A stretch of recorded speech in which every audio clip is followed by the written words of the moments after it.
as we are once again alive upon the internet. And here my voice isn't completely awake yet, but that's fine. And yeah, let's jump back into some divisioning some more as we jump on in the afternoon. Ended up actually just kind of sleeping for a few hours, doing some work stuff, and then sleeping for another few hours. So I'm just barely awake at this point. But yeah, let's hop on in. I made it, Brian. And I hope you're doing well. You're enjoying the day so far. As yeah, let's hop on to this character. That's why we get their weekly done too. Oh, well, Danny and stuff. I still haven't done Cassie and Danny on this account, I think, right? But they'll open.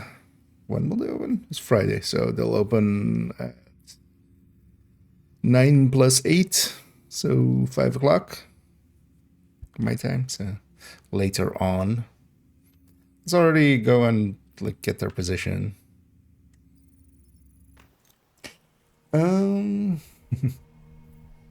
Yeah, happy to hear. Guessing as well, kind of busy with streaming a lot, likely as well, right? It's been a while actually since we had drops. I've got new contracts. It's good to see them again. Let's reveal the gunrunner locations. That opens in 4 hours. But yeah, let's actually start chipping away at this character's weekly. Plaza, Lincoln. I always like this this weekly because it's just do whatever you want. Actually, what I might do is let's go do some New York or Brooklyn missions, just because we don't end up doing them much. What do you have as your priority? Oh, you have Roosevelt. We need a stronghold, so. But it's just for XP. Who needs XP? You know what? Let's go do a Roosevelt. And let's do it. Actually, you have. Yeah, let's do it with that Coco Turtron hybrid. I haven't put too much time into that one yet. This wouldn't per se also be the global event for it. Oh. God damn it, War Hands. Although actually, I'm not even going to kill you. I'm not even going to kill you. Oh, actually, both of the missions are also invaded. Nice.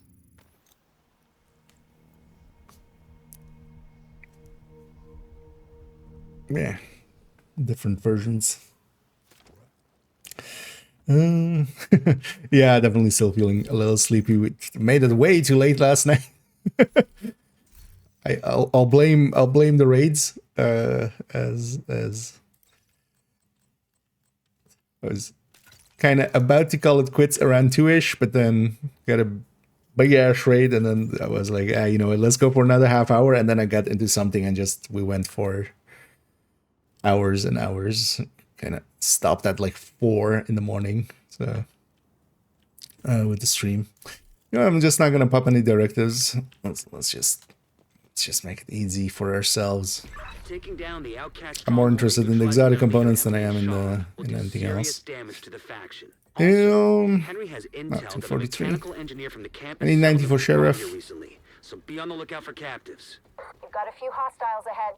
There's a few items I need to get to 30, because I think I still also don't have a backfire at 30. I should get that then. This character does have reanimated on, right? It is annoying that nowadays in the missions it doesn't show the icon for the global event.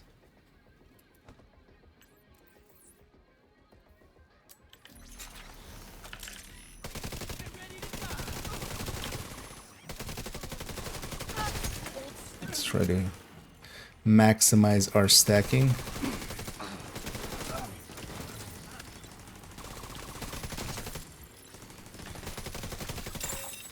Advanced AEDs nearby. Target down! Yeah. A lot of them will get back up. This was just body killing.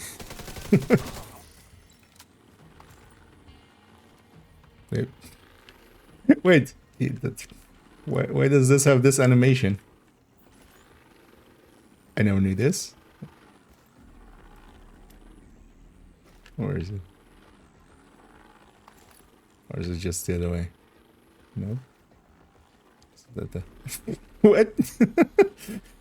I never knew this animation was here.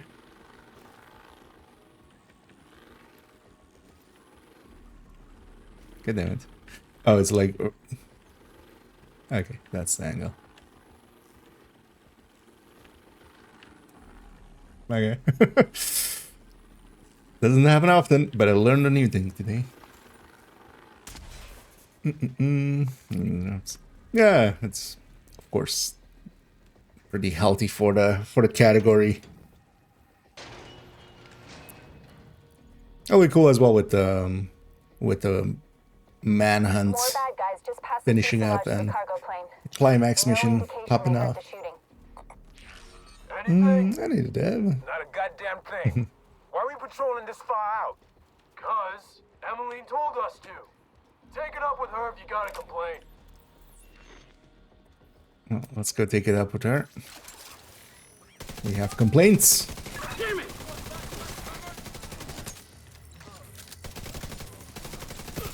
Oh, this actually turns into just trying to get the mark on them before they die. Although we do double kill a bunch, so that's gonna help actually with Coco. Oh, you know what? We bought the dumb things. Let's put the dumb things on the dumb skills. As the silly Billy that I am, I just bought all the stuff they put in there. They really got into the spirit of Valentine's of making it just a ton of things you can buy to waste money on. But it might be something. Is that supposed to be helpful, Earl? Cause it isn't. Shut your damn mouth before I shut it for you. Both of you shut up. Well, three of you shut up. I feel they should totally at some point like make Portacam or something. Although I think it's likely the most easy thing to kind of do with that one is to change the look of the effect on the ground from the cam, but that could also be kind of just obfuscation in PvP kind of, so let's see why they wouldn't do that. What the indeed?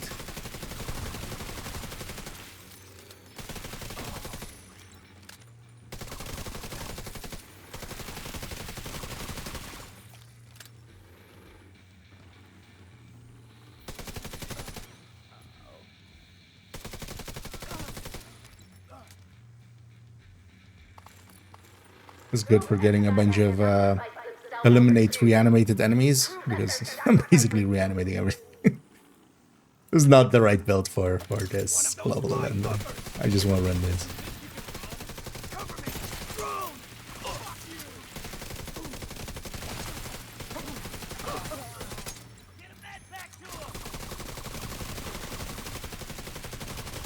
Professor just also does not have the accuracy to, like, even at the mid-range,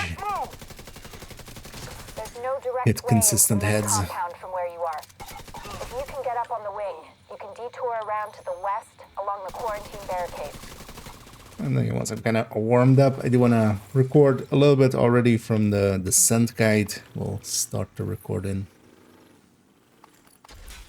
I'm also kind of thinking I'll just record like the intro and outro for like a first part. And then what I might do is we'll just record the entire guide already. And then I can kind of see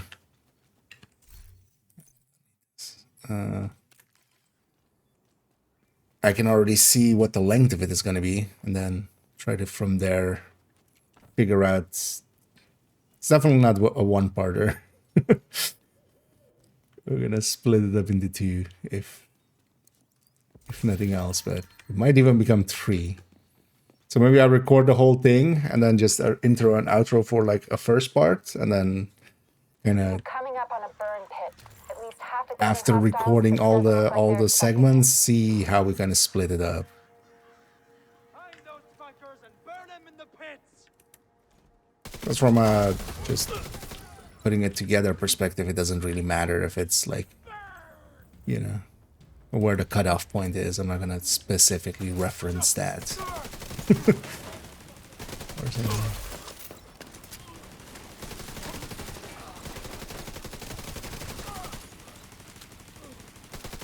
Should actually run Coco a lot today and see if they I haven't had a baguette. We ran it a little bit yesterday.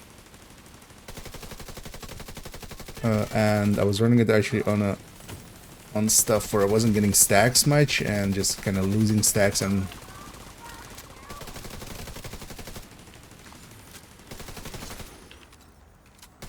it wasn't breaking,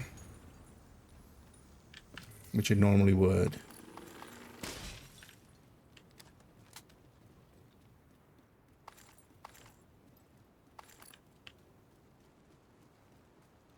So I don't know if anybody else has been running Coco and seeing if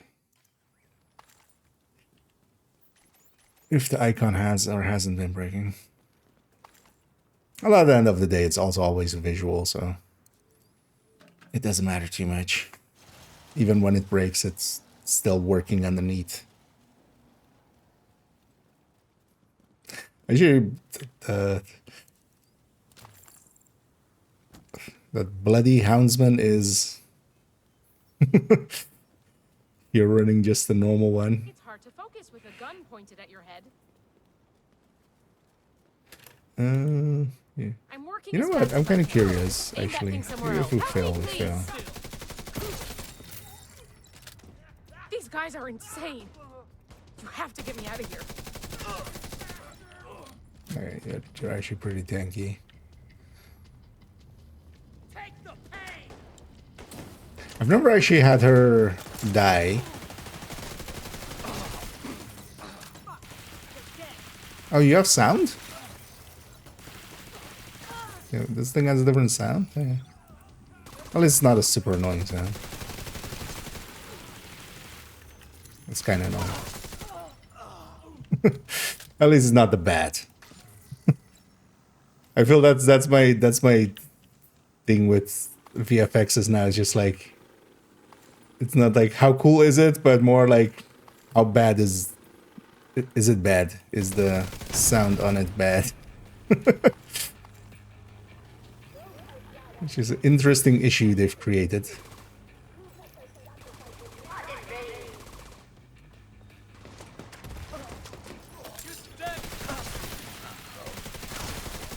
Let's prove that their sacrifice was not intravenous. Wait, I mean something else. Enemies out of bounds don't respawn usually. Oh, I was technically in bounds then.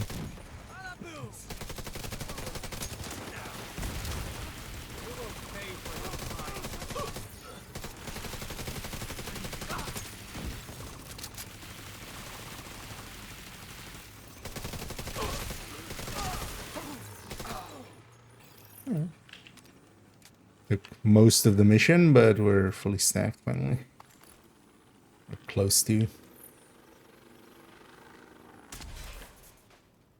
I don't mind this tech tank, or this third row. Coco as the combat medic I did really like as well. Actually, I don't mind it either as a third row. Definitely kind of works.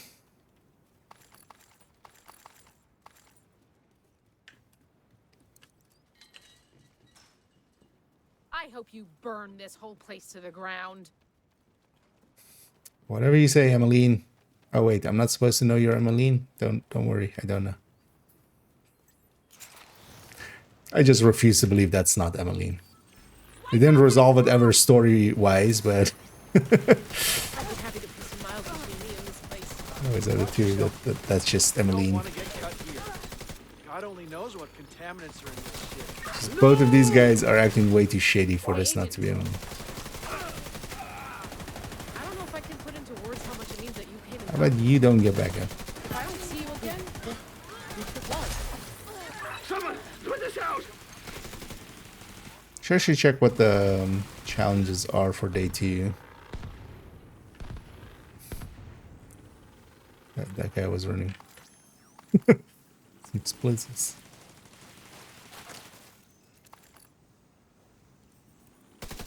Okay, yeah, no. I actually don't like the sound at all of that thing. At least a drone doesn't make a sound. But I'm totally gonna take that vanity off the off that turret.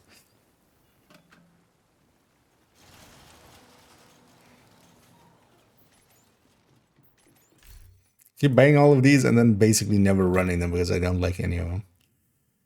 I don't remember what that one actually even did.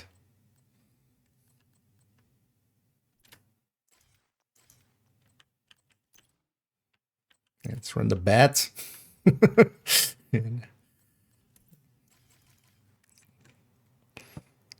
coming up on the central area, and it looks like they've sealed the gate. Then you're gonna have to find a way to unseal it.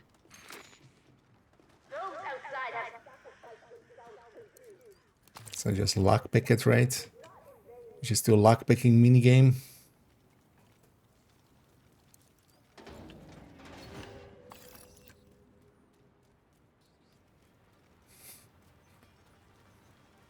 I mean, this is one way to pick a lock.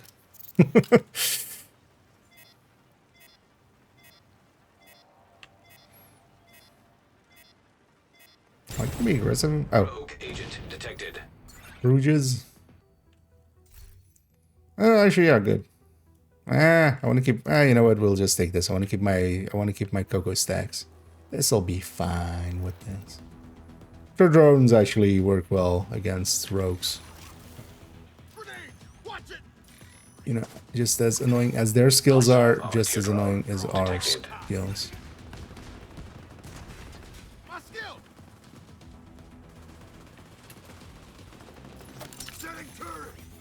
Gonna take him out!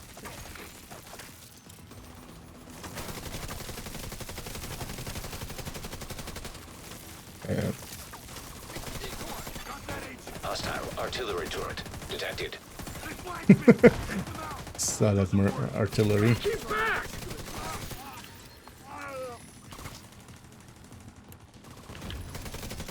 You guys not attack decoys, please.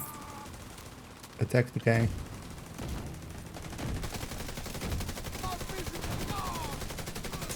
They don't get take increased headshot damage, right? Rogue agent eliminated. Rouges. Which reanimated, just inactive on them. Be careful. They're bound to be expecting you.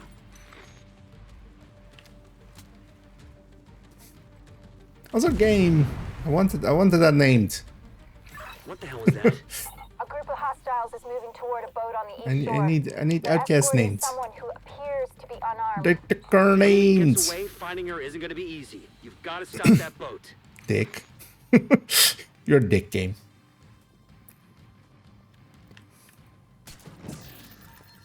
I always loved it as well with the whatever it was recently.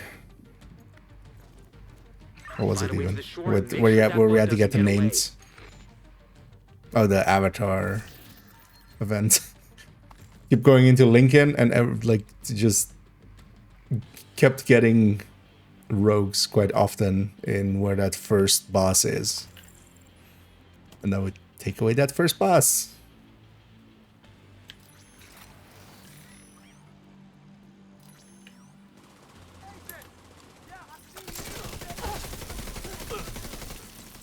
We lost a bunch of stacks because we had only two big enemies to fight.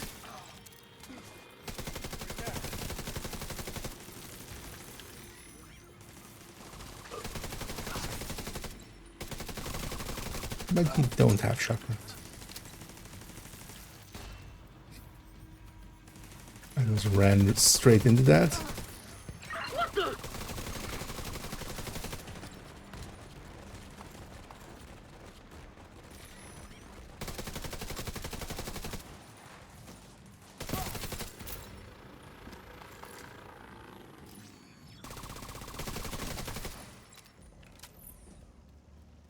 What's going on with that boat?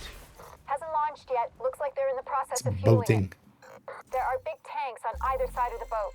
Those tanks are a primary target. What about What Emily? the day 2 challenges Already are. aboard the boat. Assuming that was her. Non-reanimated. Okay. Burn. Oh yeah. This always has that burn one. This always takes quite a while. Unless you go for it. Weak points. Reanimated hyenas. An outcast with headshot. Corrosive. Oh yeah. This is also the day from the headshots or taking pictures of zombies. Different kind of headshots.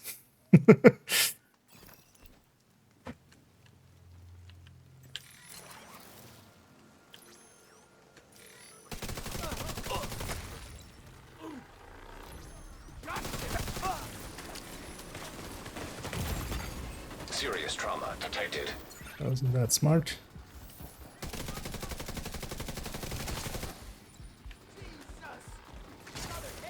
Tango down! Sorry, could you stop that? Move on that hostile!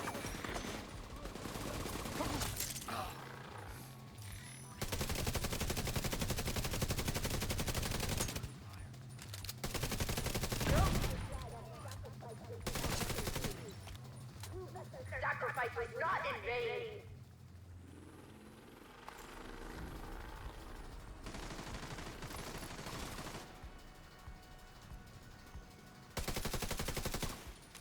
For those who went so late. What? Sweet Jesus! Just make them all respawn just to get double kills.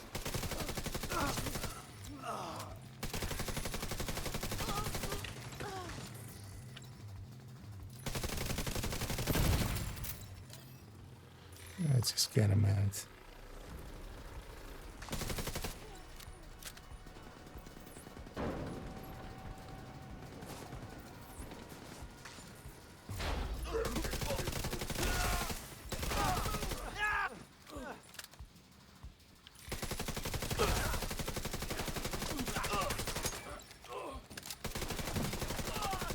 What? Was that supposed to be at my drone? Because I was also nowhere near my drone.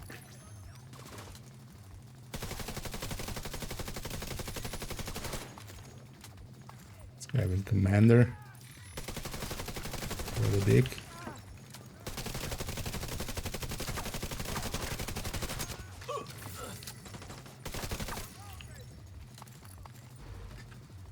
And yeah, let's lockpick this one too.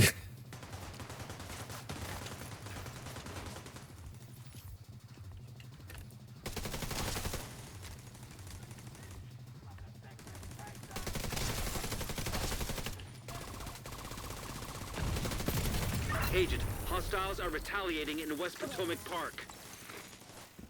Without their leader and their stronghold, the outcasts are going to be much less of a problem than before. You know, what happened to them was horrific. But what they did was even worse. I just hope they're finally at peace. Don't fire. It's fire peace. Peace through fire. I guess that's a stronghold. Let's actually for the missions go do some Brooklyn missions or something. We'll just do the shorter ones. Oh, Agent, priority as I'm objective not paying available. attention once again. And hey there, Will. And hope you had a great stream. Hope you had some fun. Hey, for once, yeah, we're on that end. You've gone so late, and I've started so early that we overlapped there. But yeah, I hope you had a great stream. Yeah, sorry for not paying attention. I was kind of invested in the fight. But yeah, welcome in everybody. And yeah, thanks once again, Lil, for the big ass raid there. Indeed. Quite often I do take several business days, especially when I'm barely awake. Back to build? No, I'm running a drone hybrid, a Coco one. Not the right thing to run here. I just want more playtime on this build.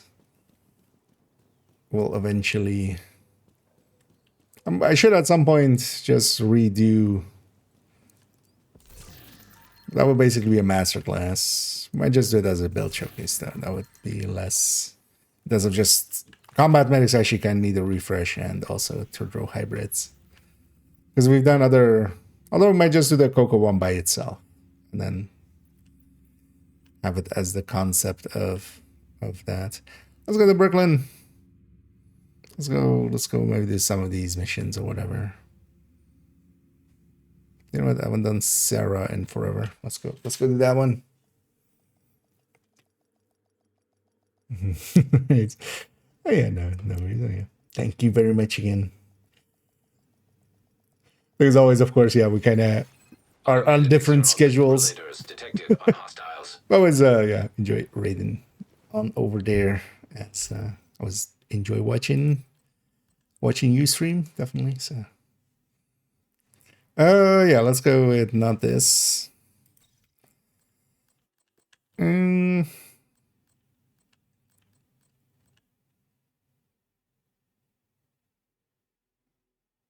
Could go with the Memento version of this. Now, let's actually see how that performs here. We don't need Dodge City anyway. Actually, Regulus is kind of annoying here, right? It's gonna leave bodies on. Yeah, let's just determine that. Thank you for coming. Especially Agent. also against We need you to cleaners. sweep for survivors and secure the clinic. Cleaners on site. Scanning for survivors. Scanning for survivors. You're not gonna find any. I'm gonna kill them all. Agent, you've got hostiles incoming. And even though I've determined, I still try to kind of shoot for the head, just to try to keep my aim a little bit. Advanced AEDs in proximity. Shit! This vest is shot to hell! And then the determines basically if I miss, it still hits.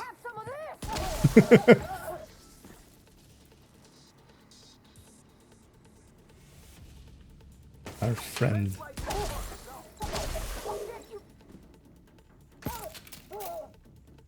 It's funny to have reanimated with the companion because yeah, this definitely doesn't work out really, because turns out they never fixed the cloud still. Sit rep. Barricaded the gate to the clinic as ordered. Agents on site with no way out. Finish your sweep. Remember, no loose ends or witnesses. But yeah, hope everybody's enjoying their Friday so far. Our Friday the 13th.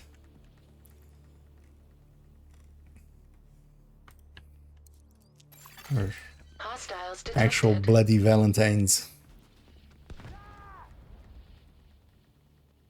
Holy hell! Fucking got this.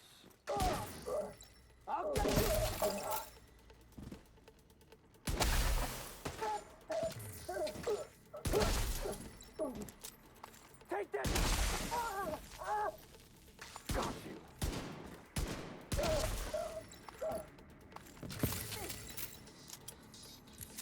Cloud's killing everything.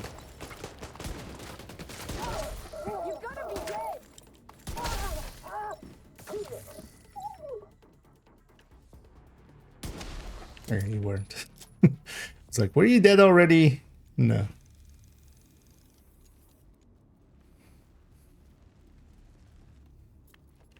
I should try taking those No pictures. vital signs detected. Agent, do what you have to do to secure the clinic. We can't give up. There could still be survivors inside. This guy is super blind.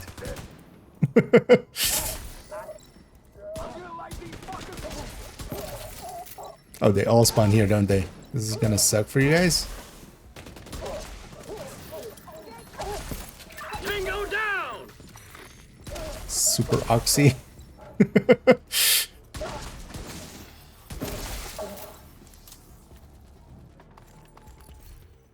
Yeah, that's why don't spawn everything from one door. Exactly that.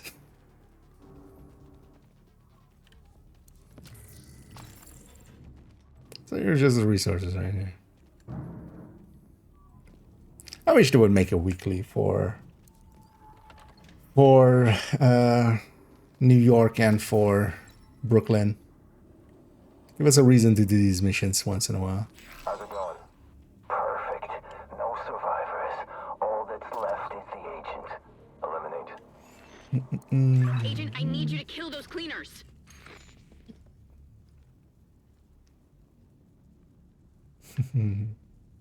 Nice. Oh, 16 hours. That's impressive.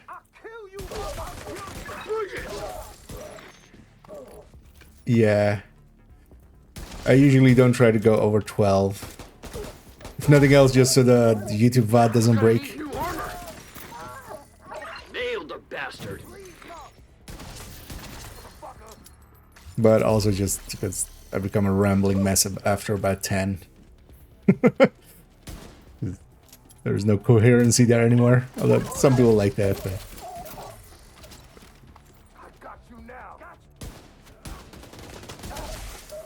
I need to, yeah. The lesson that was definitely part of. Wait, that was stack. No, that was stack. That was part of the Headhunter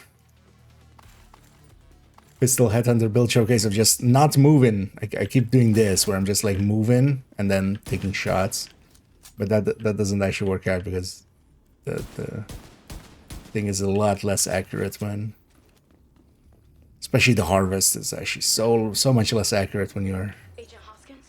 Doc Thompson, are you safe? For now. We're in the fire. I saw someone that just need to remove the requirement to sit here and watch this We cutscene. should have an hour.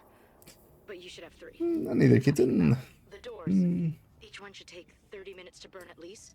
Barricaded ourselves. Coco visually only bugs out. If you think that it bugs out in anything else than visually, Escape is rated for 3 hours, but I would love to see some evidence of that, but nobody has been able to provide that. we're coming. Help is coming. Just please be safe, Trish. Thanks, Melanie. There's no Because it doesn't matter underneath if I'm counting on you. it's just visual.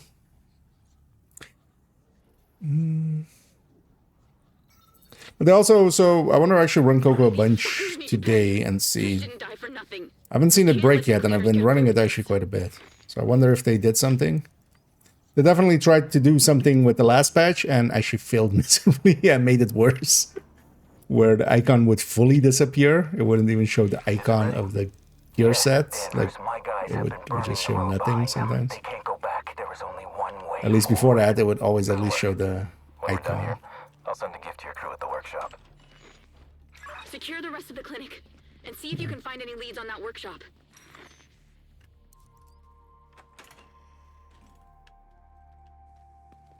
And actually, for the drops, if anybody is in here for the drops, make sure to have your accounts linked, because otherwise it doesn't count. So, sir, wait. It's really indecisive. Give me a head.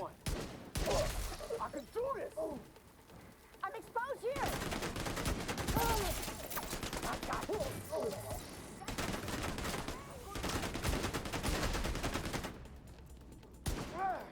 I'll get the other guy when he gets back up.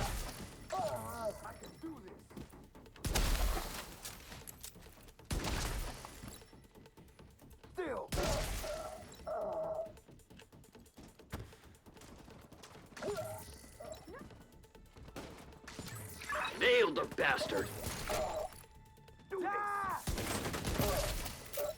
gonna need new armor. Just talked about this, IKEA. Why are you walking and shooting? Just stand still and shoot. Get away from me!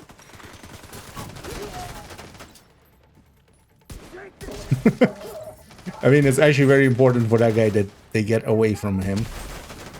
Because otherwise, that happens to him.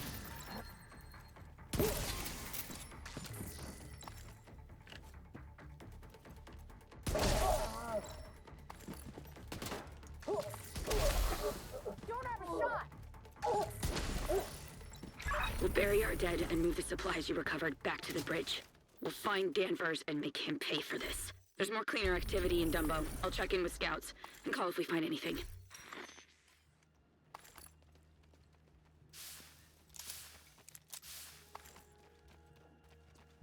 Purple flame thing. That turned out to be also just literally almost nothing, right? Just purple flames barely matter. Let's get the crates on the way out.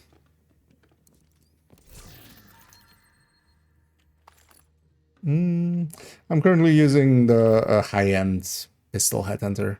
For this global event, any headhunter will do. Rifle and pistols will work fine, so you don't need an MMR for this. MMR is kind of overkill. Should totally use this for an intro at some point, maybe. Although we would need kind of like clear sky and sunshine. For yeah, let's actually go to... You know what, let's go do the follow-up mission. We'll just do these two. Let's go see my favorite cutscene. Because there are no better ones. Should actually take it to 5 directives, but... Yeah, well, let's at least run Pistolero, because that doesn't matter. Let's run Fragile. I don't want the rest. Cleaners have a base in Dumbo. We need to take them out. I found you. Come on, let's get him. Wait, did she jump down? Is that a thing she can do? Stop giving me hugs.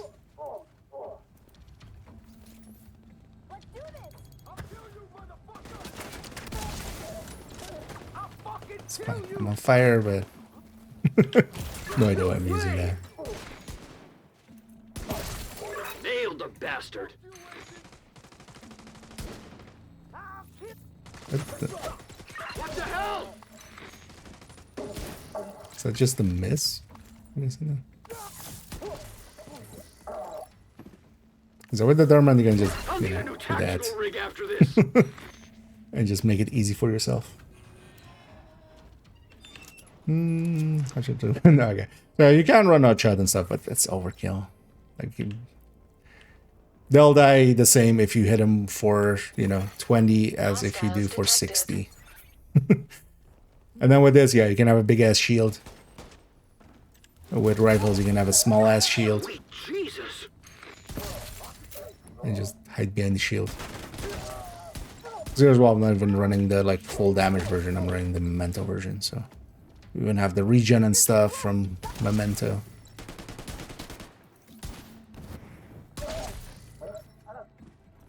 Is that just hit rank? I'm gonna blow your fucking brains out. Come on, you can do this. Don't get up. Although he was laying on stairs, he was already not gonna get up. Whenever they're on like not per se flat ground, there's always a chance that the game just goes, nah, I'm not gonna respawn you.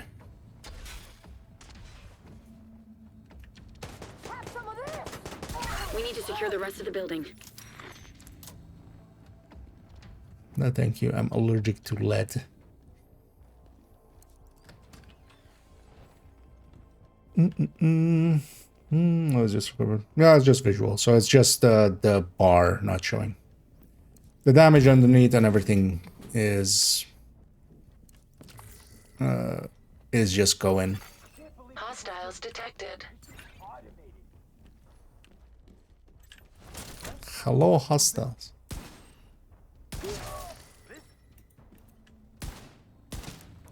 This guy just got game. Hitting the railing there. Yeah, what? It even gave a hit marker and it, like, what? I'm guessing the servers are struggling a little. Wouldn't surprise me. Reanimated oxying is Agent, more hostiles on the roof. sometimes just as... Uploading suggested route to HUD. Was some headbanging there. Quite literally.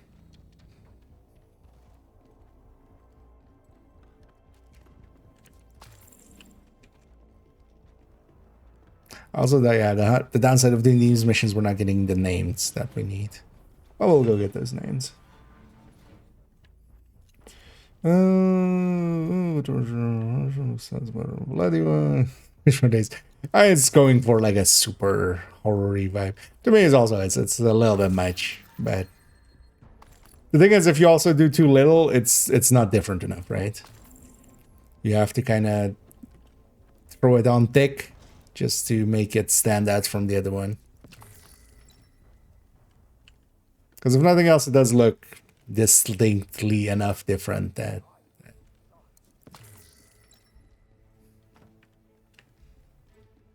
it is something like, you know, at least some work went into it. Hostiles detected. Also, I don't mind it actually with different other masks. I like it a lot with the Nemesis mask, for instance, in there. Okay.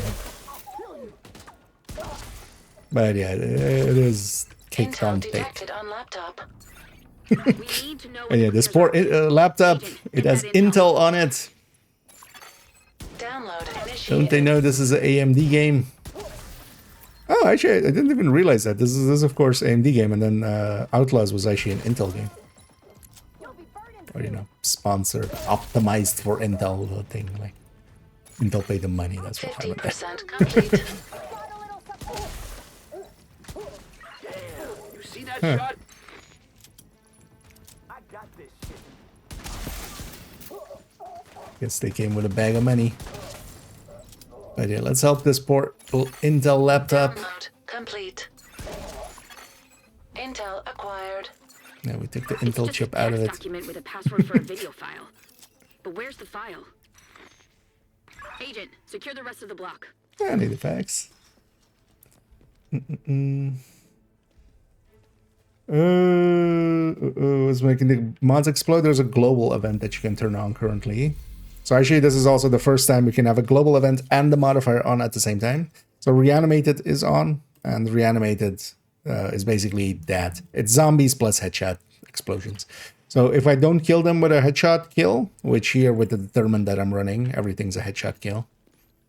If I don't kill them with a headshot kill, they get back up once as a zombie kind of, and they have then half health, and they're like their green bar. But if we kill them in any time with a headshot kill, their heads explode, and that also does an oxy effect on that place. So it damages nearby enemies, but that oxy effect is also a heal for us, so we can stand in it and get healed.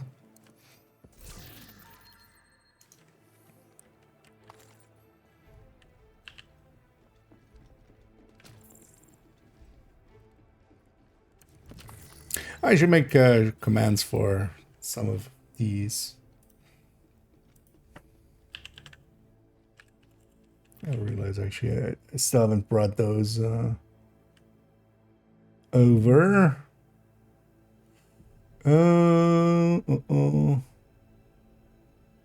Is it this one? It's one of the two only tips.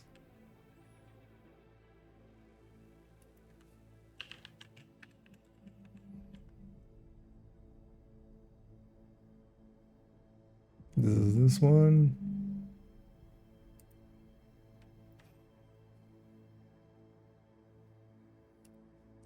You know what? I'll link to this actually. This is the short I have on Reanimated. This over here.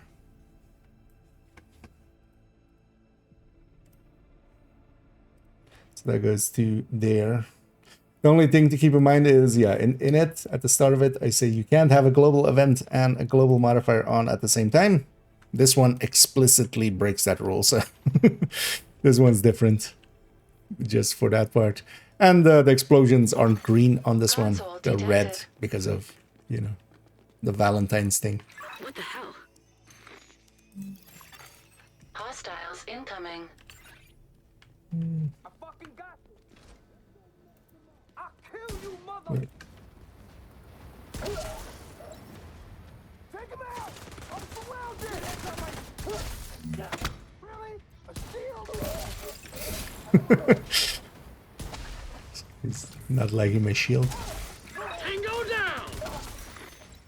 If I don't have a shield, I get lead poisoning. Taking a lot of hits here! And you can even kill them like before they get back up. If they die, for instance, to the cloud or to my companion here. Before they get back up, I could even like pop their heads. But for instance, these guys are gonna die to the oxy effect that's over there.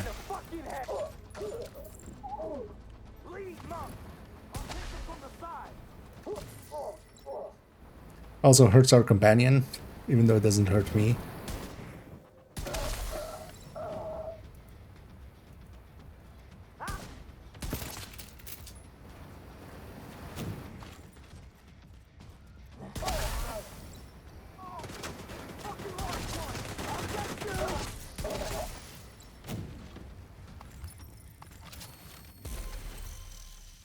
In both things.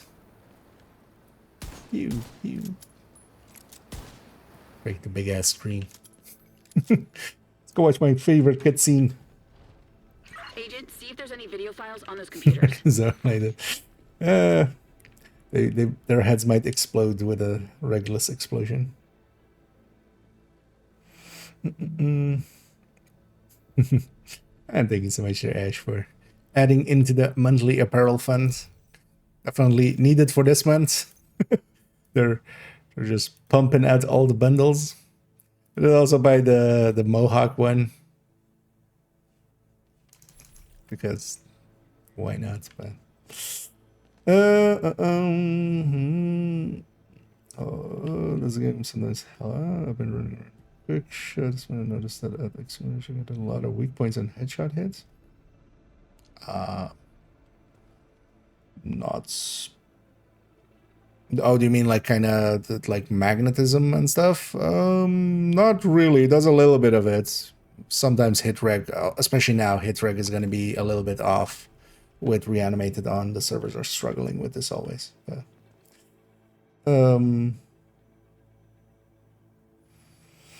big shot at long range headshots. Well, now currently it's going to be, because the headshots just generally do more damage, you're going to get more headshot kills just because in the same way like killer activation rate, right? Like the headshot is so much bigger that you would, even if you hit like a headshot in between, it's going to likely be the kill shot because you would need to hit like 6-7 body shots to hit the same damage threshold. And easy. Very good. Yeah, I kind of like reanimated tea. Although 2 weeks of it, I'm gonna get sick of it by the end of it, I'm sure. But swear your fealty to me, or face the consequences. This cutscene has my favorite line. It's not that. Just the line is loyalty, not fealty. Right. But what did I say? Fealty. Other than that, it's perfect. Just fealty makes him sound like a medieval feudal lord, and you know, he's not that far gone. Not yet. Right? Right. Okay, let's go again. Swear your loyalty to me, or face the consequences. Fuck you, Kina. Fuck you, Kina. It's just perfectly, perfectly perfect. Fuck you, Kina. Yeah, best actor they could get. It's kind of hard to do some casting and get some good actors apparently. Well, that's terrifying. Fuck you, Kina. Who knows what other lies they've been telling about us. Thank you for securing the block. Come back to the bridge to resupply and have Jess make sure you're fit to go back in the field. I'm working some leads. Yeah, you work those leads. I'm gonna go back to DC. But yeah, just the delivery there is just perfect. I mean, they're really getting into the spirit of Valentine's. It's about, you know, buying a lot of shit, right? That's Christmas, Valentine's. External defibrillators have been deployed. Both of those are about just buying shit, right? Entering safe area. You know what? Actually, with Christmas, they weren't that bad with it. They could have totally made like Black Krampus and one that you get for free, and then White Krampus. They could have made it paid, but you give it out for free. And thank you so much, there, Bugscutter, for subscribing too. It's always much appreciated. And as we always joke here, yeah, those will go into the funds to buy silly apparel, as one does. The silliest. Speaking of silly apparel, you know what? For a hot minute, let's. Actually, do you have one on you already? Don't think so, right? Doesn't seem like a you outfit, but oh, it's in the store anyway, right? You know what? Let's run the mohawk while we're running here, just to look absolutely silly. I wish they would also make these just out like as kind of like the game has them outfits, so that we could. You know what this really needs? This really needs that. And then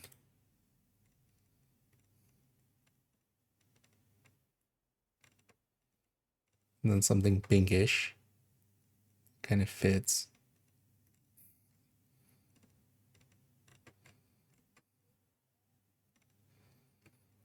We need hot pink.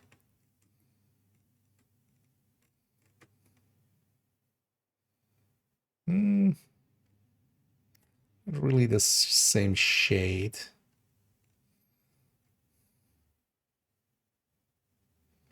You know what, let's wait. Let's flip that. Set me back to the top.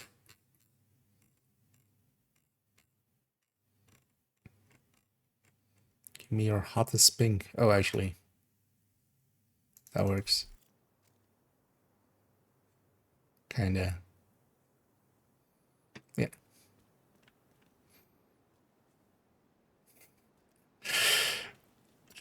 I feel this is like complete like this. And then in my headcanon, it's this guy actually controlling, you know. It's like the what was the one in that one Mad Max movie where the little guy sitting on top of the big guy?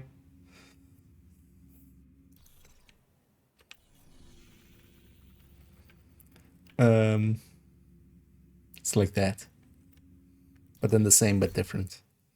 Want to run something else?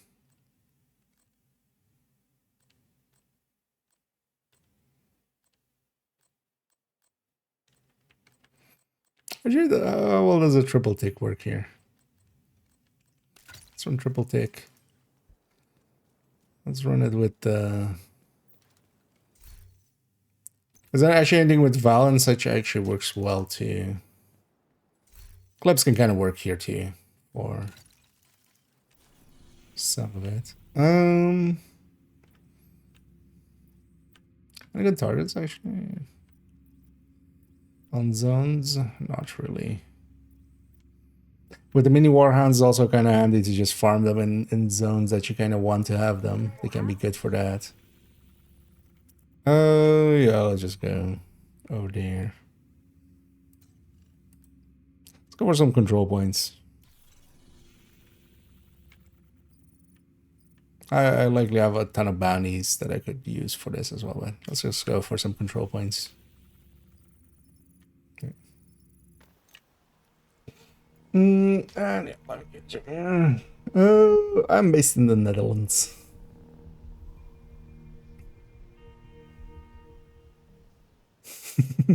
Indeed. I kind of like thinking of it like as a, like one of those almost like vaudevillian villains. Haha! You'll never catch me! Oh yeah, kind of would work as a gangsters kind of bad gangsters style. You'll never catch me, kappa!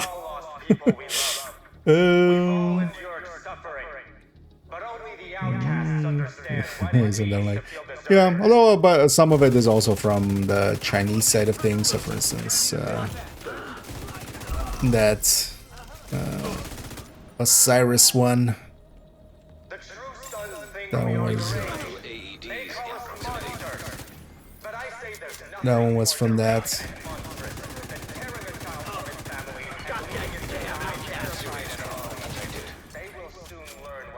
Kind of hard to hit heads with this. Oh yeah, with enough status effect on it and such, when they get back up, as long as they haven't died to like, because of the, if they die to like for instance Eclipse Spread, it doesn't count for the Val. But here, when they get back up, they just get a Val tick on them because of the shock.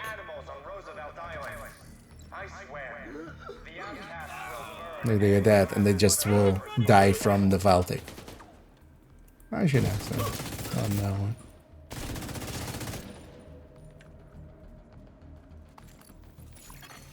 Access key detected. Progress halted. Well, basically anything works with this global event. It's just aim high. It's aim for the head. For fun and for profit. So burner, flamethrower doesn't count. The flamethrower will count. The thing is though that the flamethrower is likely going to kill them before it sets them on fire. So on like some stronger, on higher scalings and stuff, it does work. The easiest way overall is that I've found is to especially use the fire sticky. Fire sticky, when you attach it to enemies, it doesn't do any damage when you like sticky them, not until you detonate it. And because of that, you know, you can set them on fire without instantly killing them. Because for instance, with the fire cam, generally the explosion will be enough to just kill the enemies if you're running a build that has enough skill tiers and damage behind it. The other option you have is to fire grenades from Survivalist, especially on like packs like this that are gonna just have a bunch of respawns. You just headshot one of them, let them die to the cloud, and then like when they get back up, you can like flame grenade a pack.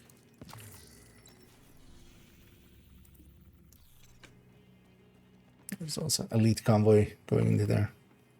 Let's go make it a party. Iron Lung most of the time also would not be like by that. You would need to be firing. You could be firing somewhere else, and then like once the fire is on, then you know try to hit the enemy with it. The downside of a fire stick is it like has a long cooldown, so trying to get all 100 takes a while. Heavily armed. Hostile supply convoy nearby.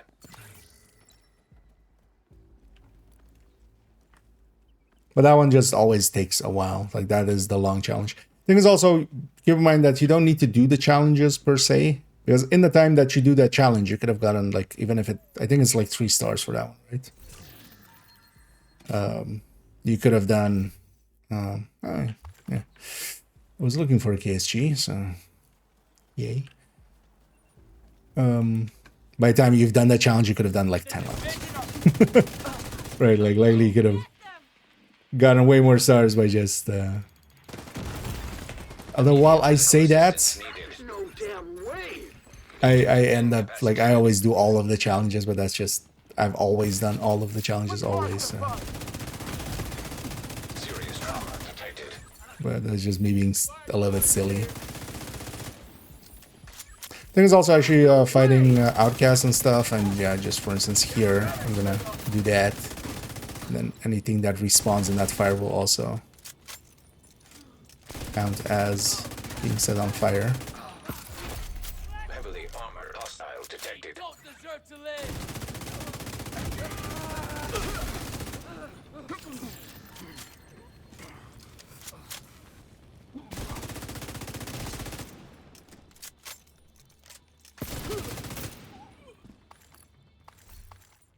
Oh, another one is there's a bunch of places where you can get flame rounds for.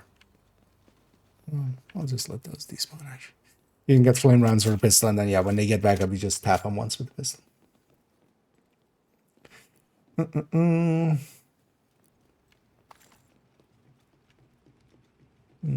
For the kind of thing is that you need to burn reanimated enemies. The Eclipse is just gonna kill them outright with that explosion initially. Like unless you're spreading that to them, running Eclipse in some missions and stuff alongside of people, you'll get a few here and there, just randomly. Just because it'll spread at the moment that someone's getting back up. But it's not a good way of just like farming. Flame Turret is just kind of too long of a cooldown. But that one would work too. Sticky is going to be overall easier. And also, yeah, you don't need a skill. You preferably actually don't have a skill though, because with a lot of those, Flame Turret also, Flame Turret can kill something before it even like has the chance to register the tick. So if your tick is too high, if your fire tick is too high, it will kill them before it actually registers that even fire existed. So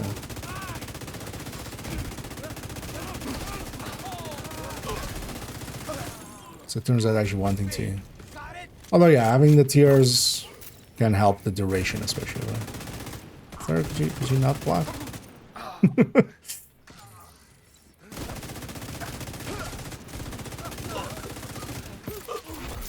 Heavily armored hostile detected.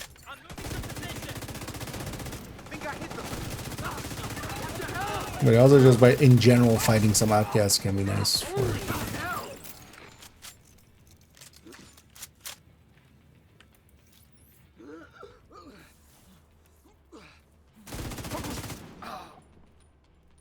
Oh, there's some people out in the street.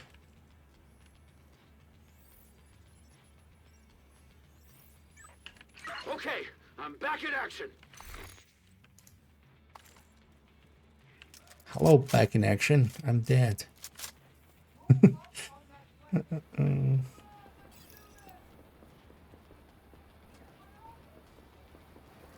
For glass cannon, the triple tick build, not really. The special thing about glass is that it applies to everything. If you, for instance, had obliterate or something here, that would only apply to the weapon hits. It would apply to the pesty tick, but it wouldn't change the bleed or the val. Shit, this is really bad. This one is definitely one where just because of the traits that glass has of being, you know, amplifying any source.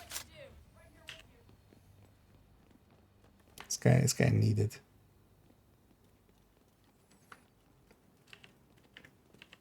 Also, it's the kind of build that kind of doesn't matter running glass. That it doesn't make it too hard, because what you could always do is just, yeah, put a few stacks on the enemy and just kind of wait for them to get staggered and stuff by it. Because that's the strength of this, actually, is it is staggering a lot of enemies even without, because, you know, we're putting ticks on them and just eventually they get staggered from it. So you have openings, you create easy openings to exploit. Beat the Seed Hunter in Schaefer Manhunt. Oh yeah, although, well, all the way back. Although we did it recently as well, I think, with for some reason. Supply room access unlocked. Oh, we did it a few times when, like, Coney was one of the missions for... Was it the Avatar, or was it a different event? It was for one of those things, and then we kept doing it on... I kept doing a lot of those missions on Manhunt, just to suffer. Because we also did Recruiter and stuff, man. The seed isn't too hard. It's especially if you can have a group, that helps. You know, it's always just one hunter, so 4 versus 1 is much easier than 1 versus 1. The rest of that fight is just, yeah, he isn't immune to stuff, so using foam, creating openings and exploiting them, basically. Just watch out for his skills. We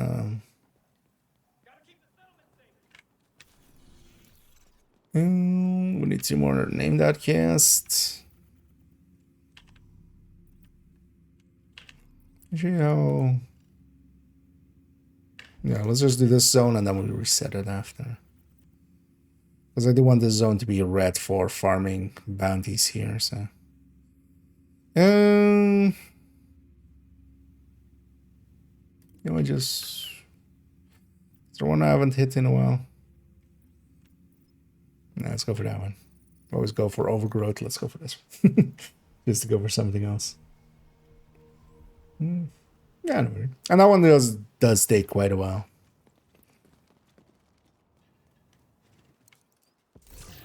The setting 100 on fire is usually the last one that gets completed for me.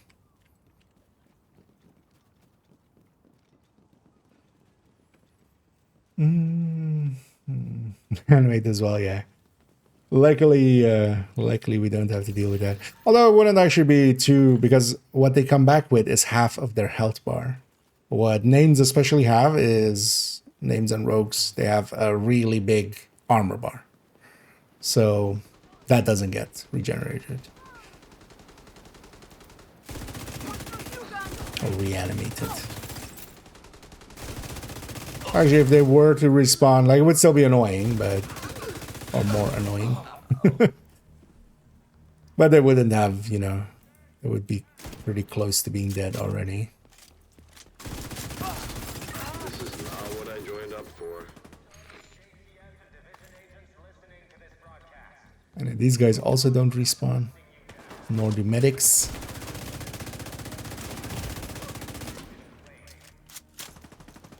It would be funny if the rushers actually you blow them up and suddenly they just reform and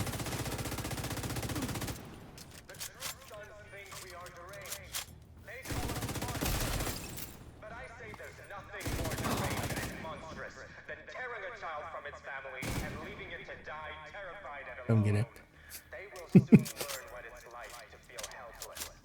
Let's show these crazy bastards. What was that as a voice? Aye, laddie. Let's show these crazy bastards. That went more like Swedish almost.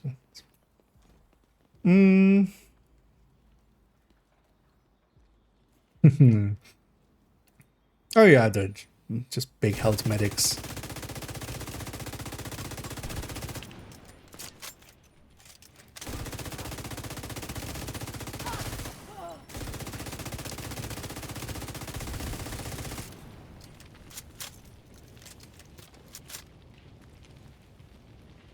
That one went on a mission. What the? Where are you going? It was like, I'm gonna go flank.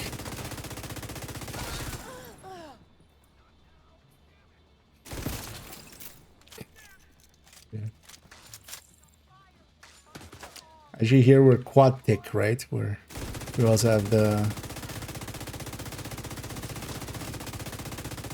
reanimated tick. So we're quad ticking. Oh yeah, here they also all just spawn from one door anyway, so. Medical assistance needed. No, don't damn me. Asshole. Where it's That was like a half a second away from death as well.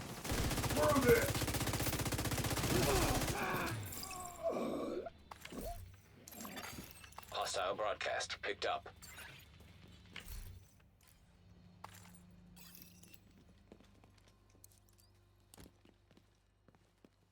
Oh, MOD, so I haven't used any ammo, of course. You know what, yeah, let's go sit upstairs.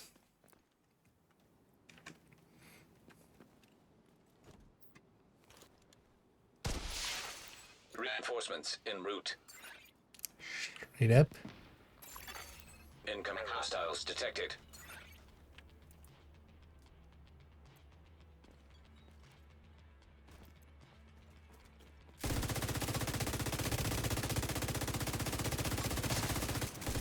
Give them a second to kind of get in range.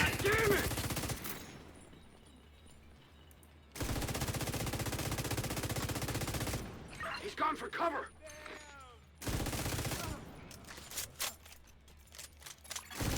Hostile broadcast detected.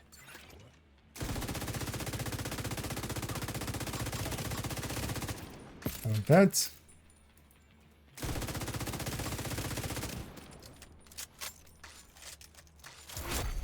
Heavily armored hostile detected. Take him out. Lady, you're making it really hard to see. Just stop that.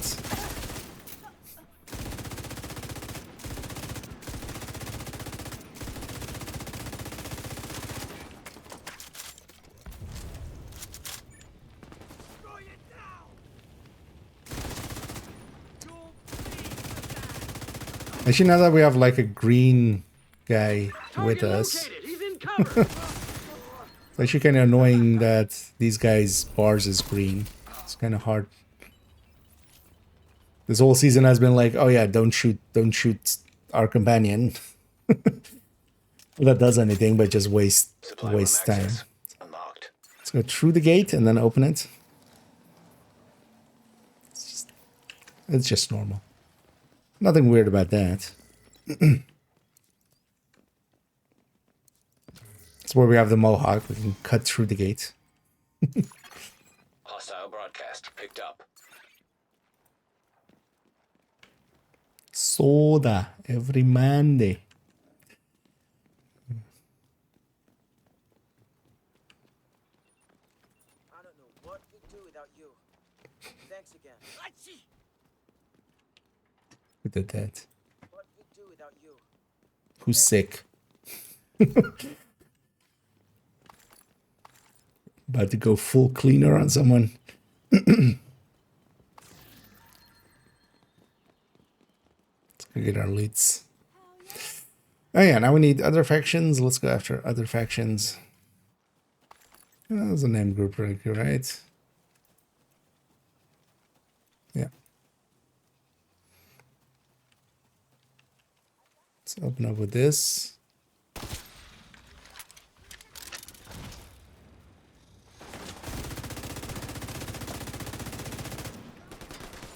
Holy hell!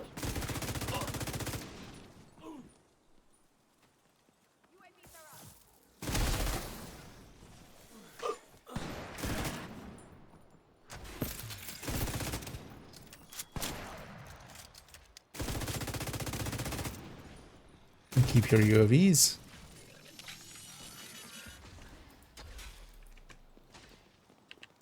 Although I should just grab a pulse instead of the phone that I have.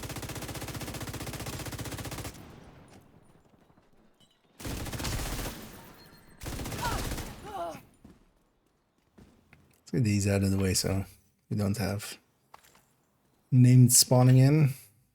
You need resources. Actually, wait, how are you solo on water? Actually, guess we haven't been playing this character that much.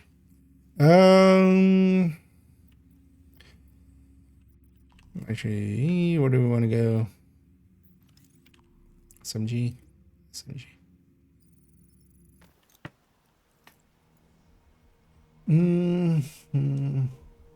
Insurance stuff.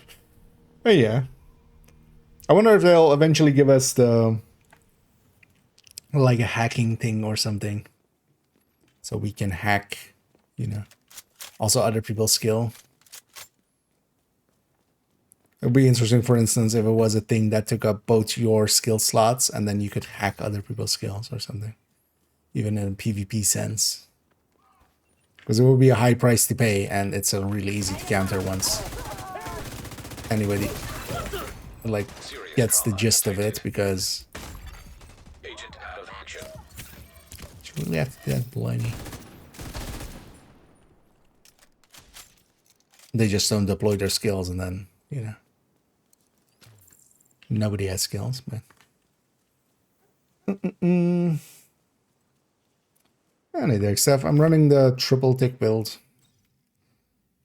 Also, I got not per se thing to run for this global event or something, but I'm already sick of headhunting. So we're just doing different stuff. 410. I can't type apparently. I'll put them both chats. I'll take you to the build picture of it and with the stats.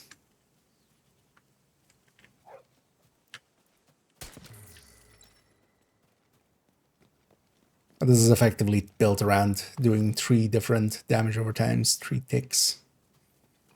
We're doing Bestie, we're doing the Bleed, and then we're doing the Vow. The Bleed and the Vow aren't that strong by themselves, but added up, they add up to a decent-ish amount.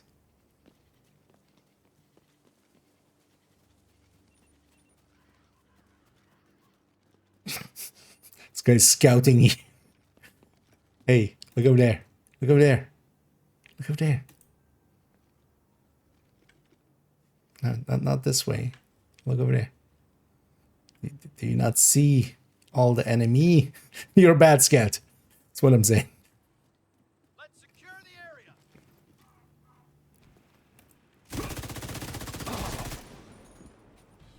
You're not going anywhere. Too close! Because here's why. As killing quickly is more reanimated than this build. As long as we're hitting some headshots, it's doing enough damage. The thing to run for this especially is just anything determined. Especially rifle headhunters or pistol headhunters, because you don't need that much firepower anyway. I like pistol headhunters a lot for reanimated. Immediate medical assistance needed. Elite turrets at least have been fixed. The enemy just almost instantly melting to them is because I'm glass, so.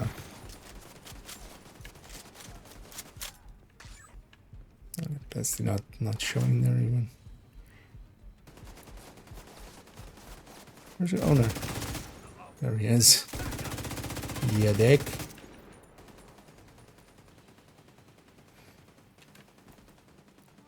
I need to swap my skill for a pulse. Hostile detected.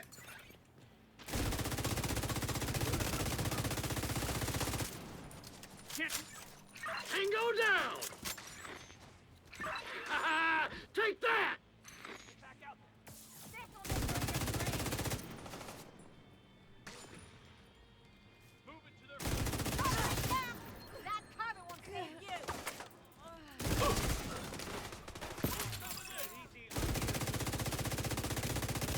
Left the medic alive.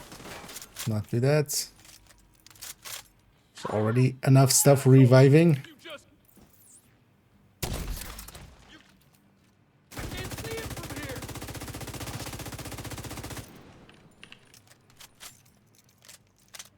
Okay, it's getting back up again.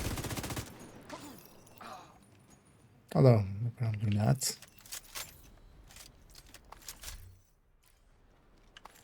Yeah, let's wait for that charge and trade it in for pulse. I don't need this.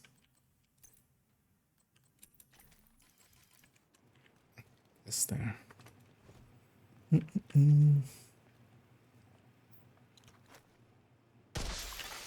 Reinforcements incoming. Detecting additional hostile contacts.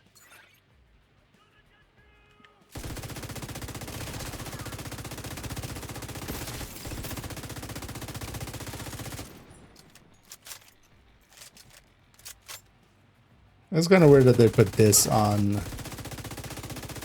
this global event on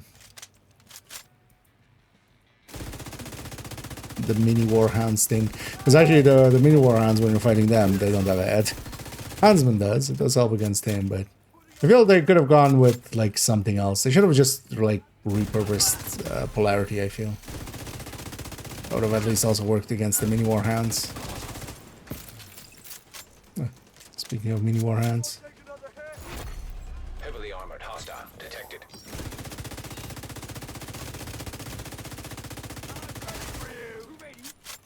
I need to nail this guy.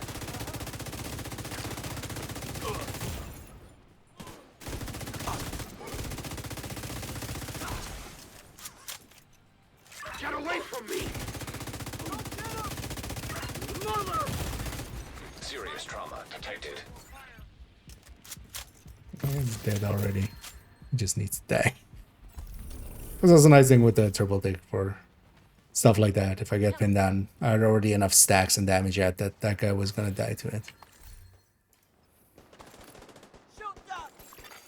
Supply room access unlocked. I'm not afraid of you. You know, you're not afraid of a tiny mini war hand? Good for you. Especially one that doesn't, like, leave pools of deadly stuff around.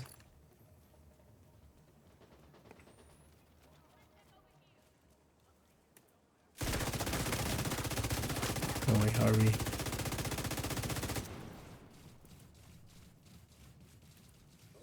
Oh, actually, not worth it.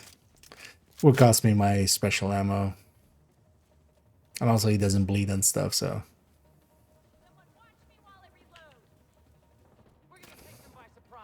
Let's do this. Oh. Ran to the wrong door. I'm awake.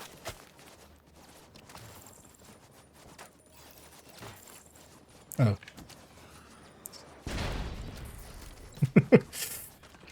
Some people are having fun outside.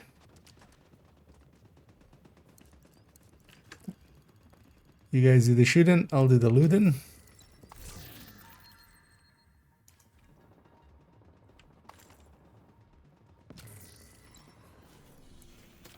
Oh yeah, let's go get some. What actually do I have? I have hyenas there. I don't have any true sons, but yeah, it's going to do the hyenas with some bounties, but You'd better hide.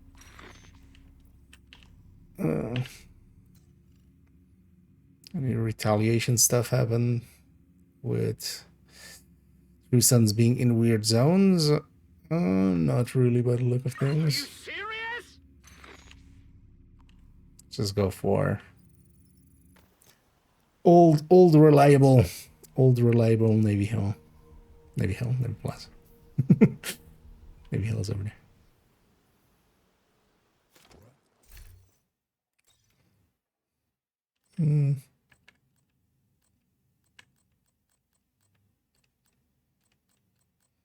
Pick something else for this.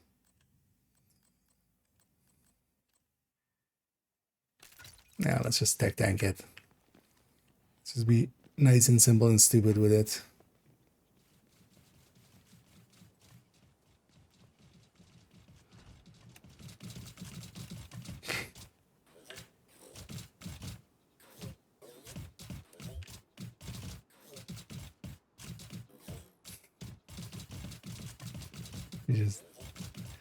You know what, Hugo? I ring a bell at thee. Go away. I don't need that. Also, Hugo takes forever to kill, so just go live your best life, puppy. All right, we're in it now. Hostile control point nearby. DZ action? No, I don't go into the DZ.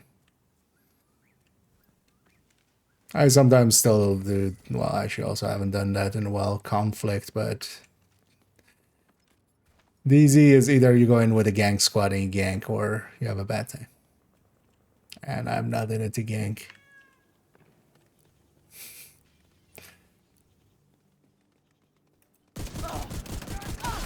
Also with how basically unbalanced this game is nowadays, it's not a great time.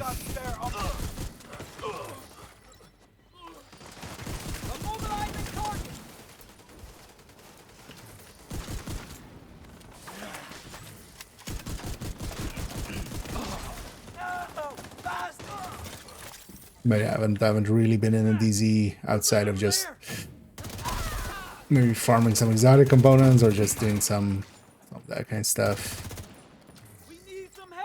I haven't been in there for fights in like 2 years at this point. Time to go for it. I'll get you for that.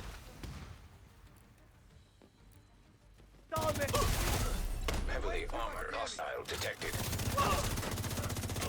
It's also pretty easy to hit some headshots if you're doing it from like point blank range. You just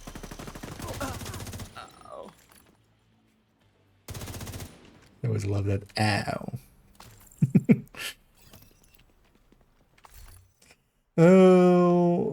Environmental objects generally, yes.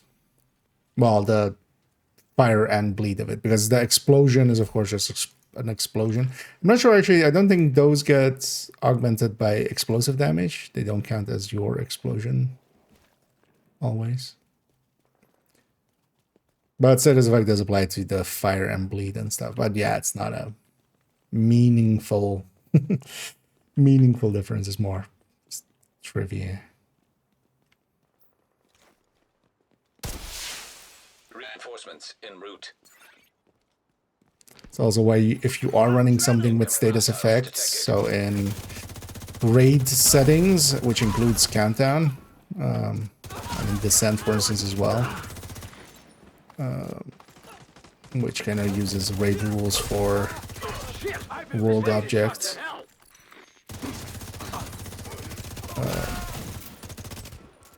If you shoot a barrel and you're standing next to it, and you make yourself bleed because of that, that does get affected by status effect. So if you're running Eclipse, it can sometimes be like, you should extra watch out for those bleed stuff. Or flame barrels or something. I need the Windsor. Well, I don't either, so it's all good.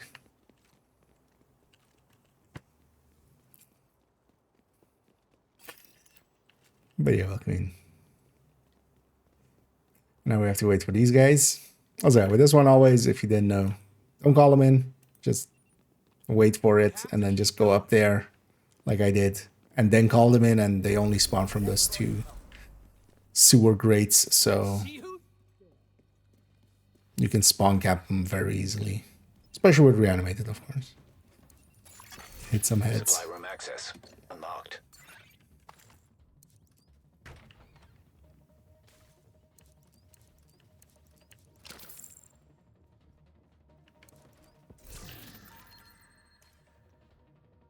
Get our shit. 21 more trues on. So what's my... Do I have a priority? Ah. Should have been taking some priorities.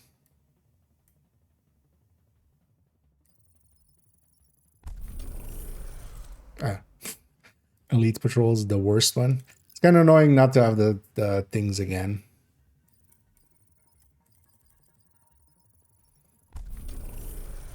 East Mall. Oh, guess I'm doing... Oh, guess I'm not doing a True Sun one in East Mall. Oh, we need some hyenas too.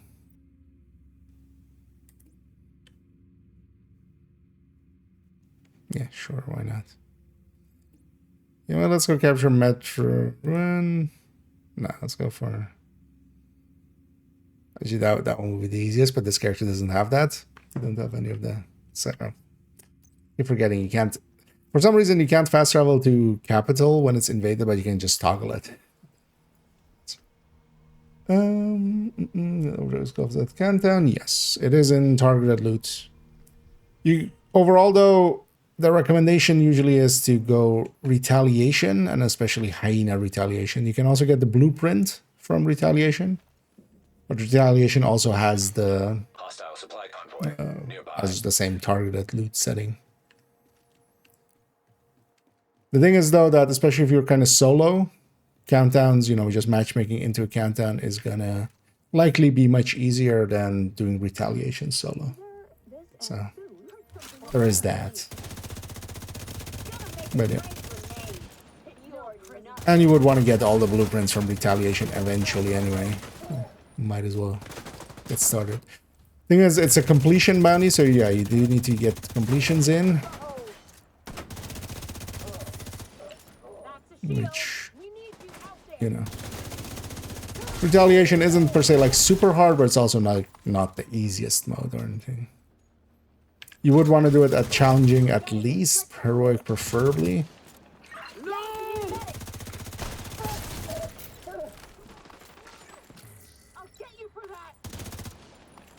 Although with, for instance, this global event on, yeah, you could likely just, yeah, we have so much damage here. Because yeah, there are 5 gloves nowadays, meaning that even when you get an exotic, you know, it's basically a 1 in 5 at that point, because all 5 are also just general lethal.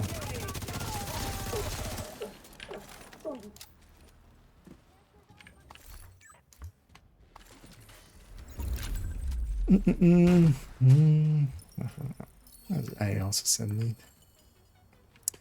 Heartbreaker said I tried a lot of bills, full red spotter, a lot of this, but can't find a blood center striker some blues. I wouldn't run that either. But yeah, Heartbreaker to me like really works well in this kind of setup. This is the tech tank setup for it. Here we're at least using its kind of survivability setup for actually, you know, getting close to the enemy and sticking our ACS in there. Spotter is not a choice at all for Heartbreaker, I would say. Like, I would never consider Spotter for it. The chest is just too good. You want to keep the chest, not take the backpack. If you're going red, even, yeah, just vigilancing it up. Thing with Heartbreakers, especially the stacking, is not as consistent as the stacking is just not as consistent as you would want it to be. You can make up for that a little bit. You can make up for that by ACS stacking a lot, and then this kind of setup can do that.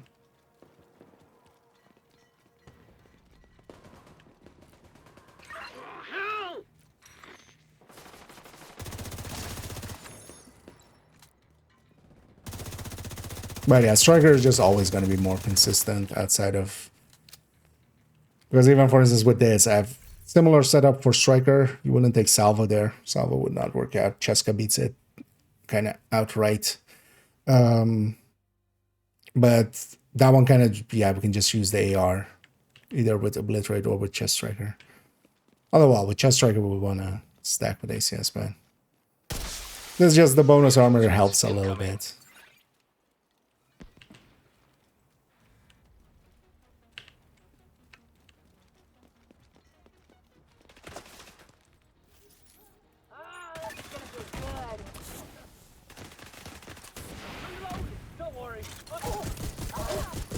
We're gonna go in and, although we don't need that here, of course, we don't need the ACS stack.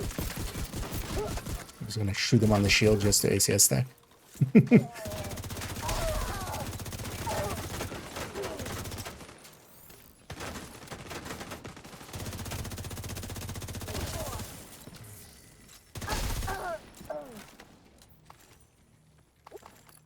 But yeah, as a red, it's just the worst striker. Especially nowadays when we have also tipping skills, when we have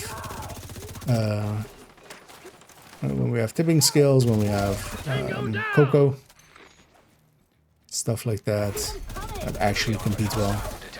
Even for instance, Umbra can just on consistency beat out red style Heartbreakers. That was some shooting.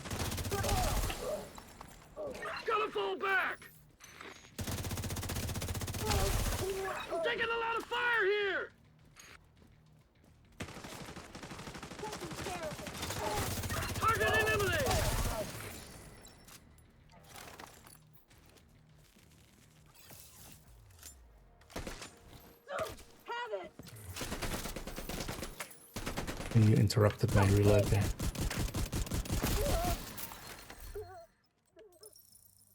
ACS your face off.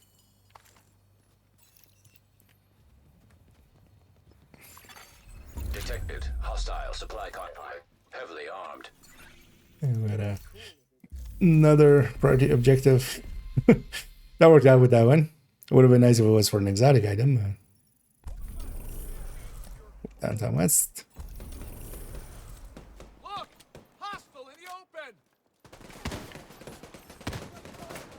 You know what? Let's do these guys. Supply room. Yes, unlocked. Keep it down.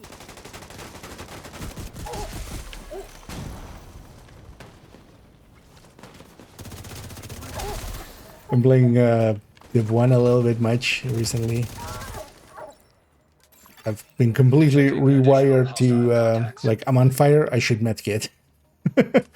Because there you have one of the talents you can pick is that if you use a medkit, it will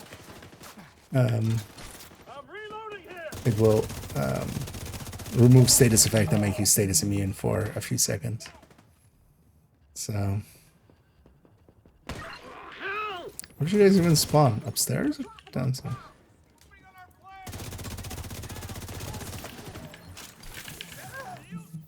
I need some stacks. Get out of my sight!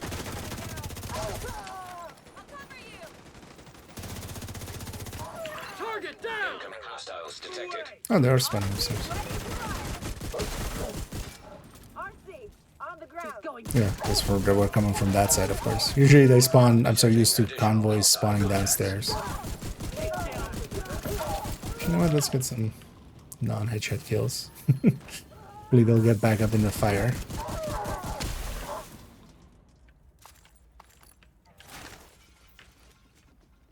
Give me some fire ones. And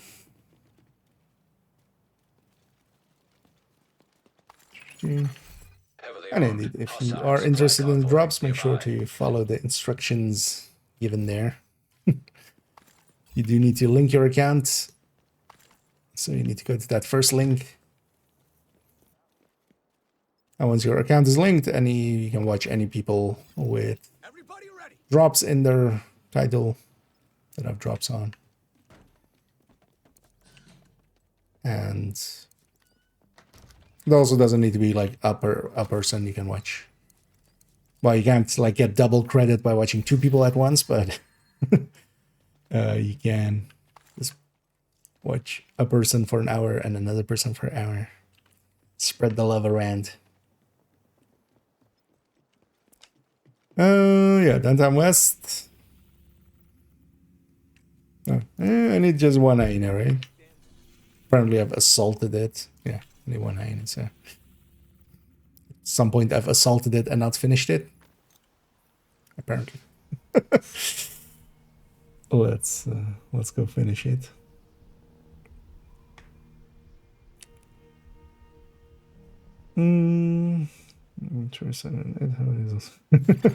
Yeah. Although, well, with the shields it's even 5. With heavies it's usually 3. That yeah, in retaliation. Oh no, the second defense wave is always just oops, all the same. But yeah, with shields you would get 5.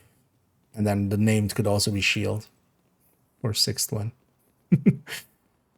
With heavies at least, yeah, you can only have 4 at maximum. It spawns as a wave of 3 and then the named can also be a heavy. The worst one though, I feel like not even without the turrets being broken, I think it's actually the engineers. If you get 5 engineers out, plus maybe a named engineer, because the second if you don't catch them right away and they all put their turrets down, now you have to deal with 12 things shooting at you. Oh, yeah, I already. Oh, wait, what's that? Oh. It's like, wait, I see something on the minimap. Let's corral you guys that way. Oh. That was my priority objective. These guys were going to go get some resources. You have 2 types of patrols. There's the normal patrols, and then you have patrols that are going to get resources or are returning with resources. Those ones, when you actually take them out, you... Oh, let's just grab this. I'm manning. And I'm gonna bend them. Right. No more priority objectives then. I'm mostly just picking them to shut up Anna.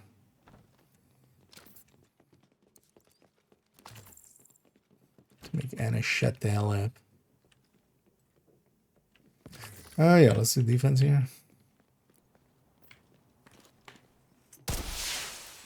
Reinforcements en route. And he did correct. Looking in general, overdose class, good damage. More frenzy. Oh, no.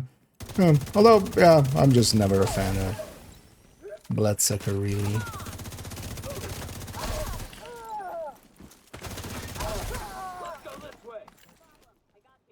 Although, for opening it up for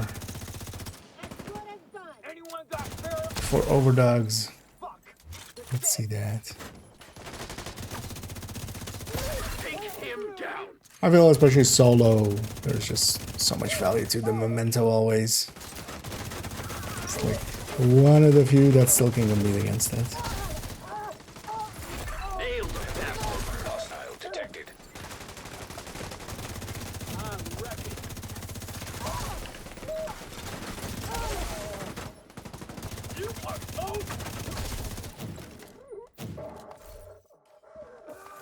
That's more the common mistakes I quite often see with Heartbreaker is people like taking the backpack.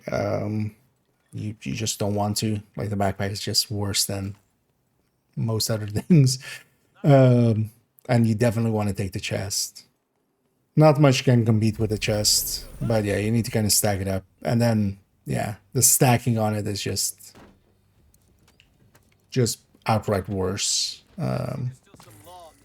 So you have to ACS stack basically. And then you can maintain it with an AR, but or SMG, or well, you wouldn't want SMG, but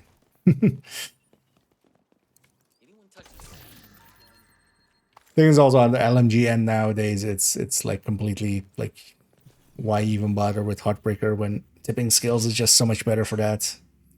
That kind of eats into it as well.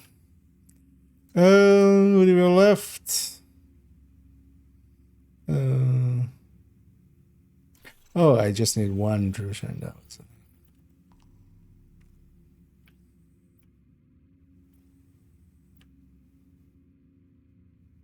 You know what? Let's go do Errant Space. Just because I want to do Errant Space. I'll get us one named as well. I'll take way longer than a control point or a bounty would, but I just want to do Errant Space.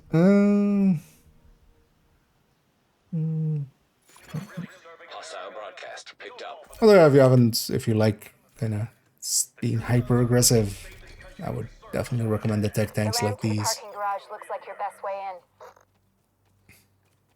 It's what they're set up for as well.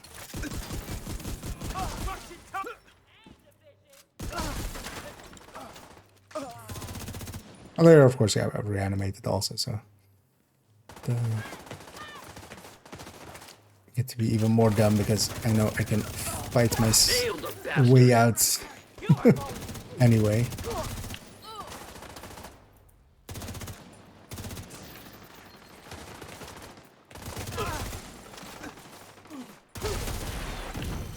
Ow. She just... Here, let's see how you feel about it. I'm on you, Agent.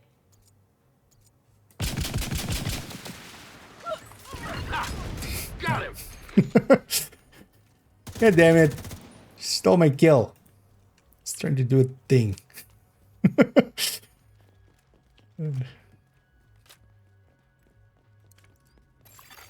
True Sun's munitions detected.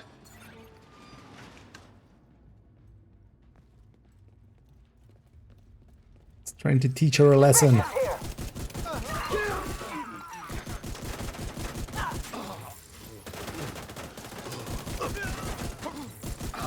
We need to figure out what they're doing. See that shot? See if you can find any intel on their operation.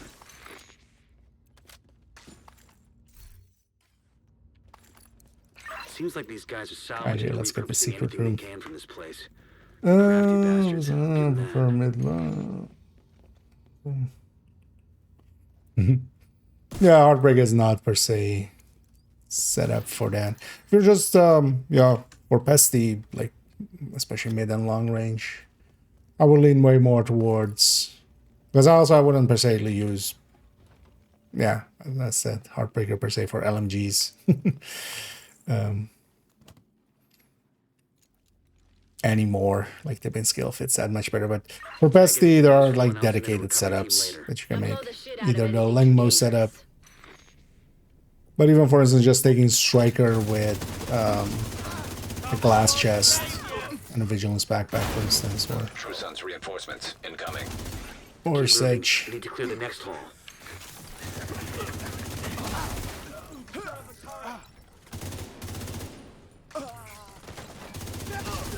Nailed them, bastard. When you're done fucking things up there. Keep moving. You still got 2 halls to clear. What the? Waste some ammo. Let's get a second balloon. Division's on my 6! So cut through the planetarium. We've got to secure that ordnance.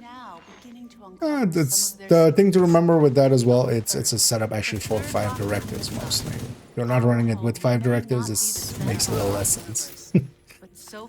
I wasn't running it there with 5 directives either, but life as we know it.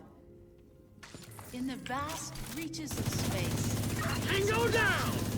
that our little planet is the only place capable of creating and sustaining and also yeah, if you have like reanimated on here, there are way better setups. oceans.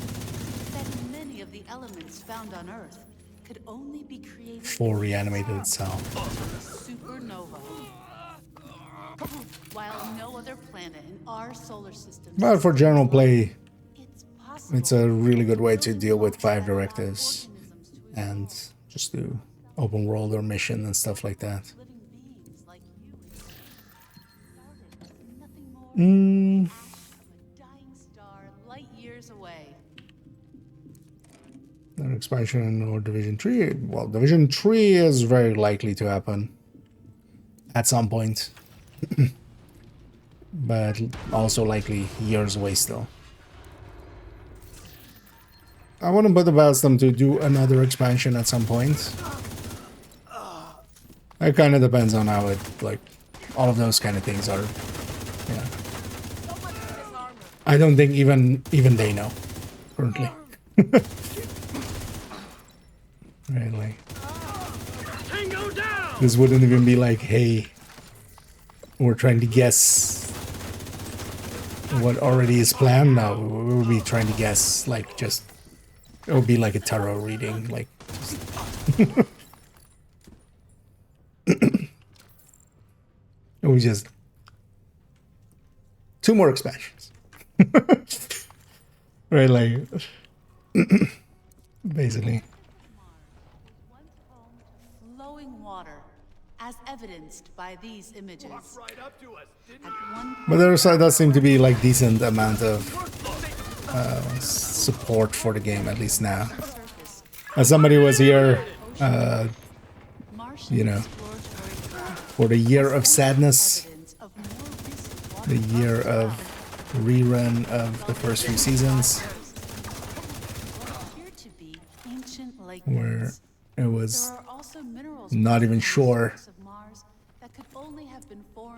if we were going to get anything more. I'm happy with whatever we can.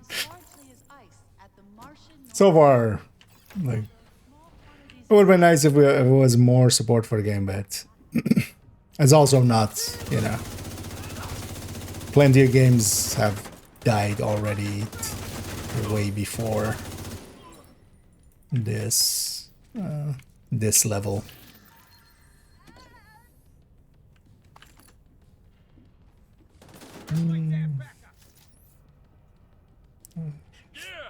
Mechanical components detected. No, I wouldn't Agent, wanna. have Isaac scan the parts. Target eliminated! It kind of depends on, like, yeah, what also the timeline becomes to Division 3.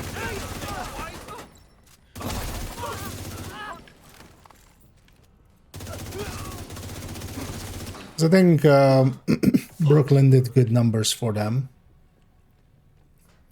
So they're getting some you know, managerial level support. You know, blow up the 3rd one, get the secret room. back in the base game missions where a secret room was just one extra crate. Now we don't do secret rooms unless it's like 6, 7 extra.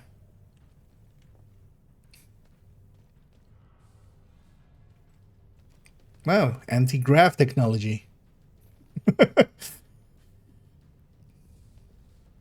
That clutter, because that's normally the clutter on here, so actually what even happened that it popped up there.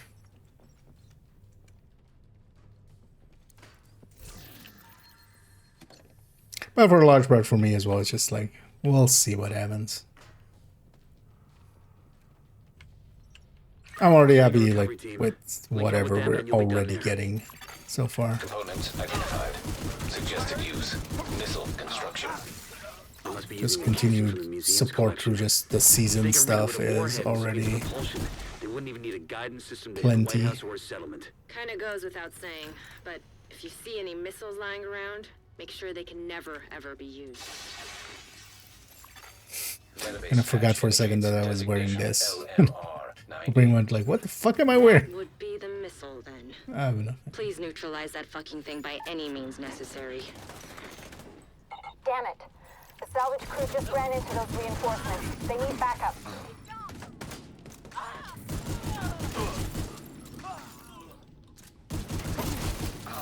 Drop that fucking agent already!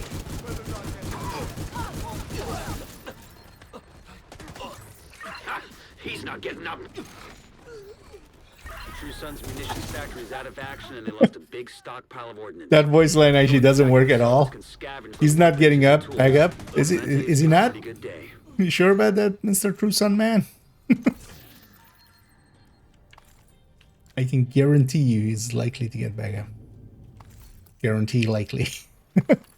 Yeah, know what I mean. Oh, yeah. Let's actually track this again.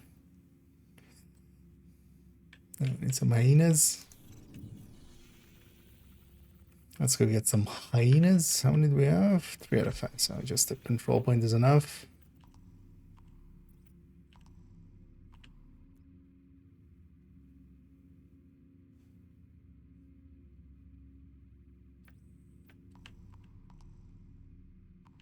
Actually, let's go for SMG though. Let's go for this one.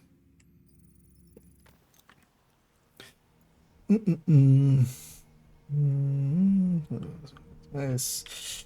Hate the game. Oh, the game was always good. That was also the issue. The game, like the Division, nothing scratches the exact same itch. At least not for me, and not for a lot of others.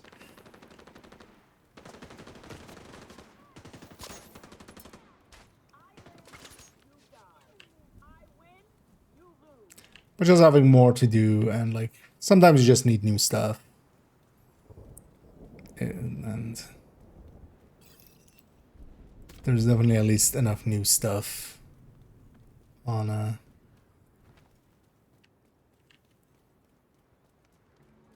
coming in with some consistency. I'll be curious to see if they actually do another incursion or something. Like Yannick kind of hinted at at something.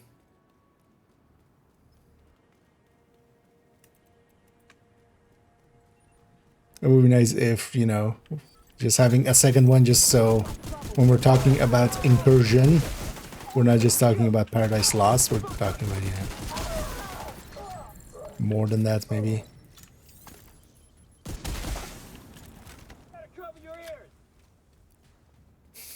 Still have no stacks. RC on the move. Everybody go upstairs. This armor is fucked.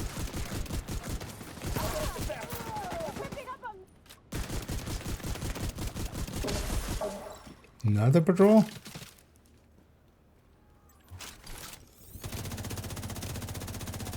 Yeah, let's go deal with this.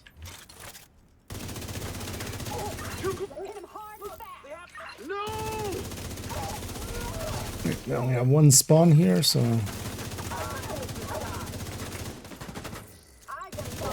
How does it feel today? I know, you tell me. When you get back up.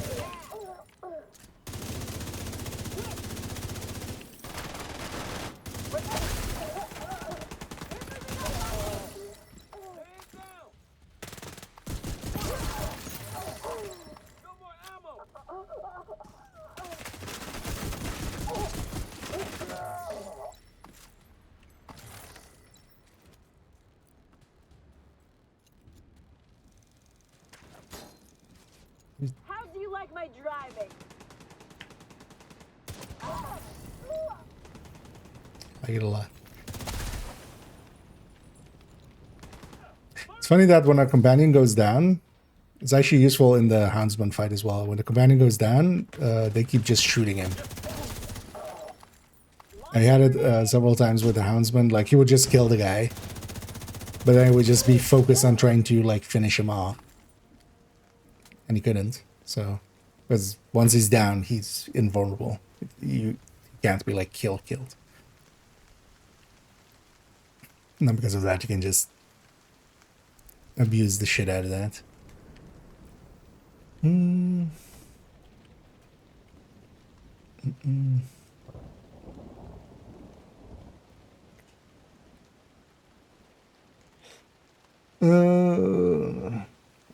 Yeah.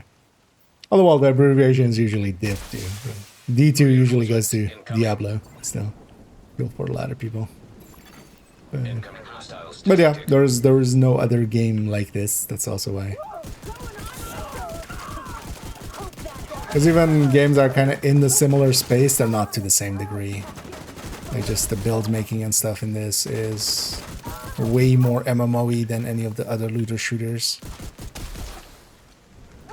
This one's even Destiny. Destiny doesn't do builds. Destiny does, you know, classes effectively and just setups like that.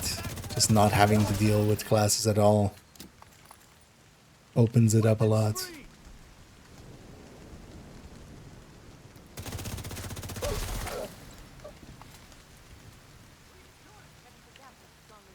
And also really good gunplay and mechanically sound for the most part. There's definitely, of course, we can point out to like the parts that are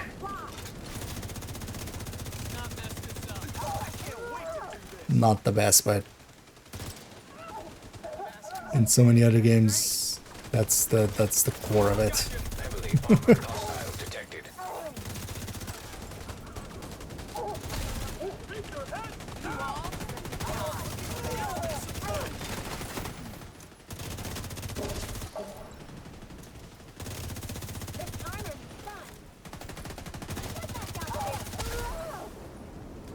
Medic? No medicing.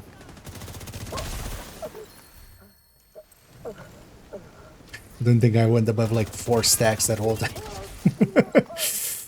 The thing is also with reanimated, they die so fast that there's no stacking. Good here today. We're gonna do this. Aiming weapon. Hey. We did our DC house cleaning.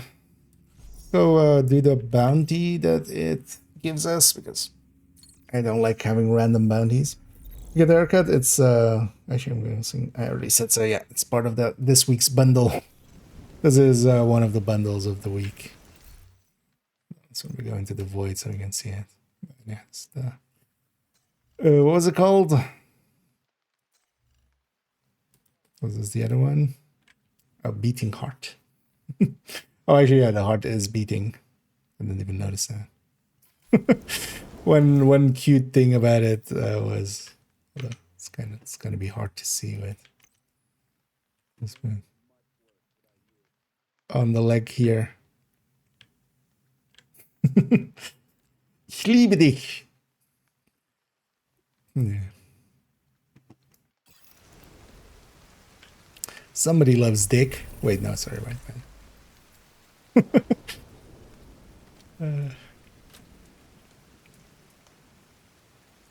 It's very satisfying. Yep. Supply room access unlocked.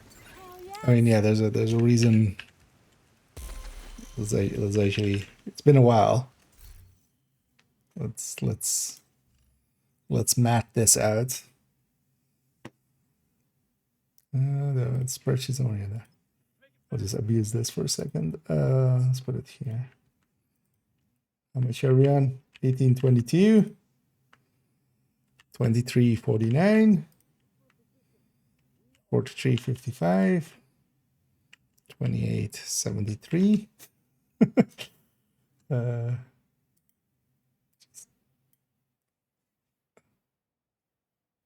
There were some in this here. 11,399 hours. And if we count the minutes up, that would be, so 23,400. And that's just this again. But yeah. A lot of... I've been here for a while in this game. And that's actually just main again because Dan also...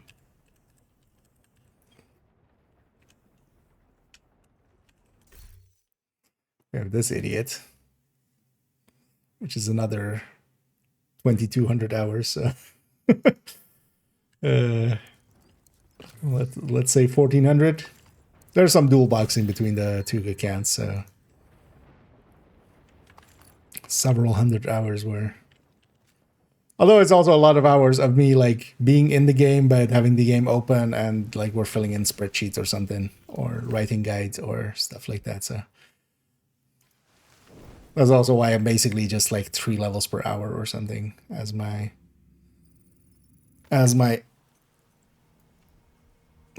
shade level to hours played. I need a navigator.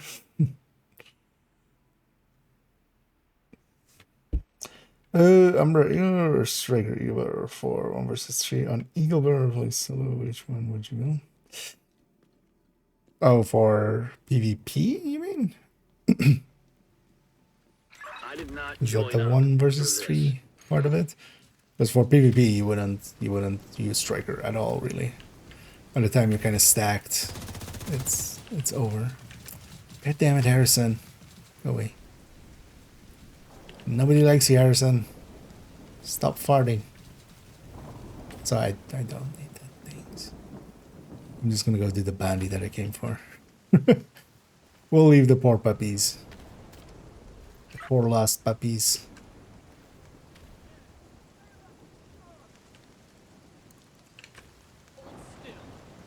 They don't know what they're doing.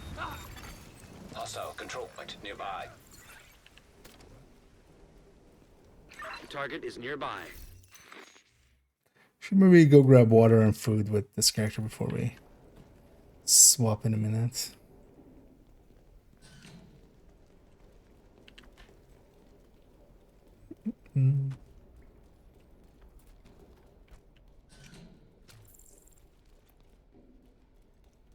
Versus 3. Because the rest of it reads like an PvE question, but good to clarify. Thing is, overall, both gear sets they just play differently, so it kind of depends on what you're looking for out of it. Striker is just old, reliable. Eagle Bearer would only really be a choice if you just want to have the Eagle Bearer's play style where you try to get some. Although actually with this, yeah, you're gonna get headshot kills. It's easy to get a headshot kill in because reanimated, but Eagle Bearer in general isn't like a top weapon. It's okay at best.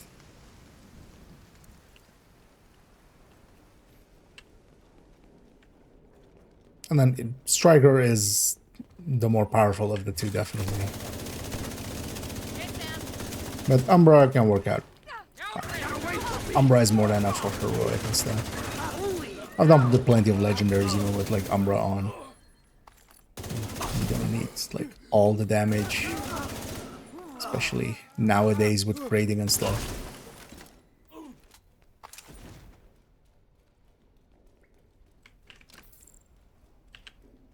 Let's go deal with the air, Pippin, and Mellow.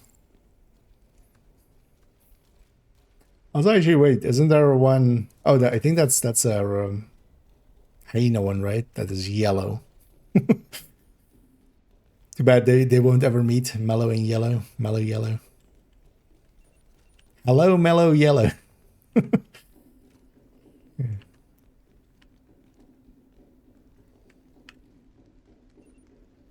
Hello, outcasts.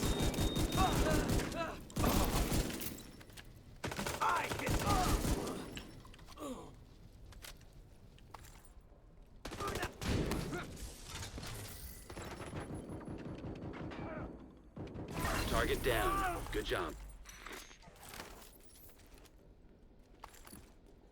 Guess I was too close to that door.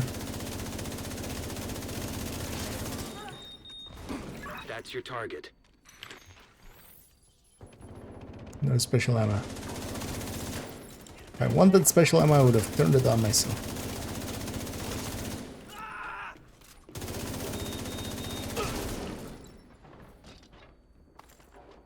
Really? Headshot killed him, and then I accidentally hit the weak point still.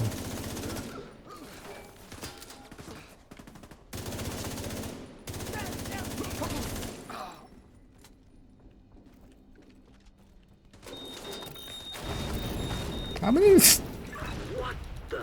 I saw the one. If those did you throw out? All of them? That's the answer. Well, let's actually get some stacks off of you. I'm not shooting you in the head. You got the target. Nice. That's the target, Agent.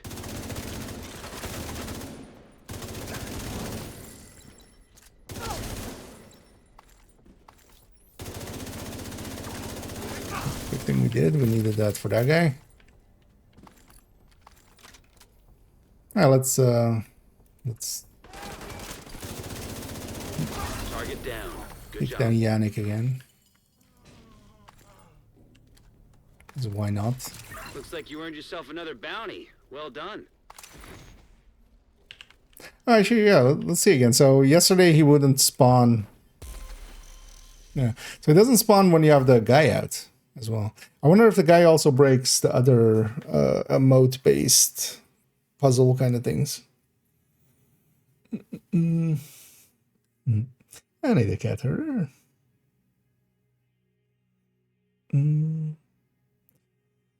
So,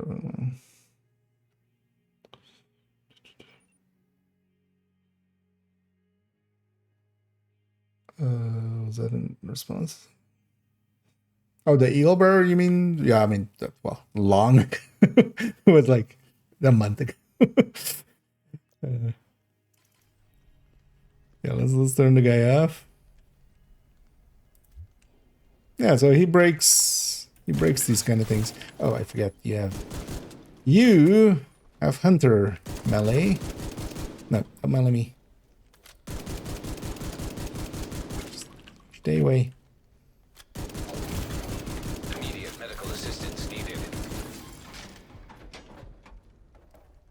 But yeah, we killed Yannick. There won't be a div 3 because Yannick's dead. Okay, so he is actually the same as the rogues. They don't actually take extra headshot damage.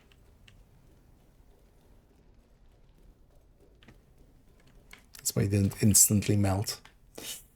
But yeah, again, just do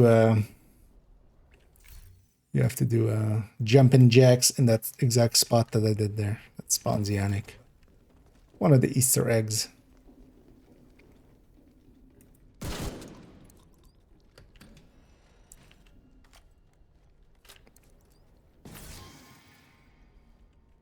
And he is basically a rogue / hunter hybrid. Let's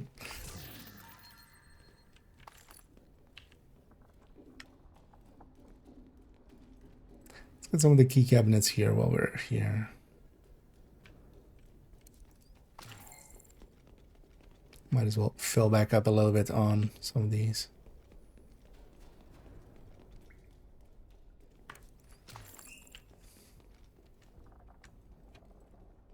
Because from there, maybe we go and do a little bit of recording of the descent guide.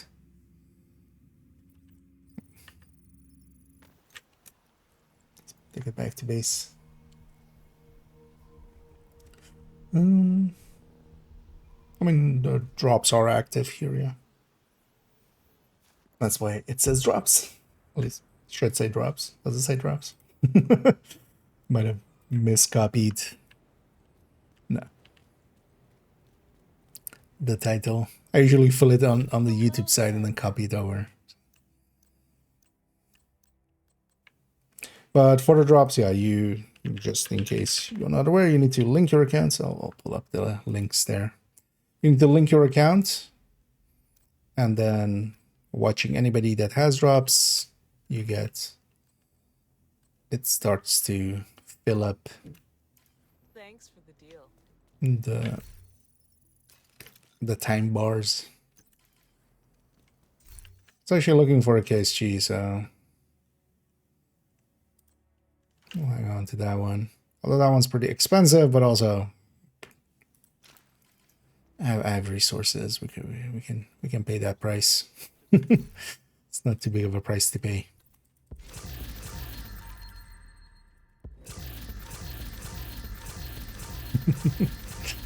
Yeah. I mean, a lot of people won't, like, you know, it's always somebody's first time.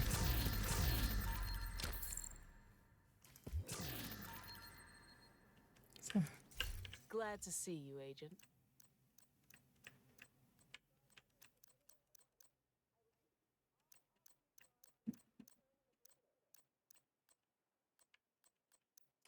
Nice doing business with you. I'll begrudge them that. Oh, yeah. Well, let's put this character back to the other thing. Just houndsman them back up. Does this still work? They fixed this, right? Yeah. If you were wearing a cap and also had the Anubis thing on, it would, like, be... the hood would actually be up. I don't know, this just deletes it, yeah. So they've even, like, it doesn't even have the correct, like, glasses should be overwritten by this, which it doesn't. But it actually looked kind of cool because you would just have the ears sticking through the cap. But it didn't, like, it was clipping, but it didn't look off because it was just the ears coming through. So you could headcanon it as something else. What I always love is, although on this one the baby face doesn't work that well. But I always loved on this one. Actually, Krampus might work too. The tongue clipping just, I always loved this one. Just being a little nosy.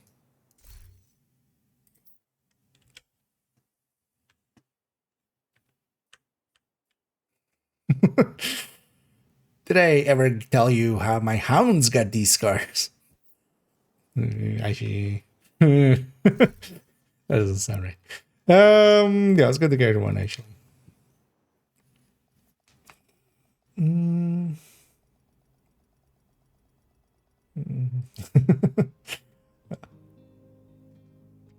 Happy to hear. And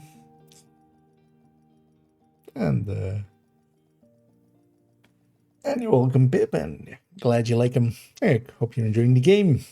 I definitely always am. Automated external defibrillators detected on hostiles. Hey, yeah, thanks Safe for that. Area detected. Thanks for the kind words. Let's set up actually to record. So I'm meaning to record up the descent guide. Of course, the second I want to start recording something, my voice goes like, I'm gonna go raspy. The descent guide has been done for a little bit, a week or two actually, but this other stuff got in the way. It's a long guide.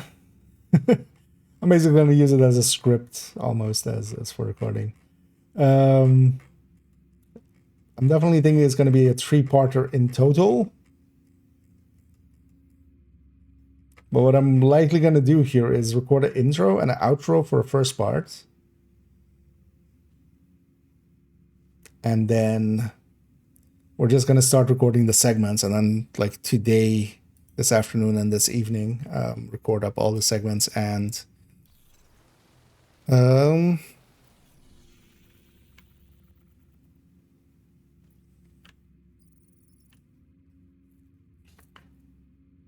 was gonna say, and then like figure out what we make part 1, what we make part 2, or maybe even 3 parts. Although mostly up to the setups. Yeah, so up to here is basically what needs to be recorded, because then yeah, NV setup and RAD setup I'm gonna actually record while we have them.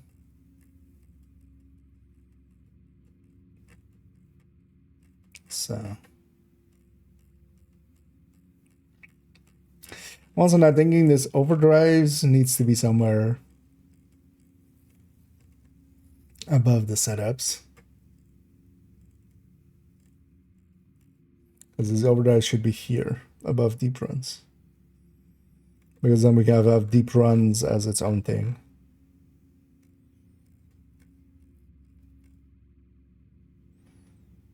Or maybe even after deep runs, and then the setups are their own thing.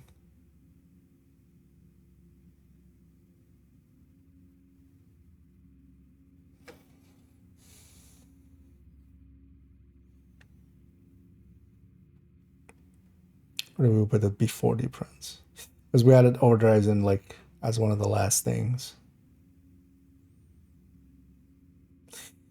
It makes sense to be before deep runs, depending on how it's written. Yeah.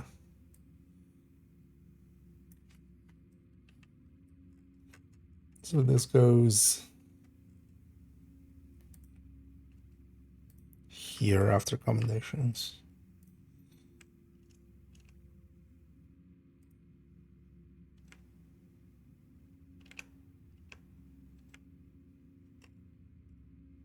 Yeah.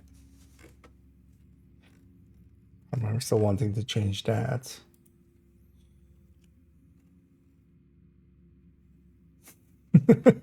Oh yeah, we put at the end at the end.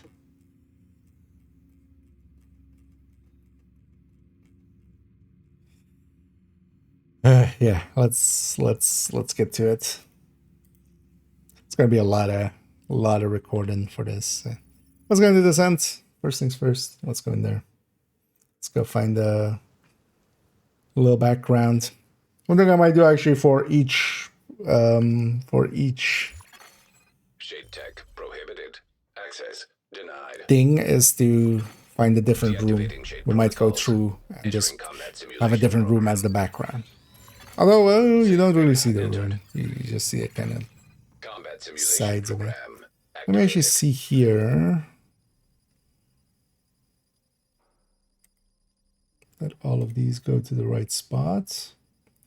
And make sure this one's set up for guide and not build picture. Yeah, so that one's set up for build picture or for guide. Yeah.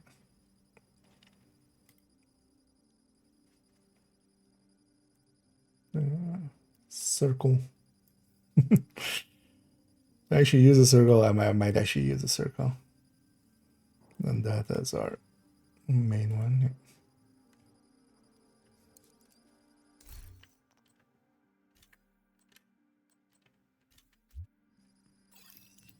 Oh, it's still envy, right? Yeah. For today.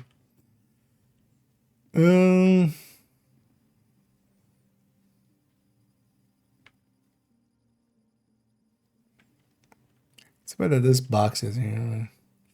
Also, this is like super dark, isn't it? What would make for good? Even if I try to lighten this.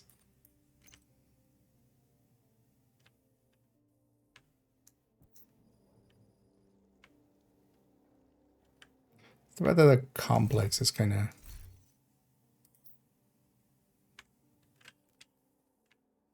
make it kind of work.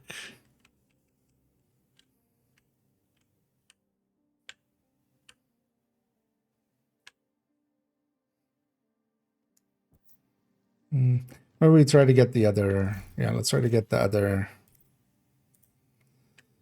one. Instead of bunker, we try to get lab. So let's jump out and in. 50k. Yeah, no. 50k is still quite a far away. Keep in mind that I generally don't play when there is especially not the 5 times. Usually also not when there's a 3 times. So. Simulation program active. Safe area detected. I'd be surprised if by the end of this year we hit like 40 at best.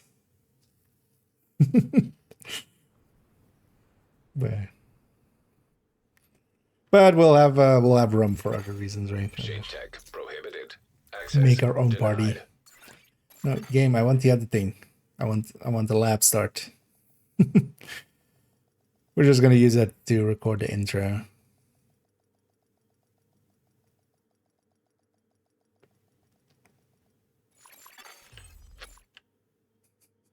Keep coming out and seeing that mohawk. It just breaks my brain for a second. Let's make bad choices and start way too early on some energy drink. Entering combat simulation program. The fuck? This is supposed to be the rarer one game. I wonder if they've addressed that at some point and it's just I haven't really paid attention to it. Maybe they've made lab also have just 2 instances in just to level the playing field. Because normally you would get lab twice as much as bunker, but that doesn't seem to be the case Shade tech prohibited. at all Denied. anymore. Deactivating shade protocols. Because in the past it was just 1 instance of lab versus 2 instances of 2 instances of lab and 1 instance of bunker. So I wonder if they've just kind of made that RNG. Like they gave lab another instance just to actually be a 50. 50? What the fuck? Access denied.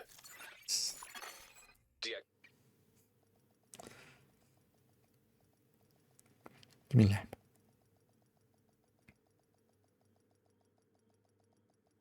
Because the lab is at least more well lit. So for an intro and outro, it'll work a little bit better.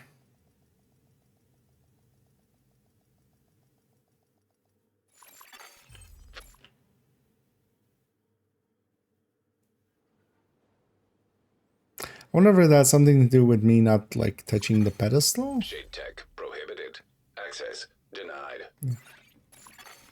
Deactivating shade protocols. Entering combat simulation program.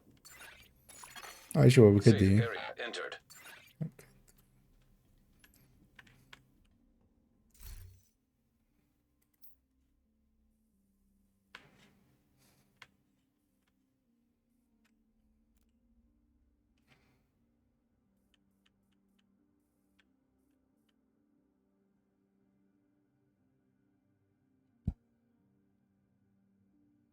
And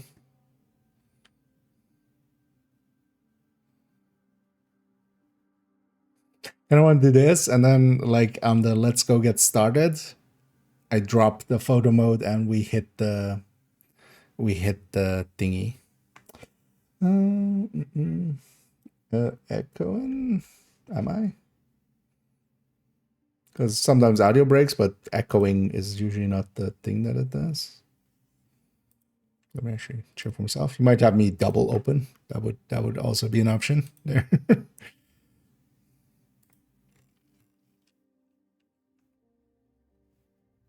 As in just testing here. Let me actually see if audio is broken. As in just testing here. That sounded just normal. But yeah, you might have 2 windows or something open and this add a sync.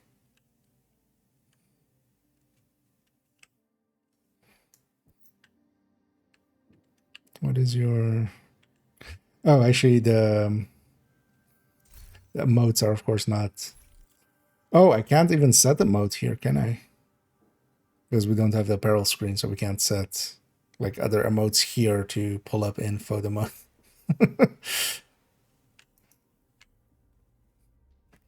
You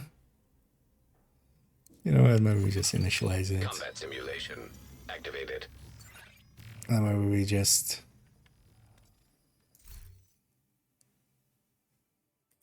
have ourselves just staring up on this.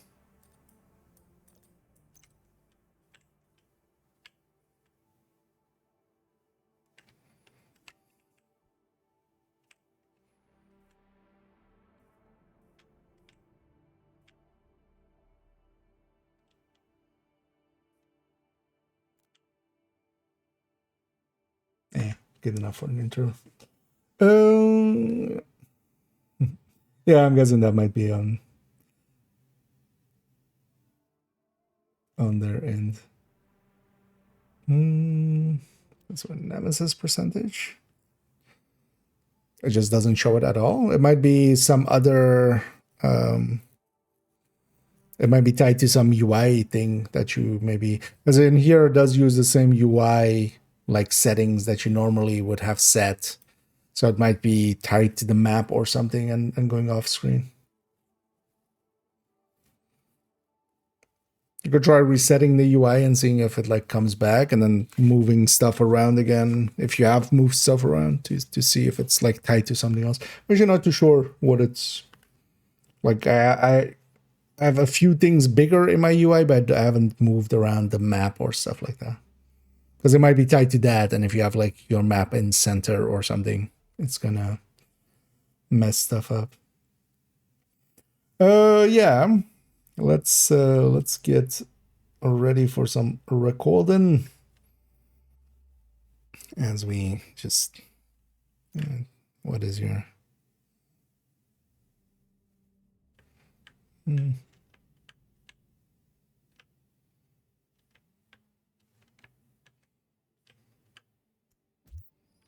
Actually,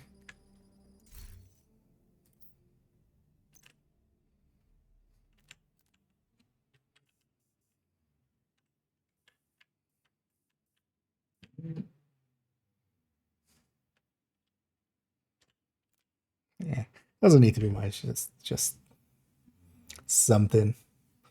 Yeah. So then I go here. Oh, as you know, where's the guides folder?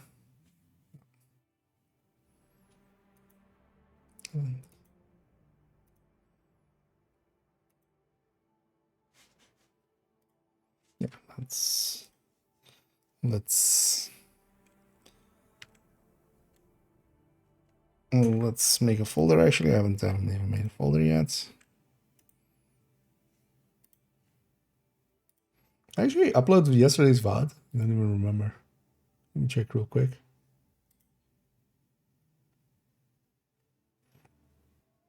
I didn't. Well, we'll have to do that after the stream here. I have it downloaded there, I see. Wait, folder 13. New folder 260213 underscore descent guide, or what, descent. I actually mistyped descent as decent. In-depth guide IDG. What's the last in-depth guide actually?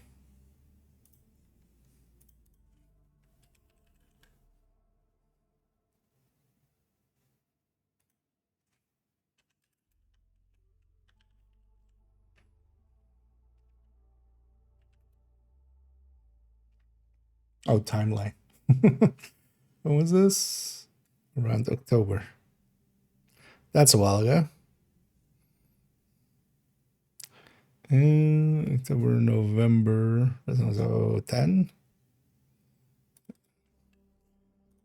Just take a description file and a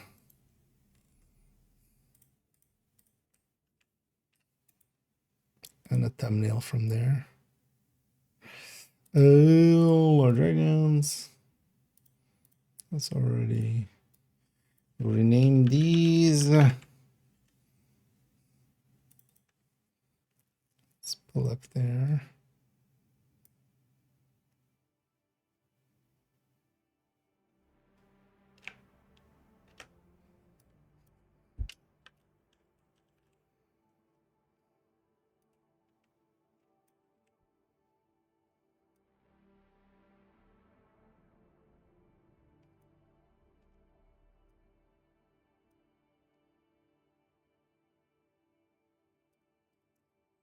Let me quickly set up this description thing because I'm going to forget in a second. This is so old that the about me is different than the about me that I usually do now. I'm no longer using that Steam guide in the descriptions. Oh, yeah. So I should already get a link to this in here.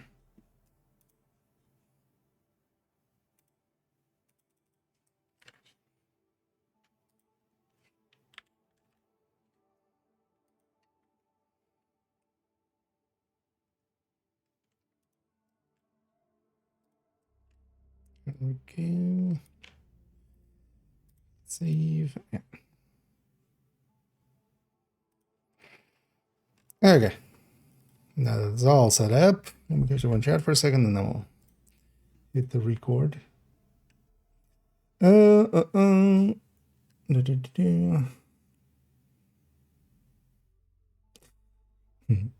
Another a C and thanks for that. Thanks for getting words and yeah, glad you like them. I like making them, so I've been actually enjoying trying to make those shorts most of the time because it's also actually a little bit of a challenge, like trying to get a build explained in 3 minutes is yeah, that usually does take a little bit. Oh yeah, they are well received, so I'm happy for that. And Hater God. And yeah, I'm doing good, God. Thank you for asking.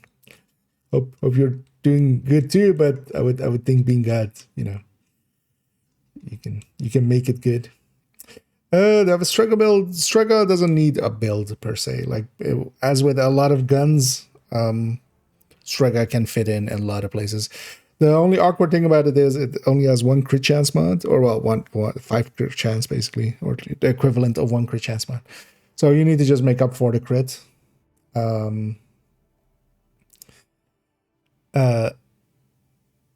But that's it basically.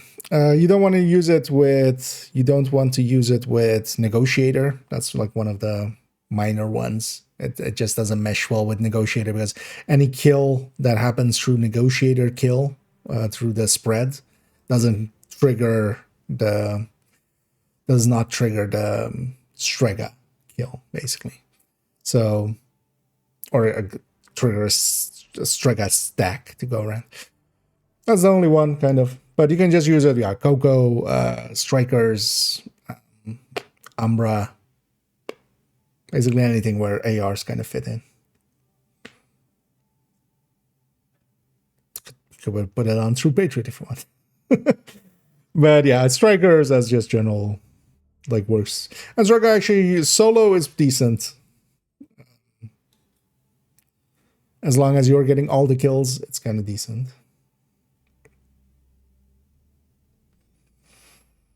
No.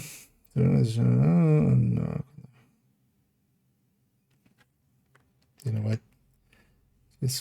But is anybody else getting an echo? Because I tried resetting my driver there as well, just in case. Because sometimes we have audio issues, but it's usually not an echo. It's usually more of an... well, actually, usually it's the game audio breaking. Or well, making the system audio break. Because yeah, the only other thing I can think of is that you have me open twice or something. But you would think that if you go to somewhere else, then you would just have me still once.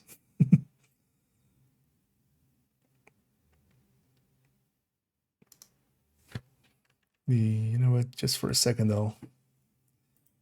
I'll check over here. As I'll check my voice. As I'll check my voice. Yeah, no, not echoing for me.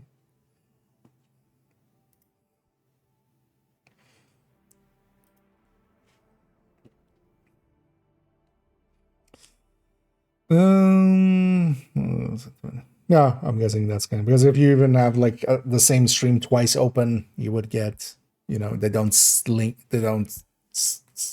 link up perfectly. You'll get an echo effect. That's the only thing I can think of because it doesn't appear to be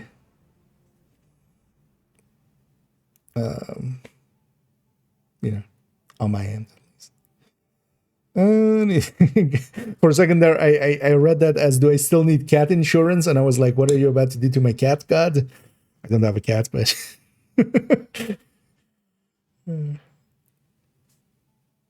But yeah, so I don't have a car, so it's fine.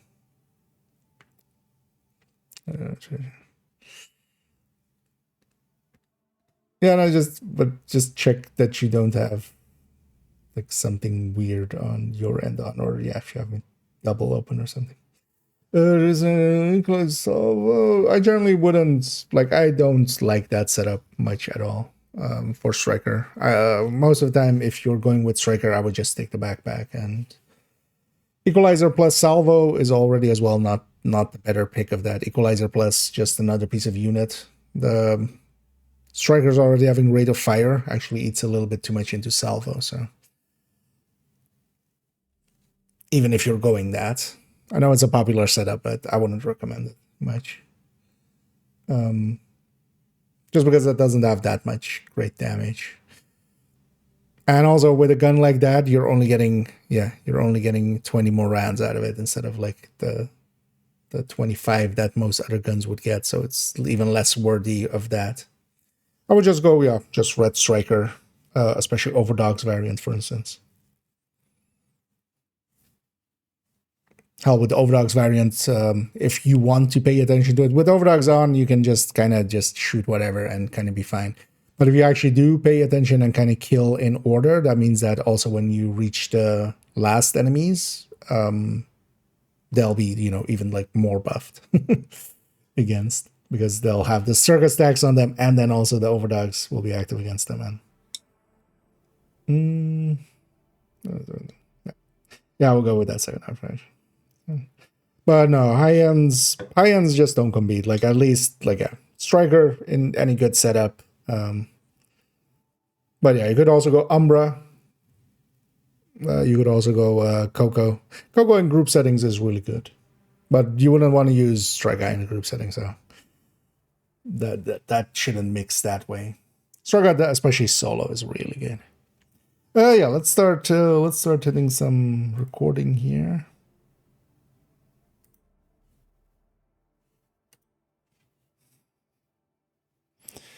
Yeah. So Hamakia, in-depth guide, timestamps, show the guide. And then yeah, we'll do a second section of the guides folder, and then the guide, and then we start. Okay. Yeah. Can't try to remember how to do in-depth guides. Take one of many of 1,000. Yeah. What was my name again? Yeah. That didn't read it correctly. Hi, I'm Ikea. Let's put some energy in there, Kia. Hi, I'm Ikea. Yeah.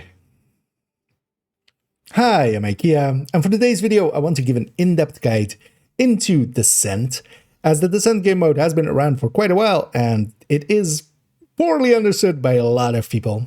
There's a lot of mechanics that are very different than the main game, and because of that, we also need to discuss a lot of things. We can't just assume that, oh, we can take over, that you know how to play the normal game, that will carry over directly into Descent.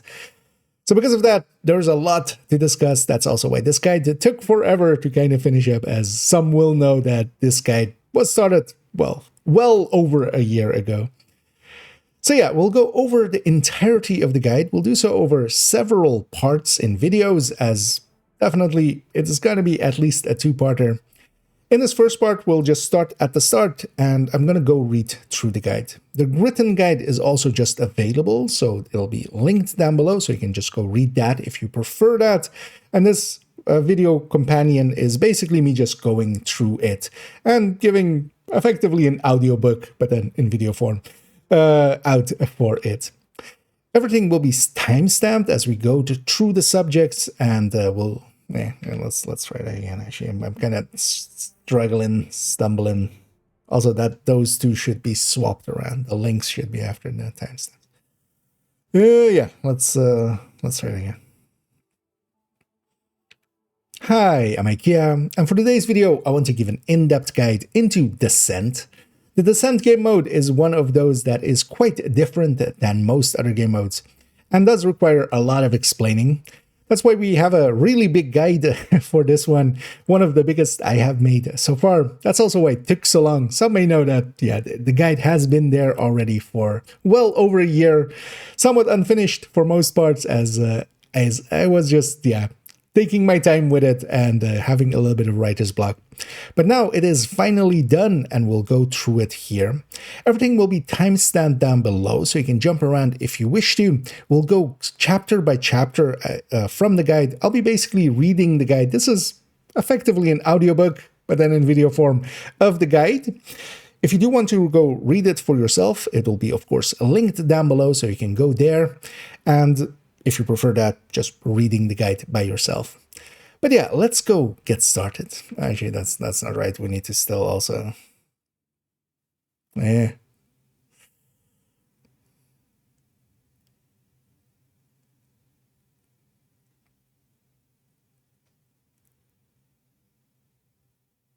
yeah, we need to still include the multi-part thing.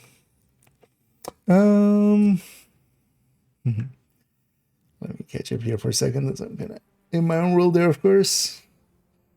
I need a dark fire. Yeah, doing fine. Oh,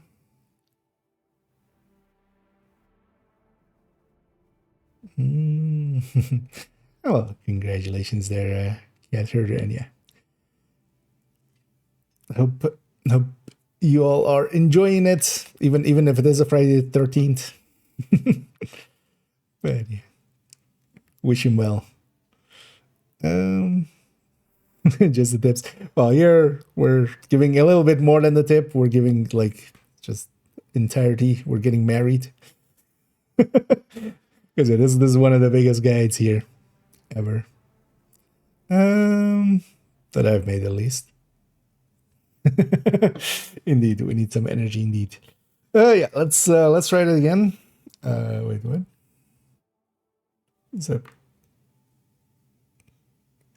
an I or is that an L? Is that yellow or is that something else? Yeah, let's try that again. Hi, I'm IKEA, and for today's video, I want to give an in-depth guide into Descent. As I've made a written guide, it has taken quite a while. Some may know that this guide has existed in some form or another for well over a year, as I've had some writer's block on it, and especially realizing how much would need to go into there. As Descent as a game mode is definitely very different than all of the other game modes. We can't just assume here that, hey, just take these builds in and these tactics and you'll be fine. There's actually a lot of nuances here that are very different, of course, to our builds and such. And of course, even through weapons and skills in here. So we need to explain a lot, and because of that, it is a very big guide. That's why we'll be splitting up these videos as well into multiple parts. In this first part, we'll start with the guide and go through stopping somewhere in the middle, most likely, and then have a second part coming, doing the rest. Everything will be timestamped down below, so you can jump around. We'll go chapter by chapter as it is in the written guide, and they'll be timestamped. You can also just go read the written guide if you want to, as of course that's available as well. This will basically be an audiobook in video form companion to it if for those that prefer it that way. So yeah, let's go get started. But then with less stumble. Let's instantly take another one because I stumbled a few times. I always have that one. If I stumble more here, we'll just take that one. Yeah. Hi, I'm IKEA, and for today's video, I want to give an in-depth guide into Descent. As I've finished up the written guide that has taken quite a while, as some may know that this one has been there in the guides folder for well over a year in the under construction form that it was, as I realized very much that Descent needed a lot of explaining. A lot is different within Descent compared to the normal game, so we need to go through a lot of different... I'm stuck on a lot. That's the word there. A lot. I'm saying a lot. I quite often have it that I just grab a word and just kind of... it becomes the word that I use as the filler. Let's try it again. Hi, I'm IKEA, and for today's video, I want to give an in-depth guide into Descent. As I've finished up the written guide, this written guide has taken quite a while, as it turns out that Descent is definitely something that really needs a lot of explaining. A lot of things within Descent are quite different than the normal game, so we do need to explain quite a bit. Because of that, it has taken a while, and yeah, it is now finished though. The guide will be linked down below. If you prefer to go and read it for yourself, you can do so, of course. This will be basically an audiobook as a video companion to it, for those that prefer it that way. This will also be likely multiple parts, as there is a lot to go through, and that means that I'll likely split it up into multiple parts. In this one, we'll start off with the guide. Everything will be timestamped down below. We'll go by the chapter headers as we go through, so you can jump to separate chapters as you want to. Let's go get started. It's still not clean, but I'm fine with that. That one's close enough. Let's make sure audio and everything is fine. And for today's video, I want to give an in-depth guide into this. Just that we don't have accidental sync issues or something.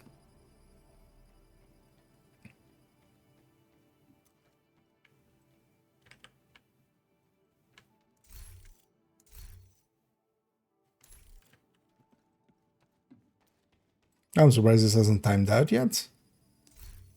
Wait, does the first one not have a timeout? It's the first one doesn't have a timeout. Huh. I actually never realized that. Huh. Learned another thing today. Just give me something. Give me whatever's. I was going to use this for like a second of background.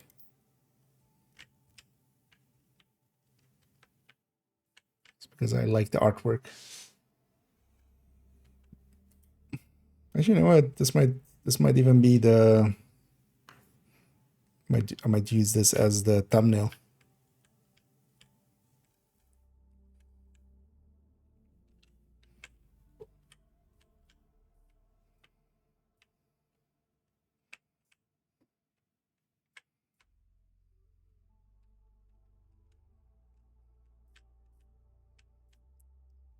Place the character kind of like that. This is kind of distinctly Descent, but not like overly so. A few different angles. I'll figure out which one I exactly want. Anyway, thanks for the cheerleading.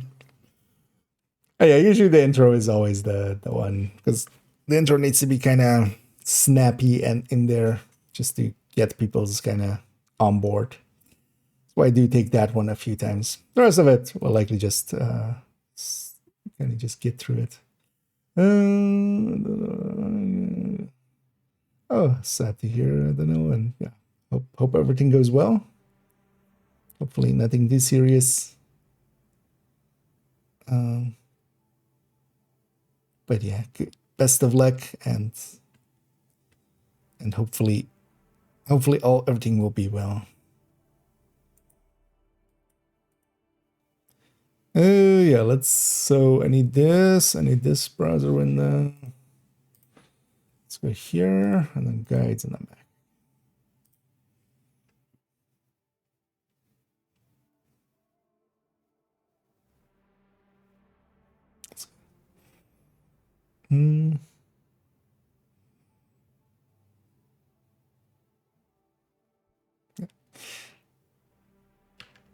And yeah, this written descent guide has actually become kind of a monstrosity. Turns out, yeah, we have a lot to go through. But I've also made some things that have been meaning for a while. For instance, yeah, a list of skills and such to go through. And this, of course, as with all my guides, lives in the guides folder. That will be linked down below, as well as, yeah, I have a lot of guides on a lot of different subjects, and this one is added in there.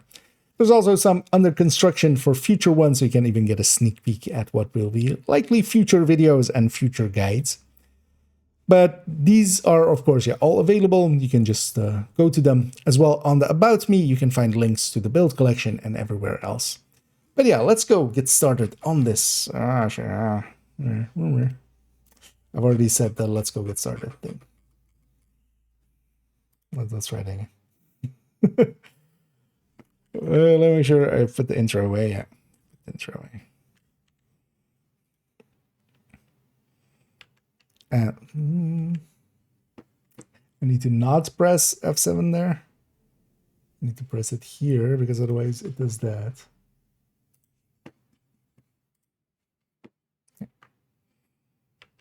And this descent guide definitely is a lot. As we discussed there's a lot to explain, as quite a lot of... I'm stuck on a lot. let's not say a lot. And this descent guide definitely became somewhat of a monstrosity. It has a lot of things that we need to go through, of course. Things are very different in Descent than from the normal game, and we need to explain some of those. Also made 2 maps, which are centerpieces to here, to just show the routing, especially for bunker, as even there, until I made this guide, I couldn't make it make sense in my own head and try to remember kind of which route led to which boss room. And we'll explain all of those, of course.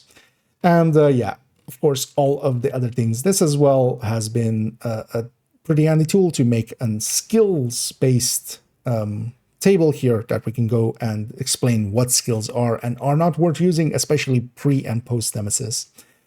And we even have some setup as to what setups to take and how to set up for instance, NV and RAT, especially here. These, of course, also just this guide, and all my guides live in the guides folder. That'll be linked down below as well. This one is 11.0, and there are many others in here, going over some, for instance, from the skills, which also still needs to be turned into a video. And for Countdown, for instance, a guide on the macros, a guide on Snitch, and of course the named and exotics targeted loot images, as those are especially kind of handy to have. And all of these will be, of course, linked down below, so you can go read them for yourself. But let's go get going on this descent guide. It felt like almost a second intro, but it's fine. It's 1:30.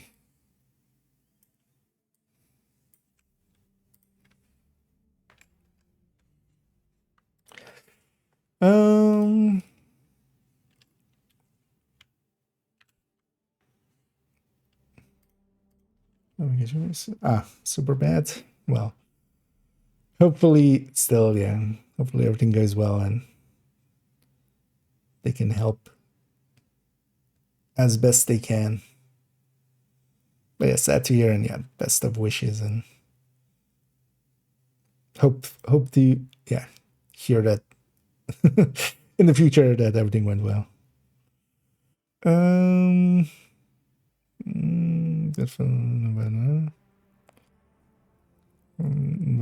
Sorry, what?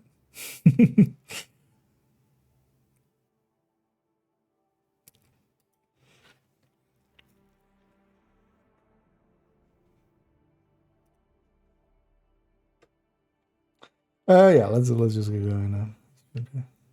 Think of what was meant there, but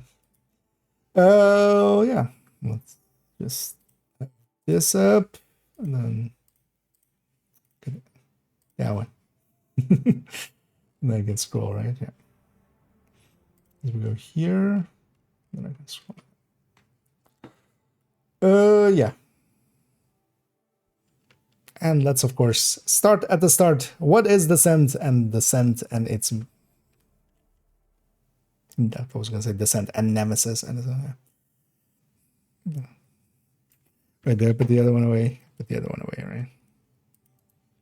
Just to make sure. Especially with this one, I need to watch out to not accidentally keep a segment that I don't mean to. Yeah. And let's, of course, start with Descent and what it is. Descent is a game mode with the premise that it is a simulation, and that is why your normal gear and weapons cannot be used. But you get to pick weapons, skills, and talents as you go. And the run ends when the entire team dies or you choose to leave. The basic mechanics of a roguelike, or a roguelite specifically, if you are familiar with that. No progress is saved between runs, but you do gain permanent currency that, in the form of NSA tech that allows permanent upgrades, making progression easier in subsequent attempts. And that should be kind of self-explanatory. If you are familiar with roguelites, this is kind of that. We do have permanent upgrades, making that a roguelite. Descent is a 1 to 4 player game mode where you do not have access to your normal gear, and because of that ends up playing quite differently. Than the normal game. You are stripped of your normal tools, and especially early on, you have to rely on your own abilities to deal with enemies without the crutches of normal gear. Later on, the mode turns into breaking the game while becoming very overpowered, and eventually both you and the enemy are very OP, and it becomes about surviving it. After some loops, you will fight the Nemesis, Nemesi, Nemabro, Nemadad, or Nemamam. You can progress beyond that point and try to go for higher loops for better rewards, both in the chances at caches and more NSA tech currency. Beyond certain points, you will start facing more waves and even start encountering rogues. I will explain all of those as we hit those headers. I'm going to split it up into each header here. But yeah, this is basically going to be the thing. Like, I'm just going to read out the thing, elaborate a little bit, and then... So it's kind of... If you want to read the written guide, then... this is me basically reading out the written guide. Because I'm not going to pontificate too much on the things, because we're going to hit all of those things. Like, all of the... You know, I don't need to here go like, oh yeah, you meet rogues and stuff. No, we have a whole chapter on rogues.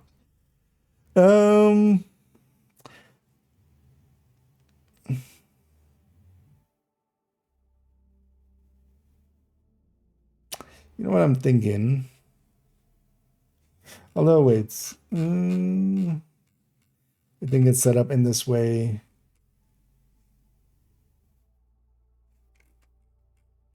For the images on like the named guide and stuff, right? Let me quickly check something here. Because how wide are these? Because I think these are also no longer as wide as I used to have them. Okay. You know what I might do? Just zoom this a little bit more, because I have to read it through the OBS, just because I want to move the red thing, of course, as well. But then let's maybe zoom it in, and maybe we redo that segment. Because we can have this actually be...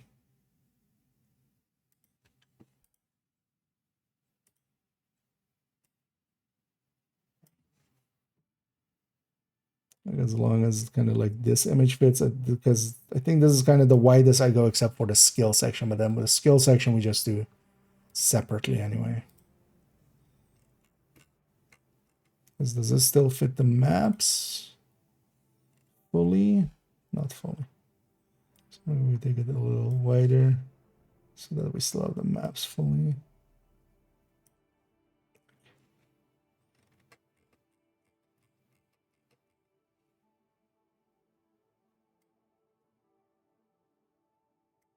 Because then the idea is this.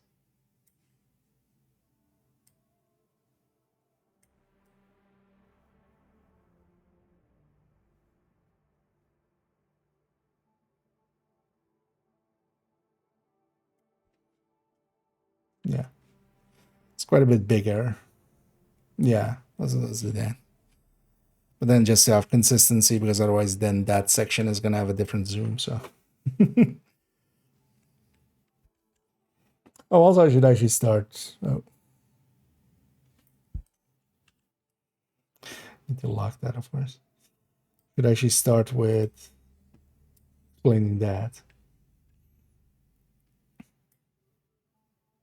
Yeah. Yeah, let's keep going again.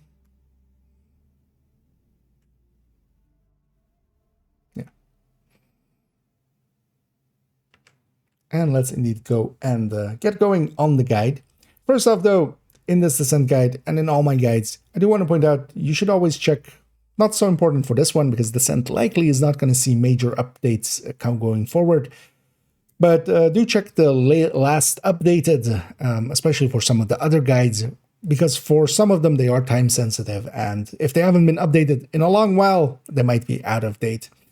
This one likely will be not changing ever going forward, but worth knowing about. And yeah, Descent is a game mode with the premise that it is a simulation, and that is why your normal gear and weapons cannot be used. But you do. Actually, you know what? Let's. But you do get. Pick weapons as you go. Yeah, that sentence. Interesting that I'm still finding like places where it doesn't read correctly. Because we've rewritten this several times already. Yeah, let's and let's indeed start going through this guide. And let's start going through this guide. Firstly, though, I do want to point out, always check the last updated on any of my guides, because for this, likely Descent isn't going to get changed in the future. It is not likely to see updates, I would think. But if it does, yeah, it might take a little while till those updates make it into here. With this one, this isn't that time sensitive, but for instance, for the targeted loot ones and such, it can actually be handy to make sure that you check the date on it, and if it's been recently updated, then it is likely going to be fine. For this one though, yeah, it's likely not to see any changes in the future Descent. But yeah, Descent itself is a game mode with the premise that it is a simulation, and that is why your normal gear and weapon cannot be used. But you do get to pick weapons, skills, and talents as you go, and the run ends when the entire team dies or you choose to leave. The basic mechanics of a roguelite, if you are familiar with that. No progress is saved between runs, but you do gain permanent currency in the form of NSA tech that allows permanent upgrades, making progression easier in subsequent attempts. Scroll down a little bit. Descent is a 1 to 4 player game mode where you do not have access to your normal gear, and because of that ends up playing quite differently than the normal game. You are stripped of your normal tools, and especially early on you have to rely on your own abilities to deal with the enemies without the crutches of normal gear. Later on, the mode turns into breaking the game while becoming very overpowered, and eventually both you and the enemy are very OP, and it becomes about surviving it. After some loops, you will fight the Nemesis, the Nemesi, the Nemabro, the Dad, or Nemamam, or all of them combined depending on how many players are in the group. And yeah, you can progress beyond that point and try to go for higher loops for better rewards, both in chances at caches and a more NSA tech currency. Beyond certain points, you will start facing more waves and even start encountering rogues. And we'll explain all of those with their own chapters as we go through. Yeah, that felt fine.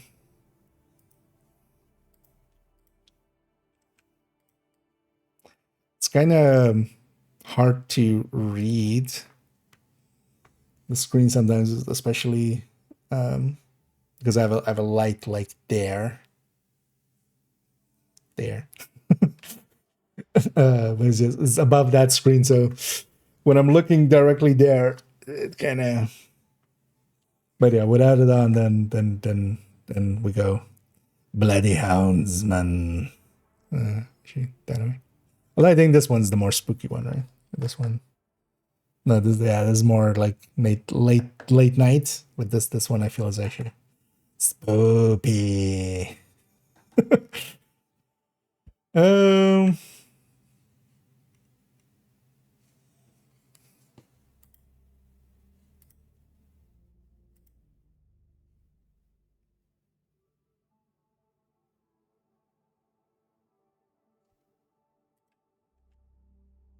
Yeah, let's put this in there. Yeah. Let's keep going.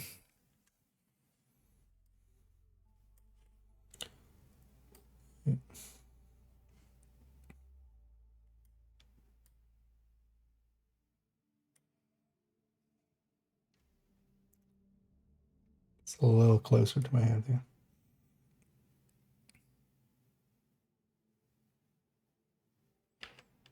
Then there are two different ways that we really interact with the scent. One is a Nemesis run, one is a deep run. And those are this, going for the Nemesis, fight as fast as possible for the Nemesis fight, by going with the easiest rooms available to get the Nemesis heat percentage up as quickly as we can, and fight the Nemesis after loop 4 preferably. This is mostly done to do the weekly project, which is of course to get a Nemesis kill. Going deep, where we try to accrue as much NSA tech as possible by going for higher loops. This is mostly done for the NSA tech currency, reconstructed caches, and seasonal arm patches. I don't explain it here, but this is also very much the reason why matchmaking for Descent really isn't the thing that a lot of people will do. A lot of people will use, for instance, Discord to LFG looking for group for this. But because there are really two different ways, and when you're matchmaking, you know, some people might be interested in Deep Run, some people might be interested in the Nemesis Run, and those are actually different ways of playing this mode. Because of that, matchmaking for Descent really isn't recommended, but yeah, you can likely find some people if you want to play with some people in different Discords in the LFG sections. Should maybe add that into the guide, but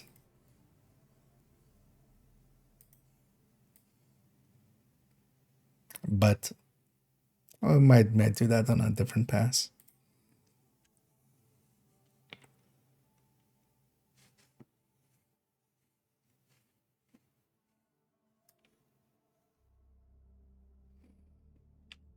And then we have a loop. Descent is based on loops. Each loop is a section starting on one of the two maps and starts with a lobby room, then has 4 normal rooms to complete and ends with a boss arena. You start on loop 1, and after each boss arena, you go down 1 loop as you descend further. At certain loops, changes will occur to which enemy veterancy you will face, what room difficulties are available, and or how many waves will spawn.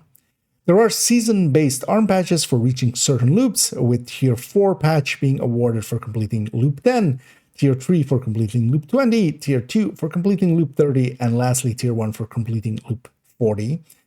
Each season has these arm patches, and those patches are only available during that season. Loops are effectively, as well, similar to floors in Summit, and as you complete each one, you move on to the next one. Unlike Summit, all of the loops in Descent are the same. They all follow the same sequence of a lobby, 4 rooms, and a boss, except for the Nemesis fight.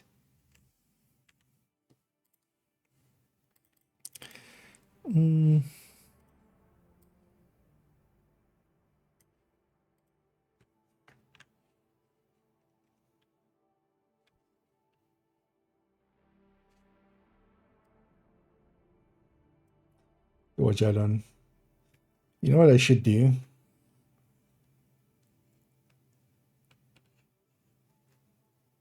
Yeah.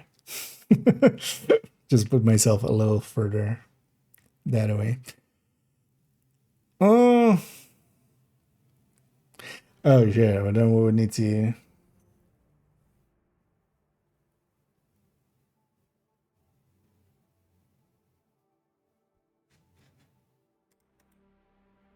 Wait, let me try one thing. Actually, I realize now.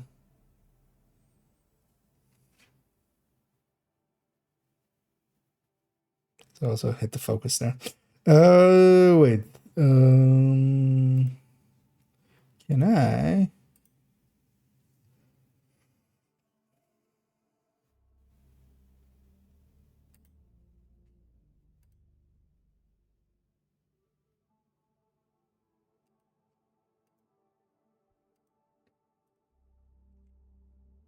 It's not that. Oh, it will be just in transform, right?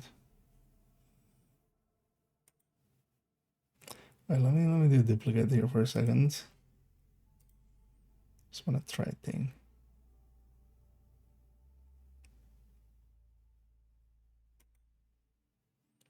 No,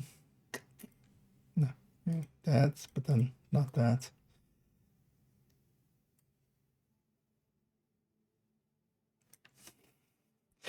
Oh wait, can I just edit this by numbers? So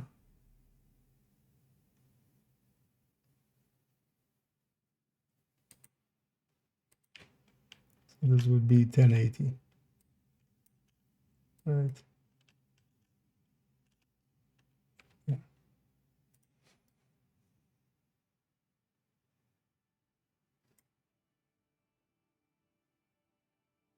Does that make more sense? I feel that makes more sense, but then we would need to re-record everything we've already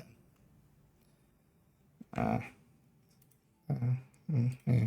Nah. Kind of looks weird that I'm kind of looking like that way when the text is that way, but I think people understand, right? So maybe get teleprompter set up for these, but I don't do guides often enough for that. So also no, basically. Yeah. Let's maybe see about getting this even a little bit more further in the corner. There we go. Yeah. Yeah, next one, rooms. And then next up, rooms. Each loop is made up of several available rooms connected by corridors. As seen below on the maps, there are many rooms, but for each loop, you will be completing only 4 of them. You get to decide which rooms you want to enter, as each room will indicate its difficulty in its encounter brief, and that is that header that is next to the doors usually, and you can see, or sometimes even on the doors. As each room will, That's allows you to read all this, and then we go to rooms. Each loop. And then we go to rooms. Each loop is made up of several available rooms connected by corridors. As seen below on the maps, there are many rooms, but for each loop you will be completing only 4 of them. You get to decide which room you want to enter. Each room will indicate its difficulty in its encounter brief, which will be easy, medium, or hard, and what color talent picks are available for selection. Depending on difficulty, the descent currency and nemesis heat will be different. And the encounter briefs are these that we see next to the door, sometimes on the door, and they indicate all of those things. The nemesis heat and what skill or talent picks it will have available to us when we've completed. As for instance here, we have 2 yellow and 1 red guaranteed from it, and then of course we sometimes have that 4th talent if we have that permanent unlocked. Upon entry, some spawn doors inside the rooms will be marked. This depends on the chosen difficulty of the room and on if you are solo or in a group. Hard rooms will always have all doors marked. For easy and medium rooms in groups, you will have 2 marked doors only for loop 1 and 3 marked doors from loop 2 to 15. And at loop 16 and beyond, all rooms will mark all 4 doors. Also, starting at loop 11, you will no longer see easy rooms to pick, and after loop 25, it will be only hard rooms that are available. Some rooms will have certain extra hazards that will come into play from time to time. It will state the hazard what the hazard is going to be before on the selection graphic, and certain rooms will only have certain hazards tied to them. For instance, the EMP lab, of course, famously has that big EMP that it does for the entire room. Certain rooms can only have certain hazards. Kind of fumbly, but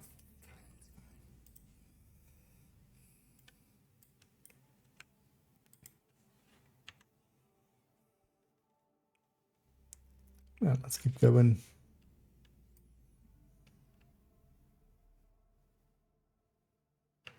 And then we go to a special kind of room, which is the boss arena at the end. And then at the end of a loop after 4 rooms, you will be entering a boss arena. There are 2 per map for a total of 4. In the boss arena, you will face a named enemy at the end.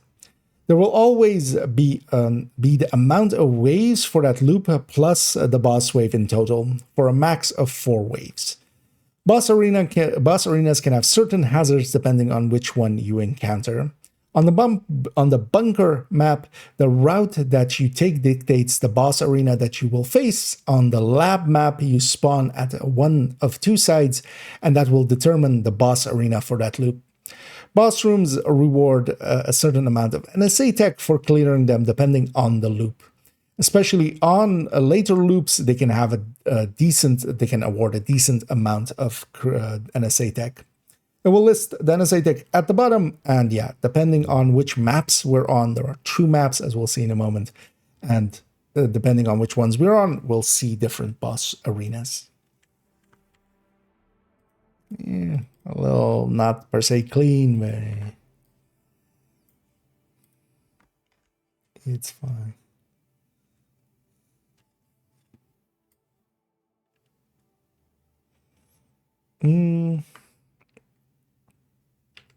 And then going to waves. Each loop has a preset amount of waves for each room. This also depends on if you are solo or 2 to 4 man, so group settings. It will state the number of waves once they start spawning in the objective text. For example, once 2 waves start happening, it will start with 1 out of 2 waves, as we see that here. This will be in the upper left, normally basically next to the minimap as your objective. Once they spawn, it will list how many waves are in total. Solo, you start with 1 wave. At loop 6, you will start facing 2 waves. And at loop 17, you will be clearing 3 waves per room. And as we, of course, get more waves, it will take longer as well, just implicitly. Also, you will start having to deal with elite enemies starting at loop 16, solo, which will start including heavies, and only beyond that point can you face rogues when selecting hard rooms. In groups, meaning duo, trio, or 4-man, you will start encountering 2 waves at loop 4. And at loop 11, it will be 3 waves, and also on that same loop 11, you will start facing elite veterancy enemies. So it is quite different if we are solo or in a group. Basically, we get more waves earlier. That is, of course, also then offset that we have teammates to help clear those waves, of course.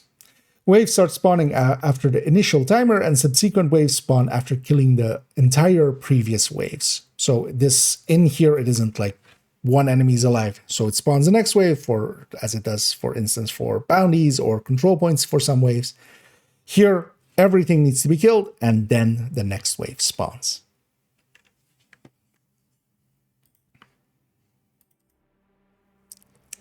Yeah.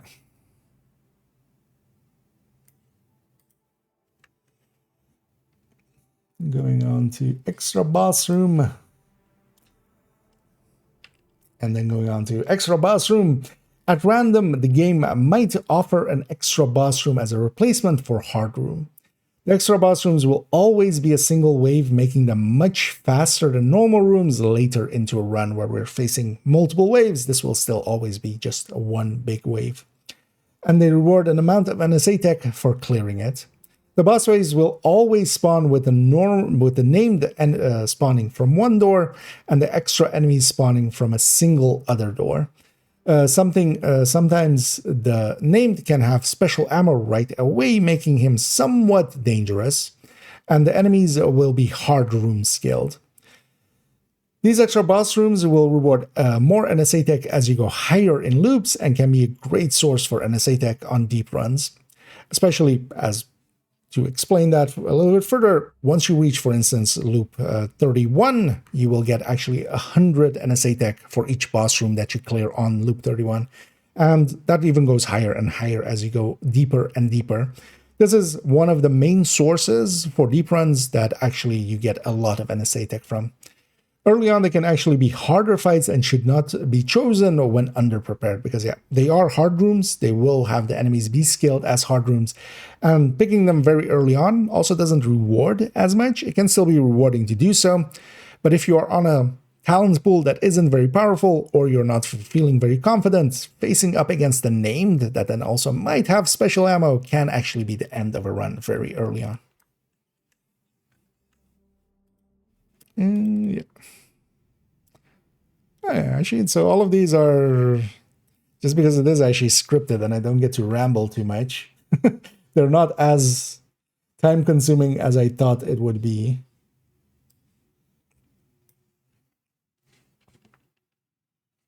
Yeah, let's go on to enemies.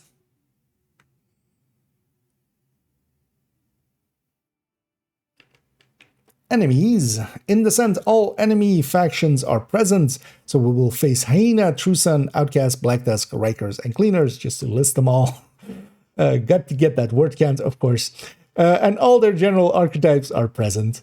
We will always face Cleaners on loop 1 if solo, and True Suns if in a group.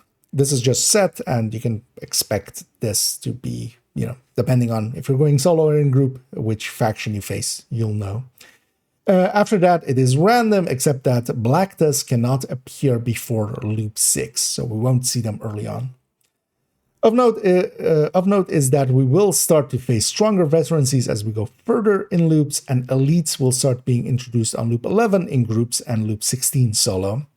Because some archetypes like tanks, heavies, chungas, whatever you want to call them, are only available as elites, you won't see them until beyond those points. So for instance, in a group setting, until loop 11, we won't see any heavies, as they can be very dangerous, especially True Suns ones with the grenade launcher or Riker ones with their nail guns. Also, the enemy noticeably scale every 10 loops at 11, 21, 31, 41, etc. This is most noticeable after loop 31, or at loop 31, where there is a big jump in enemy armor and health. They do scale continuously, it seems, but there just seems to be a big jump in the explained loops. And yeah, that loop 31 is a doozy. A lot of players will get, over time, if you get even decently good at Descent, you can reach loop 30 pretty easily. But after 31, where one of the biggest scaling jumps happens, it can actually be very hard. And that's why you'll often hear people going like, I've reached loop 32 or 33 or maybe just 31 as the point where they died, because there is a big jump there. Then there are also rogues and the Nemesis as special enemies. 203. Yeah, we're actually making good time on this. Yeah, let's talk about the Nemebro. So we go up to there and then we scroll. Yeah. I'll be this smart.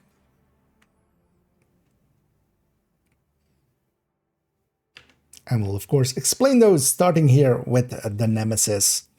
Once per run, you will face the Nemesis if you go high enough. The Nemesis encounter takes place after the loop where you have reached 100% Nemesis heat.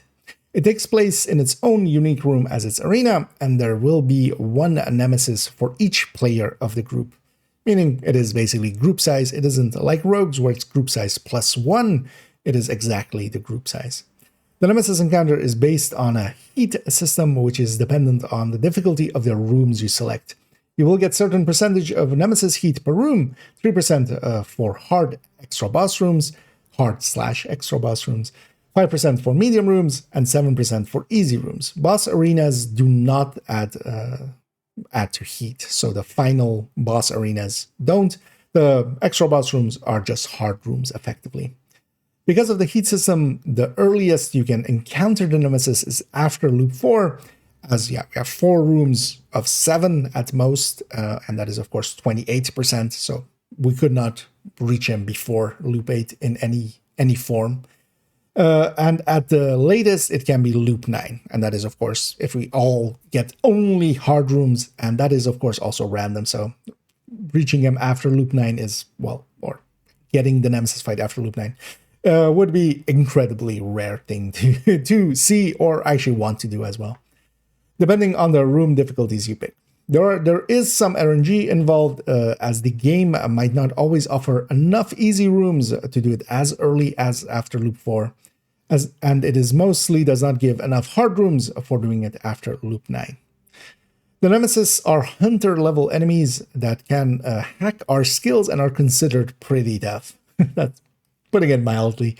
They can hack our skills, and their skill depend on what we select as our skills. And this is one of the most important factors, and we'll elucidate on it, of course, later on. This is explained further in the skill section and is very important for beating the nemesis encounter.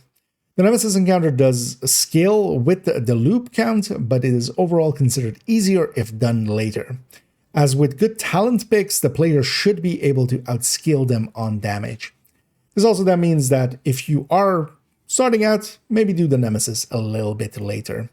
You will likely get more talent picks and be stronger than the nemesis as deeper loops come in. There is also a weekly project tied to the nemesis that will give descent comms. Each time you defeat the nemesis, there is a 50% chance of getting a reconstructed cache and a guaranteed exotic cache. This isn't tied to the project, as some believe. You always get an exotic cache if you beat the nemesis, and the reconstructed cache is also not tied to that project. It is just a 50% chance at the point of killing the nemesis. If you beat him, you might get one. For this project, usually people will take the easiest room and try to fight the nemesis after loop 4 if possible, making it a little bit harder of a fight but faster overall, because that will take around 30 minutes. Even pushing it to loop 5 usually adds 10 minutes per loop basically. Also, similarly to the seasonal arm patch for reaching certain loops, there is a seasonal nemesis arm patch that is rewarded for beating the nemesis after loop 8.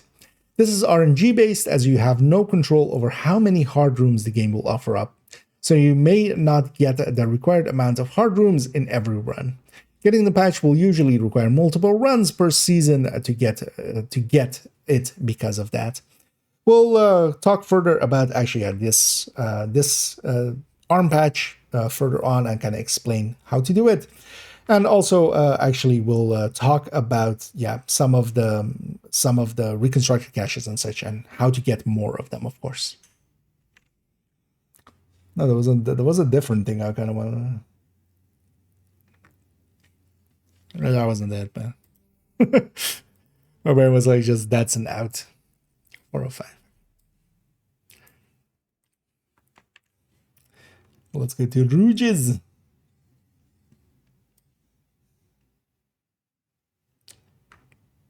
And then, of course, we'll go to Rouges. After elite enemies start appearing, you can start encountering rogues. This happens after loop 16 solo and loop 11 in groups. Rogues can only spawn in hard rooms and they are random. You will encounter group size +1 in the same way that you would in missions or in the open world, as a different rule set than the Nemesis, where there it is, just group size exactly. Here we do get a +1. So solo, you will face team. They have their own skills and can be pretty tanky, making it a dangerous fight if underprepared. The chances do seem to go up the higher loops you go, and because they only spawn in hard rooms, they can be avoided until loop 25. As at loop 25, we only get to pick hard rooms, solo or in group, doesn't matter. After that point, we only get hard rooms, where hard rooms become the only difficulty available, as stated, as just said. Each rogue encounter will, when completed, will give 10 NSA tech as a reward.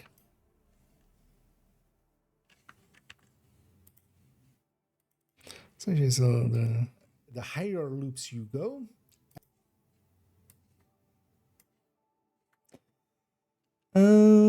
Yeah. I need to have the maps both open in a sec.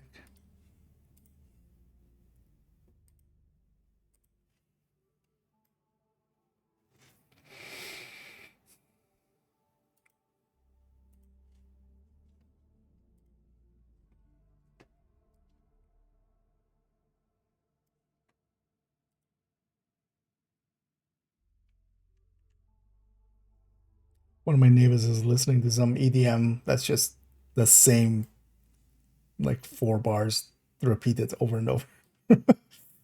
I just barely hear it. Like it's yeah. And then we'll go to the map. The maps, actually, because the Sun has 2 maps currently. It is random which one you get for each of the loops. Lab is a map based visually on the DARPA mission. It has opposing spawn points, and depending on which spawn you get, you will go across to the boss arena on the other side. Doesn't make more sense once we look at the map that we've created here, meaning that it has 2 layouts that are just the same map, but going in different directions. Bunker is a map based visually on the Federal Emergency Bunker. It has a 1 spawn point, and depending on the path taken, will lead into one of 2 boss arenas. Because there are 2 versions of Lab, but only 1 version of Bunker, Lab is twice as likely to be the map you spawn on. Although I'm starting to believe that maybe recently they have changed this, and if I feel that even more strongly, I might remove this line in the future, but just as a heads up. Both maps are here, and you can link, the link to them is also up there, so you can actually see them bigger. I've taken the time to actually put images from each of the rooms into them, making it a little easier for a lot of people to kind of look at it and go like, oh, that is that room from memory, because I often also don't remember them by name, but much more so by their visual look. And this was a really good tip by Doug. And yeah, we have 2 maps, so we have 2 maps here as well. And let's first go and start looking at this bunker map. We'll go to there because we can.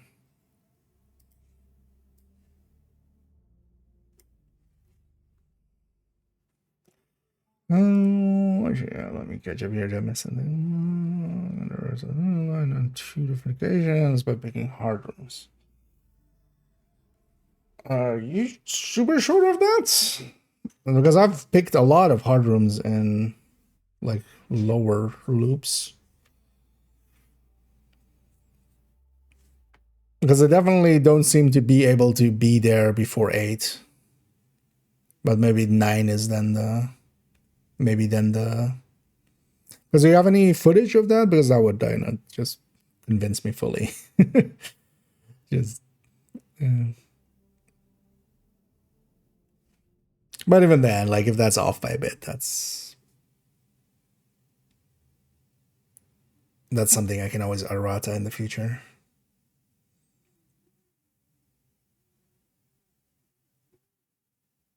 Because mostly current consensus is that you can't meet them until elite spawn. Like, they seem to use the same elite trigger, but then maybe I could try picking a bunch of hard rooms between 9 and 11 and see if that makes a difference. But for now, I'm just gonna keep it as is. I also don't want to re-record that. So if that's a mistake, I'll errata it.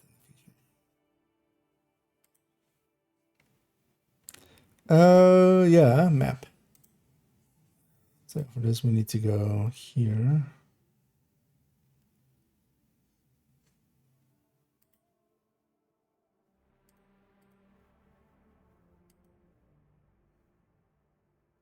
Oh, actually, this is the size of a build picture. No. We can just use that, of course. It's the exact size of a build picture. It's using the same thing. But wait, why is this then not lining up? That's odd.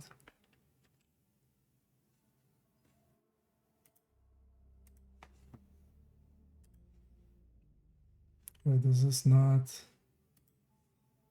It's not lining up in general? What's going on?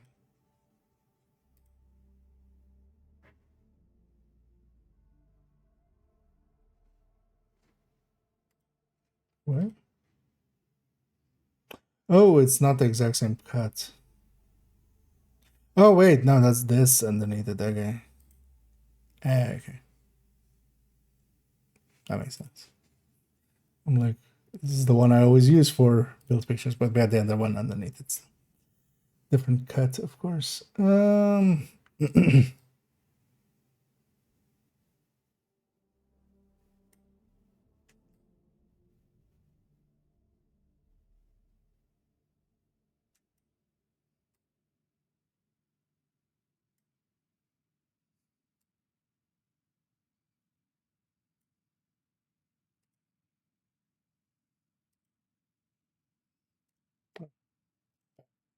It's a line.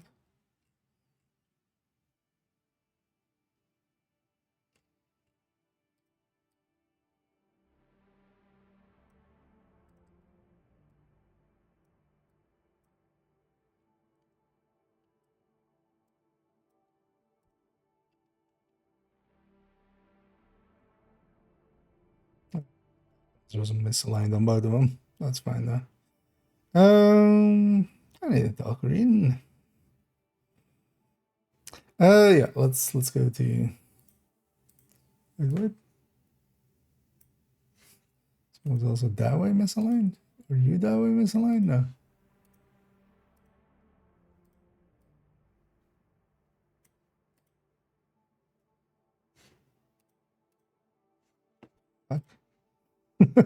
There we go. Found our mistakes through that. Yeah, let's have that. Let's make sure we don't get sent out of the center. And here on that linked bunker map, if you go into it, it pops up this. On the bunker, we do start here in the middle. That's the start point, as it says, start. And then the names of each room is above them. This is also the signage above each door within the bunker. It has it, actually in both of them, it has it above the door. And yeah, that's the naming of it. And then kind of the look of the room. Here's a little bit tiny, of course, but you can make out some rooms. Although several rooms are very similar in their look, so it's kind of, especially on this map, they aren't as distinct, especially in their color scheme or such, so it becomes one big brown mess, honestly. But overall, the route that you take, as the arrows here point out as well, some rooms you enter and then you exit through onto other rooms. So for instance, here, if we went to cafeteria, then we can go to the officer's lounge, or we can go to the server room from there.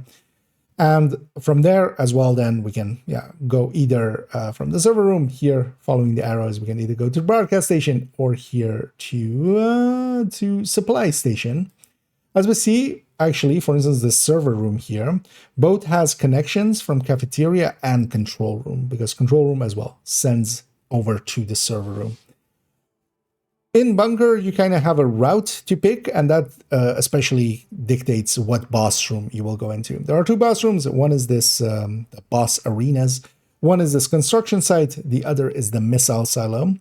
Overall, I would consider the missile silo a better boss room, mostly because it only has 4 doors. So you have one less door to cover, especially once all doors start getting marked.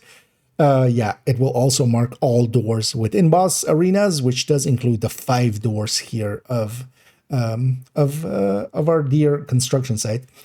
Also, Missile Silo I would just consider a much better map. There's a lot of tall cover, and you can kind of cover yourself from several doors, burn down a door, and then kind of deal with the rest that has spawned. In a group setting, of course, as well. If you have 4 players, you can cover all 4 doors. So generally, if we have the choice, we do want to make our way towards the missile silo. But of course, if we're just going for a quick nemesis, it's going to be dictated by where the easy rooms especially are. So we'll follow that route, but then later on, as we'll explain as well, for deeper runs, we do get the choice and we can pick a route through here. The rooms are all different, quite different, and yeah, certain rooms can only have certain hazards. Overall, the route that I take through here that I'll also lay out later on for in the NV section, I believe for deep runs, or actually for deep runs section itself, is generally to try to go cafeteria. For instance, this is what I pick after loop 25, where we only get to pick hard rooms. At that point as well, we just get to pick whatever direction we want, of course. But yeah, cafeteria, into server room, into broadcast station, into maintenance, and then into the missile silo is kind of the route that is the most preferred. But that really only becomes a thing after loop 25. Let's go look onto the other one.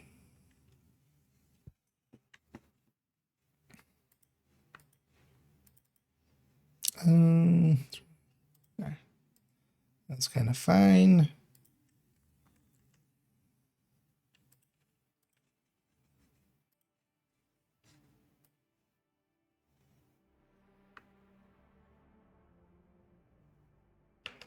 And we'll come here over to the lab map. This one is visually a lot more distinct per rooms, but also, yeah, as we explained, this has actually, unlike the bunker where we basically start in the middle and then kind of radiate outwards and the boss rooms are on the outsides, this is actually quite different. We start either on one side or the other. So we either start on this start or we start on that start. We have no choice over it. It just puts us somewhere. This we generally call the yellow room. This we generally call the blue room, just because that's the colors in them. If you have the blue room, you're going to be facing the wind testing site. And if you're spawning in the yellow room, you're going to be facing the field testing as the boss arena. We start on one side and work our way to the other. This one is a lot more easy, of course, because yeah, we just have a corridor. Each corridor has either 2 or 3 rooms to pick from. We pick them and then we go into the next corridor. Unlike bunker, yeah, it's a much straightforward outline. That bunker map actually really made it a lot more manageable for myself to kind of have a mental image of it. Because of course we don't have a map itself within there. Here, the rooms are also quite different visually, so they do stand out and making it easier to kind of spot. Boss arena wise, yeah, the field testing is definitely a little bit more annoying with, again, having 5 doors and a much wider area to kind of cover. Where, for instance, with the wind testing, you can actually shoot across. And if you have 4 players, for instance, there, it also only, this one does have 5, actually, this one also has 5 doors. What am I saying? I said the dum-dum. Let's redo that.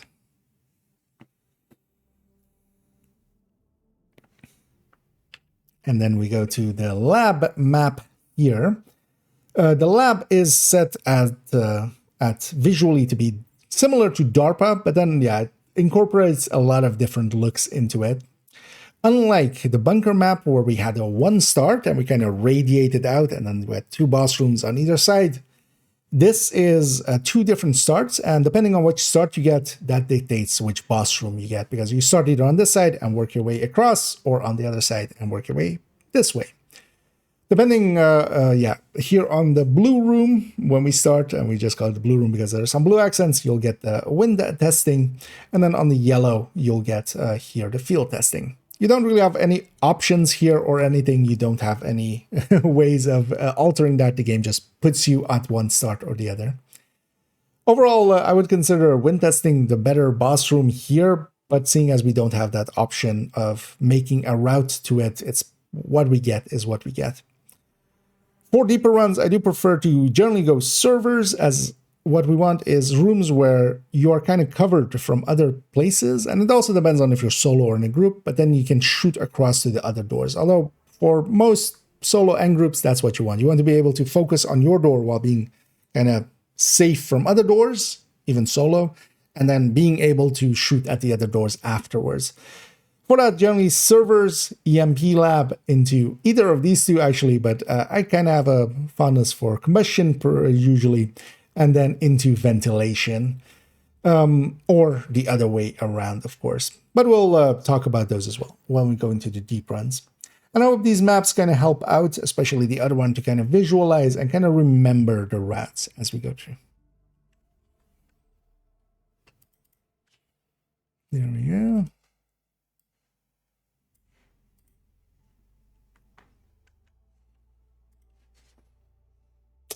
Back to guide.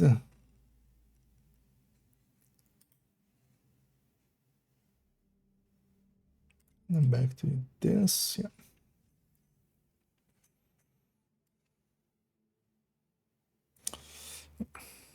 Let's just start reading.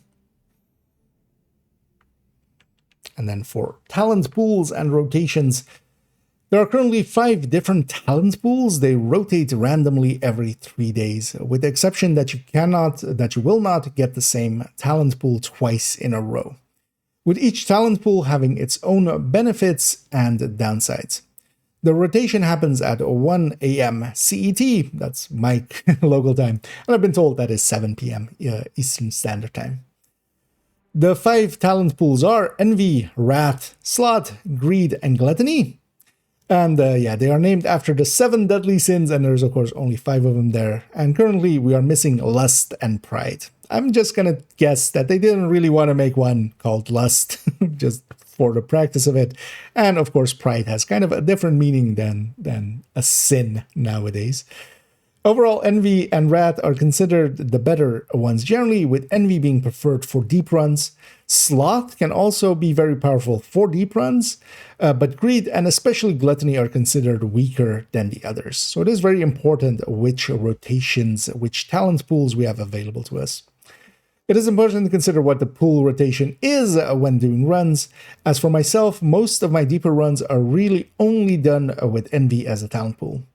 On the Matchmaker tab on the map, if you select /hover over Descent, you can see the current rotation listed on the left in the info panel.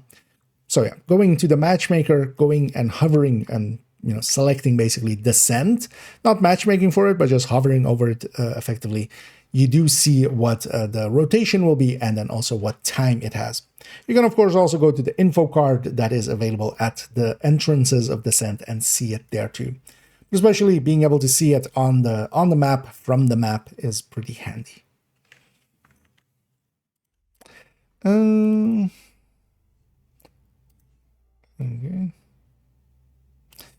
I really want to actually change that rotation into talent pool. What the talent pool is instead of pool rotation. Yeah, let's leave it. Bye. Oh yeah, we have this thing.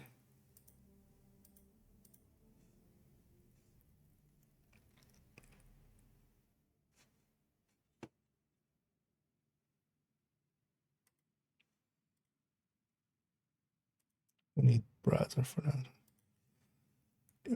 Yeah, so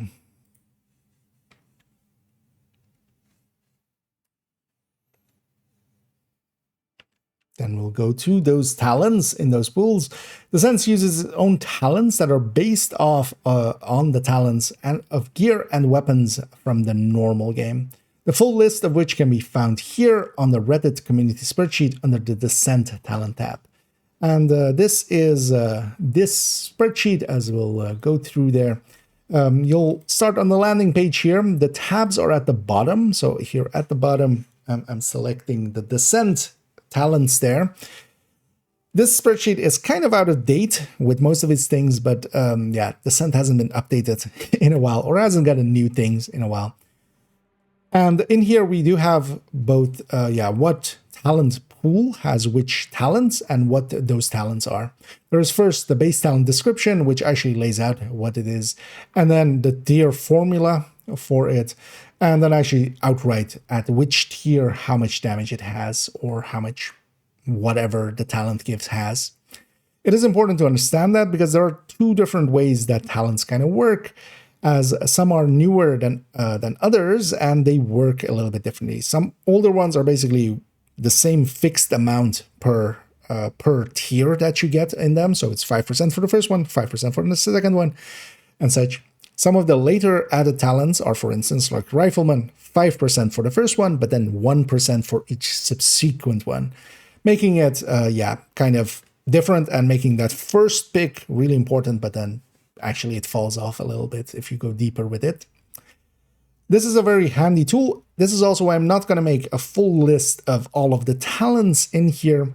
Later on, we will talk about which talents we pick for some deeper runs and such, and layouts that we kind of go for, especially for Envy and Wrath towards the end of the guide.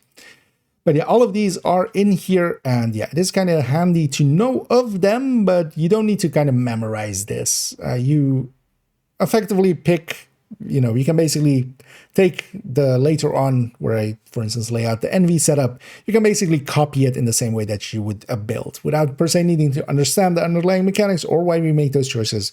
You can just kind of copy it and make do.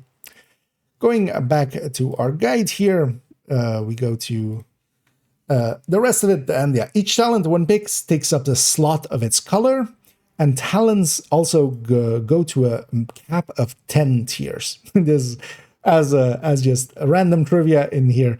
This was not the case actually a long time ago for Rat, where it had strained twice in there and you could pick infinite strains. But nowadays, yeah, it does cap at 10 tiers.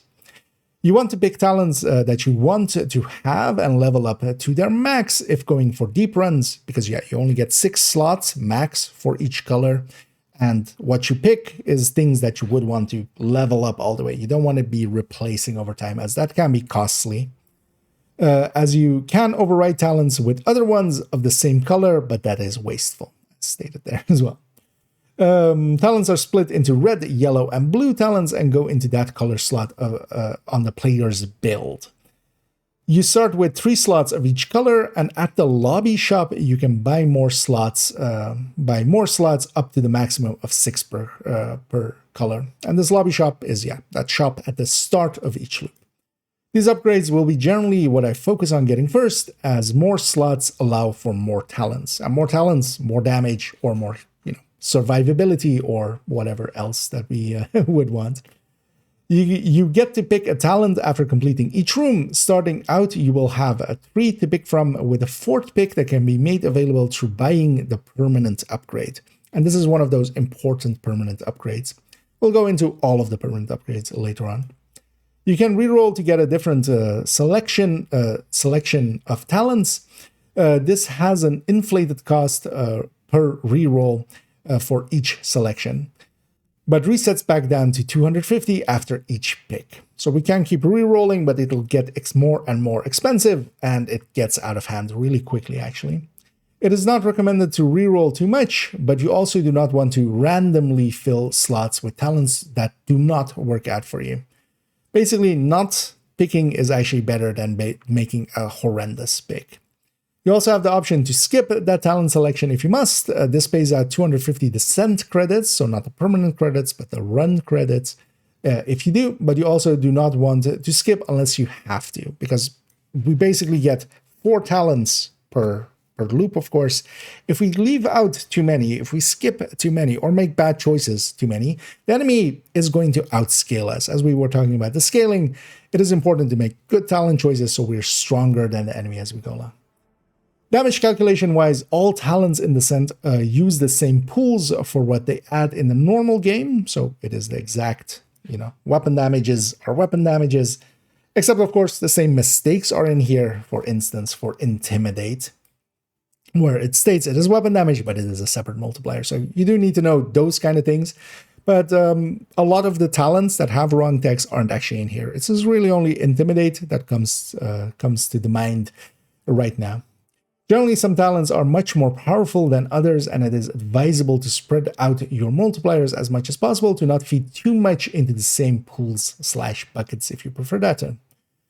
Some talent picks for Envy and Rat are discussed further down the guide, and in there we basically lay out a full setup for both kind of Nemesis runs and then also deep runs with both Envy and Rat.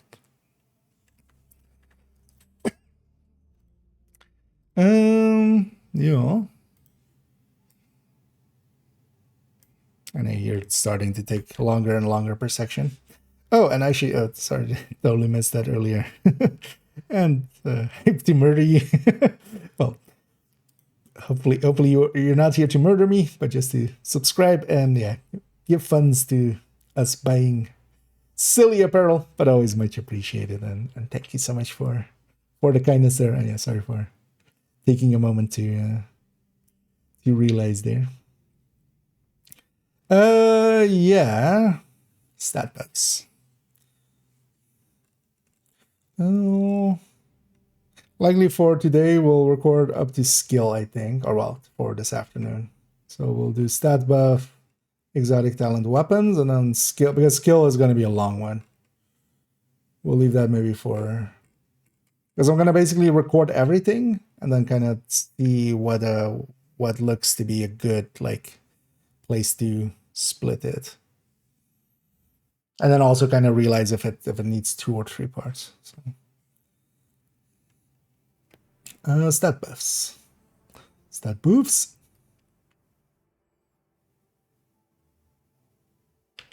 And the next up, stat buffs. After completing the boss arena of each loop, you will get the choice to pick 1 out of 3 stat buffs. Based on the core attribute colors, each will have its own stat amelioration, which is the word that they actually use in the game, and I had to go and look up. I totally didn't know what this one means, but I'm totally using it here as well. I should have. Let's have a...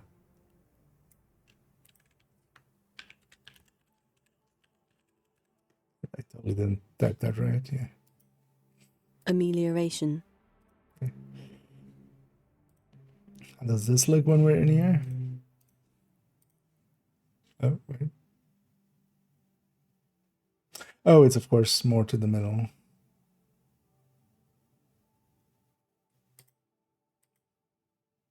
Oh, yeah, we can do that.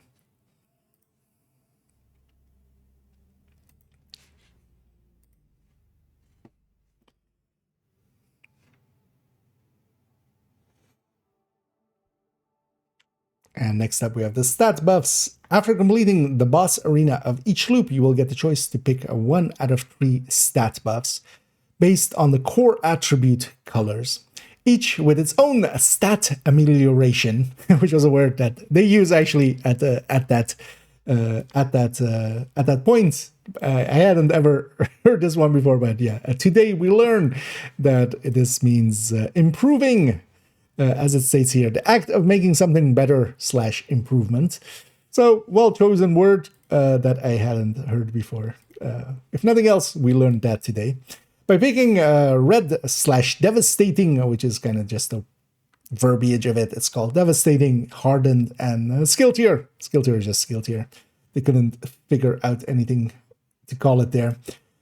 Picking those devastatings, you get 10% weapon damage, and this is just this is the all weapon damage stat we normally would know it as. It will be additive to talents that are all weapon damage based, like Unhinged, Rifleman, Pummel, etc. We only also get 10% of it here, of course, instead of the 15 that we get from cores. Blue / hardened increases armor by 15%, which appears to be an additive value, as at tier 7 it seems to be a little over double your armor bars with 105%. If it was multiplicative to itself, it would be much more around 166%. This core does not increase shield tiers like it does outside of the scent, and that's actually one of the reasons we don't pick shields much in here. We can't make them tier up with these blue cores. Yellow / skill tier will increase your skill tier up to a maximum of 6. This is the only one of the 3 that has a cap, as far as we know. Maybe there is a cap, but nobody's reached it yet. Each tier increases the effect of the skill in the same way and amount of outside of the scent. All of the skills in here, get the same attributes added to them that they would as the skill tiering shows outside of the scent. For most Nemesis runs, I generally pick mostly red cores and only add some skill tiers if I'm using a skill like Foam or Fire Chem, as they get an extra chem charge from that tier. Blue cores are avoided as they are not very useful, especially when fighting just the Nemesis. For deeper runs, I tend to only grab red and yellows. I do want my skills to be skill tier 6, and the cost to my damage is not that large, because we only get to pick 6 of them, so taking 6 tiers at the cost of 60% weapon damage, especially when we're getting weapon damage likely from other talents as well, is not a big loss. We don't want to give up too much of that weapon damage either, but just taking skill tier 6 is well worth it. For the rest, I generally only pick reds, and blues are avoided. That is also because after loop 30-ish, even if you only pick blue, then you are still very squishy at those scalings. The enemy just does too much damage, even more so if you're going to go beyond loop 40. There is a case to be made if you're just planning already to go like loop 25, maybe loop 30 as your max, kind of, as a lot of people do. There, for instance, having blue cores and then, for instance, with Rat, pairing it with Bloodsucker can work. But if your intention is to actually go deeper, more damage actually is the way to kind of go in the scent. That means that that it is more useful to distract and crowd control them and kill them as fast as possible instead of trying to tank enemies at higher loops, because you just won't be able to.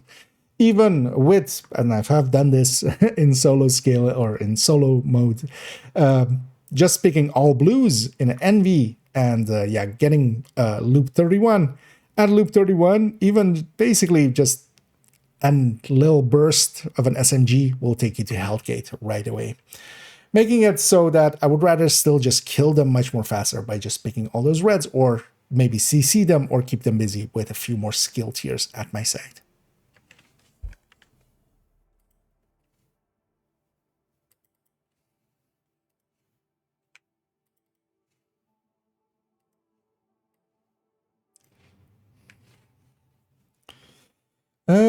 Let's go to Talent Exotique.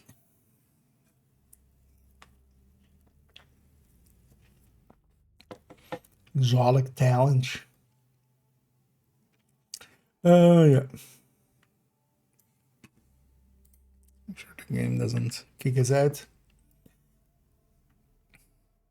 And then we also have exotic talents. After completing loop 1 by clearing the boss arena, you get to pick an exotic talent guaranteed. Further exotic talent picks can be randomly available after each boss arena. You only have 3 exotic slots, so you can have a maximum of 3 exotic talents at a time, and each talent pool has 6 exotic talents to pick from. The chances of receiving exotic talents choices on a per loop basis, after the first loop, it's guaranteed 100%. Loop 2 to 3 is a 5% chance, a 1 in 20. 46 at 25%, 7 to 9 at 35%, and 9 plus is 40%. Meaning that after loop 9 especially, we do quite often see exotic talents come up. And it does definitely occur enough to get all 3.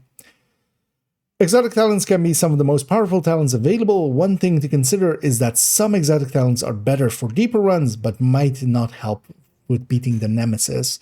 So the choice also depends on what type of descent run you're undertaking. A good example of this is Incessant Chatter. Incessant Chatter is really good on deep runs. It's really the reason why Envy is, one of the main reasons why Envy is so powerful for deep runs.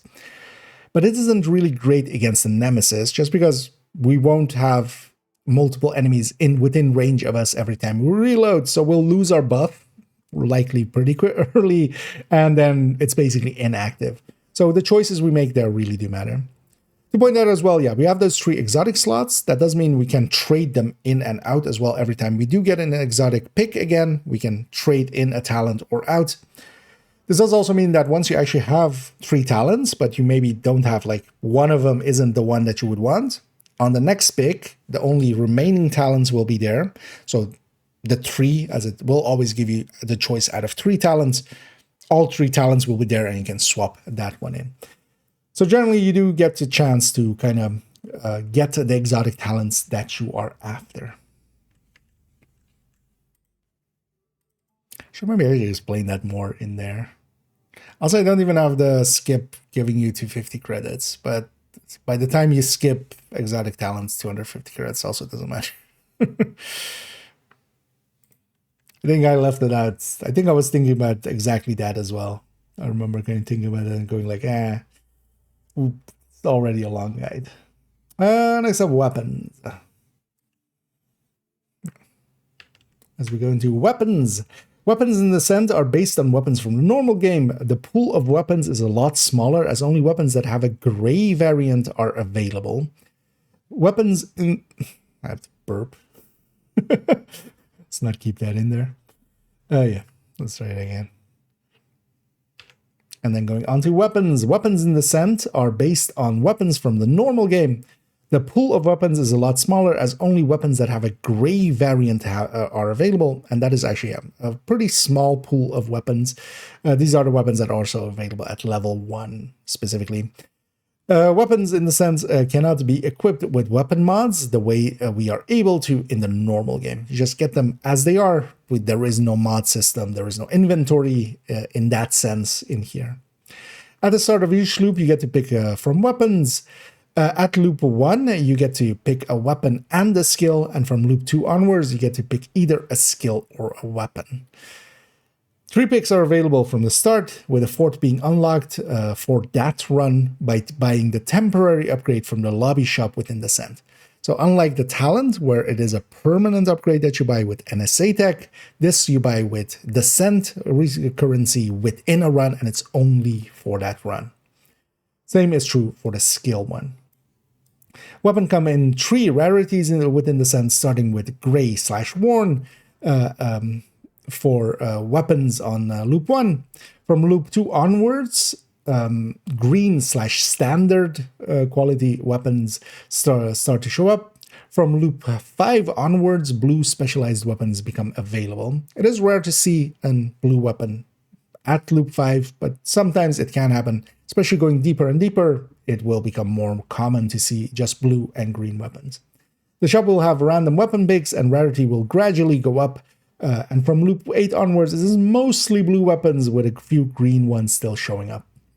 Weapons appear to have the same balancing as the normal game, as changes to weapons so far also carry over across to inside the game mode. So when we have had game rebalances, some weapons have gone up and some weapons have gone down in the normal game and also within Descent. So it just seems to be pulling the stats from there, making most of the good picks outside also good picks inside.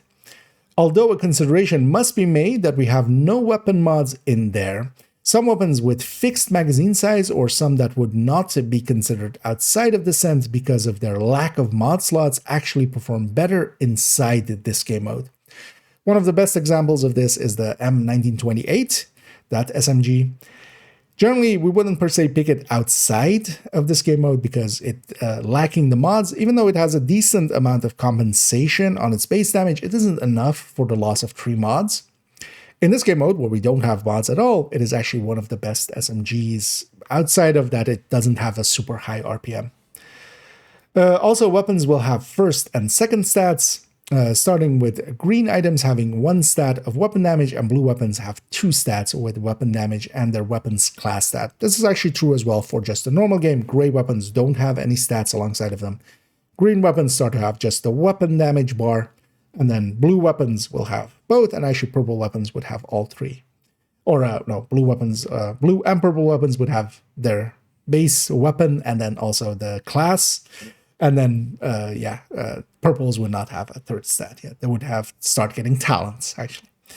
These stats within the sense are tiny and not of any real consequence because, sometimes people kind of consider like, oh, this has 1%, this has 2%. It is literally that. It's 1% more weapon damage stat, and that does not make any real difference.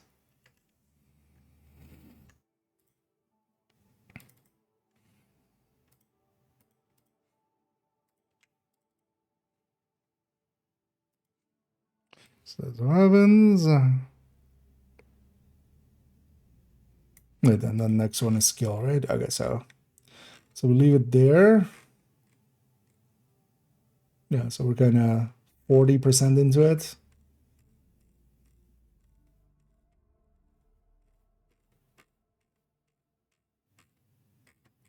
Yeah. Yeah, let's leave it there, and then we'll come back this evening and then continue on with skills and everything. Yay. Yeah, let's go back here. Kind of want to do the Nemesis right now just to get the Nemesis timer. Give me obliterate. Nah. Yeah, let's just leave. Yeah, let's just go do some stuff and things for another half hour or so, and then gonna go take a break And I'll be back in the evening. But so far so good on that descent guide. It's a long one. Actually, how long do we have already? Oh, how much was all this? Facility detected. Combat simulation program active. Already 46 minutes. Safe area detected. But yeah, it's gonna be... We're gonna... Yeah. I think actually after skills would be likely a natural kind of... So that would be like 50-something minutes. Would be a natural point to maybe go into a part 2. Yeah. Well, what do we want to do? Who do we want to be? Where do we want to see? You know what? Let's maybe do a little bit of Summit. I haven't done Summit in a while. We'll go reanimate it in the Summit. Let's actually run the Striker. Oh, did I should put that back? Let me quickly check.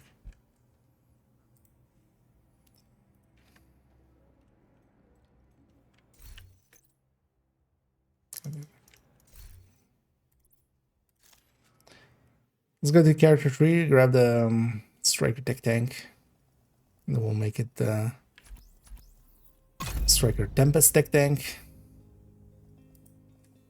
I'll go do like 8 directives in Summit.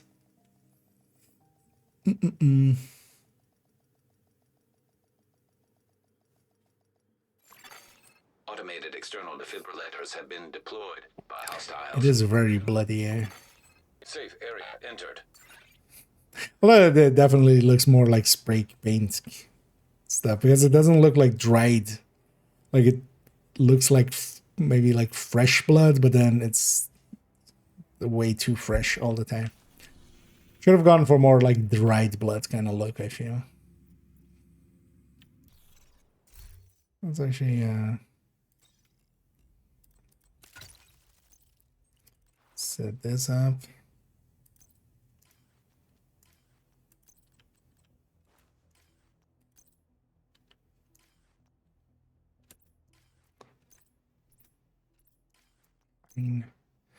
Faster, we'll fix it.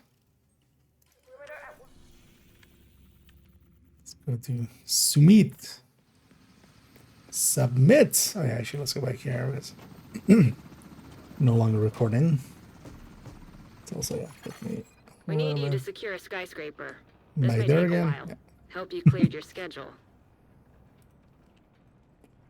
100 million in 4 hours.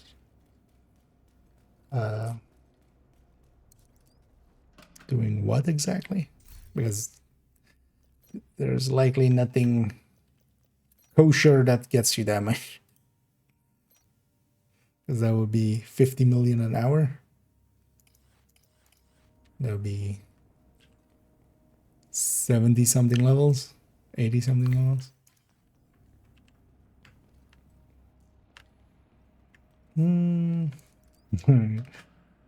Yeah, no worries.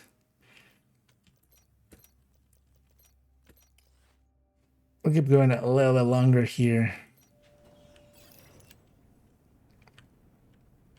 I find myself nowadays as well, actually, it's quite often having... I didn't used to do that much, but nowadays having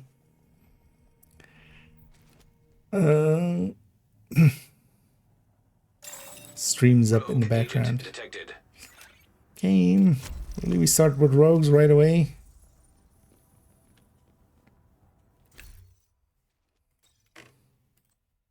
I'm gonna go PFE here.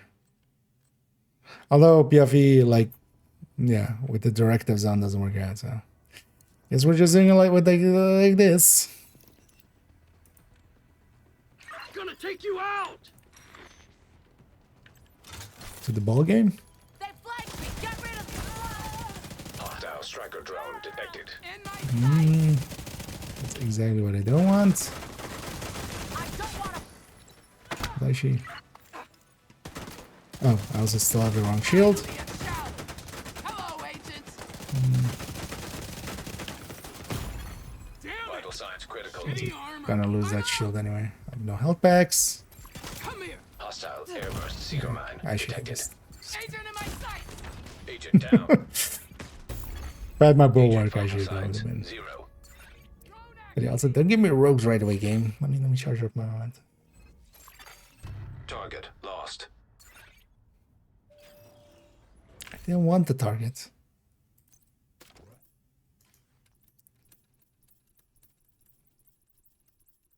But yeah, I forgot my bulwark.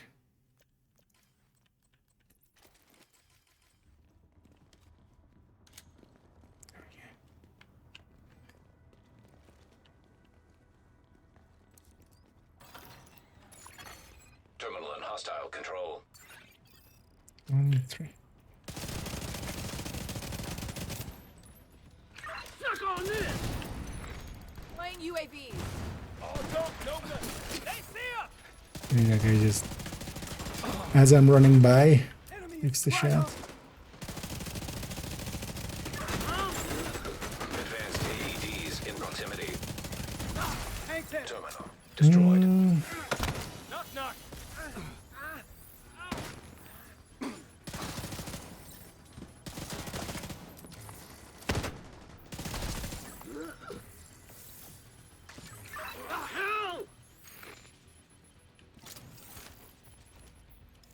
Oh, I don't have scan skill on. Oh yeah, I don't put that on. Yeah. That makes it so much more comfortable. Because the only ones I keep off are scavenge skills and special ammo. Special ammo can be just dangerous with EMP rounds.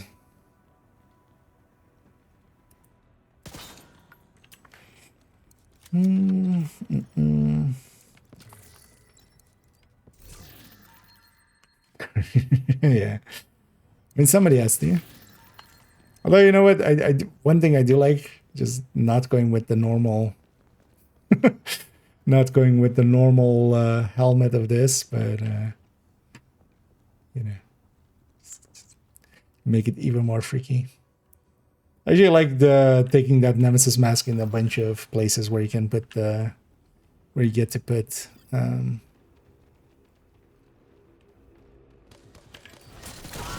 you know, hoodies and stuff, where you get to put that Nemesis mask. I'll neutralize it. Taking the shot.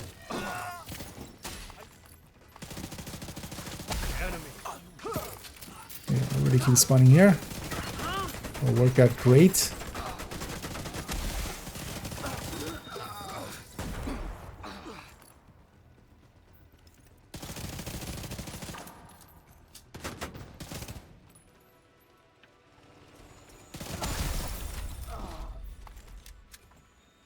Go away.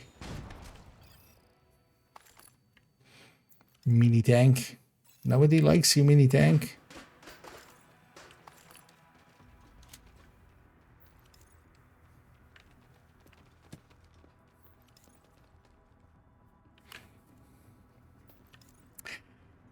It's good at least as well.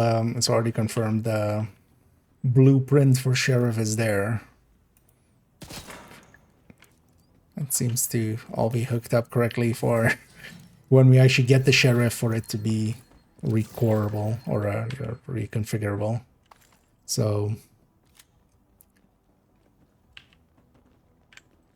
we don't have to deal with trying to, in the same way with the Tempest early on, where it was quite the hell to try to get a Detox Tempest until the blueprint came out.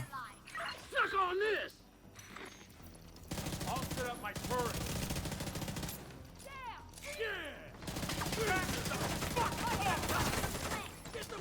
Aim high. Damn it.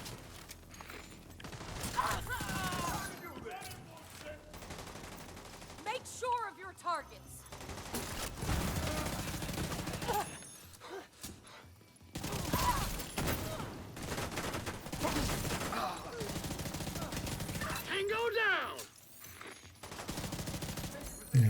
definitely is easy mode.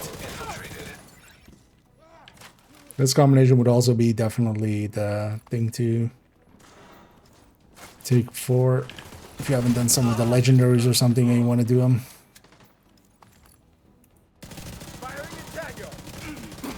Like we've had stronger than this, like modifiers, like last season, but having modifier plus global event on this, even though legendaries are, you know, a place where reanimated isn't as at its strongest because the warhounds don't have heads, and then also the heavies you need to break their helmets first, but Fucking loaded! Lost one!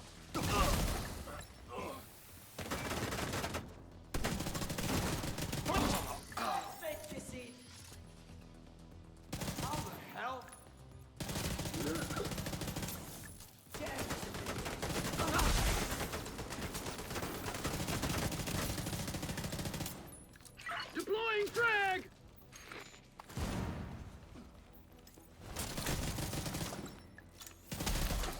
This is our territory! is it? Oh, I should check. Oh. Completed all the ascent things.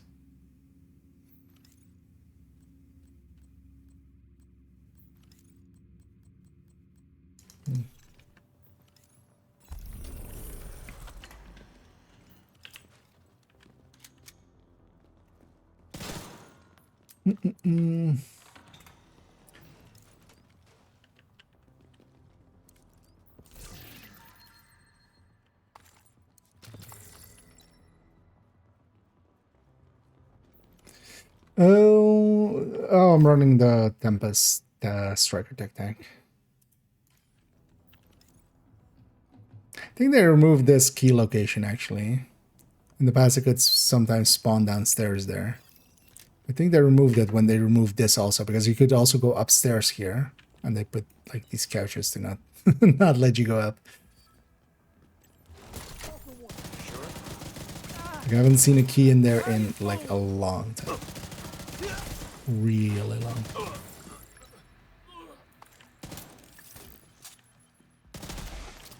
Although it could still be just randomness.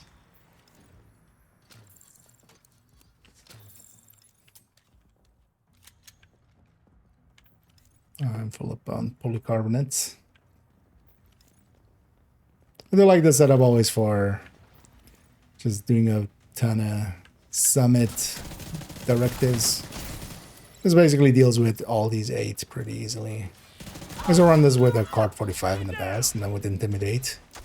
Because Obliterate would not work out, but ever since we have Tempest, that's not an issue.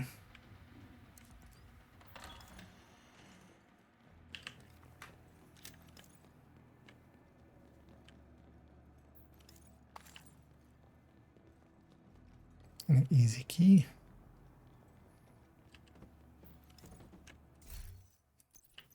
Can I make this? System malfunctioning. We'll go with this rusty one, right? System back online. Kind of stands out with that white. EMP jammer detected nearby. EMP jammer, you see? We'll be jamming till the jam is through.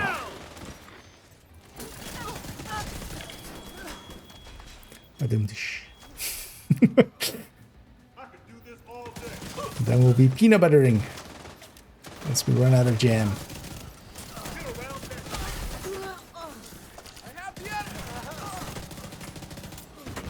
Jammers definitely is one of the more dangerous things for this setup, but God damn it!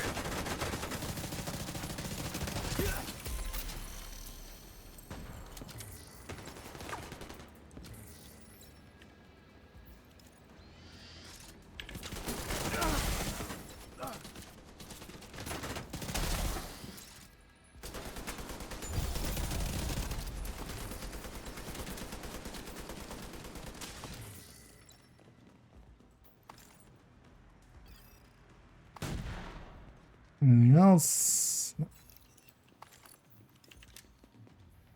Yeah, with reanimated, there's like 0 challenge here.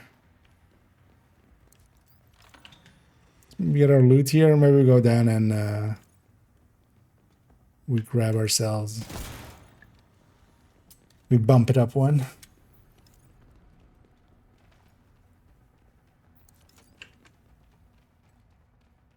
I kind of need outcast burned.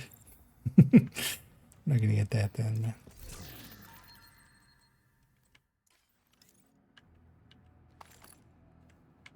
I still need AR parts. We should. Should maybe optimize that one shotgun and then go for shotgun parts. Yeah, you know what? Let's take it to the lobby, seeing as they're just like, oh, that wasn't the lobby. That was Washington D.C. Let's bump it up one. Let's take it to Legendary Summit because this is. Automated external defibrillators. I feel the combining the global events plus the modifier on top. It's just like way too much. Like, We need you to secure a skyscraper. This may take a while. it's only that we had like last season where we had already super OP things that this like just one super OP thing doesn't per se stand out. But this is why do this to your own game?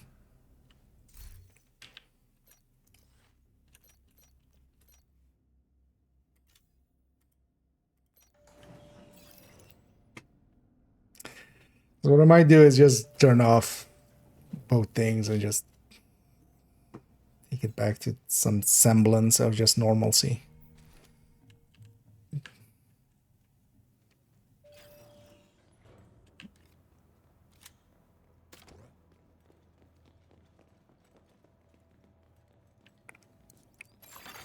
Active terminal detected.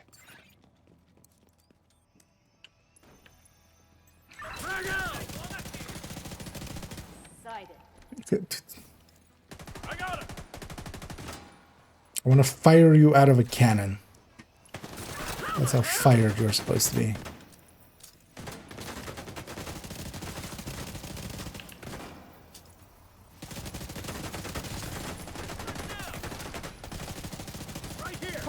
That was literally the only thing you could have done to like break stuff. Just pushing me out of the circle that way. Advanced AEDs nearby. Ready here. Moving on to target.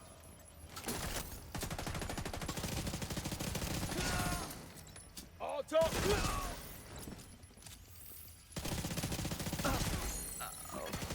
Terminal accessed. I need to get back up.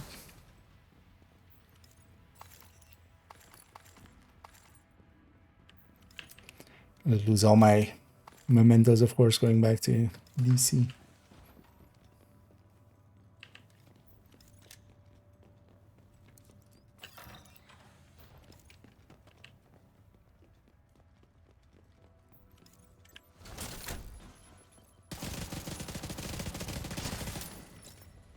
Hit him. Grenade out. Done. He's just instantly going for the flank. Get back.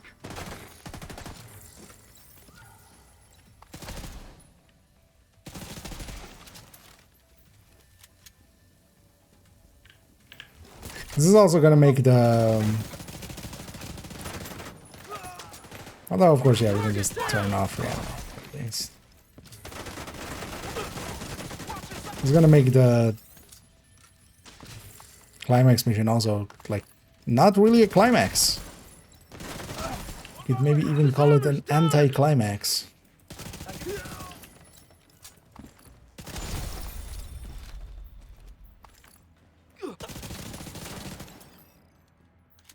Oh, I still haven't tried actually to see if you can also have reanimated on with the other or global modifiers.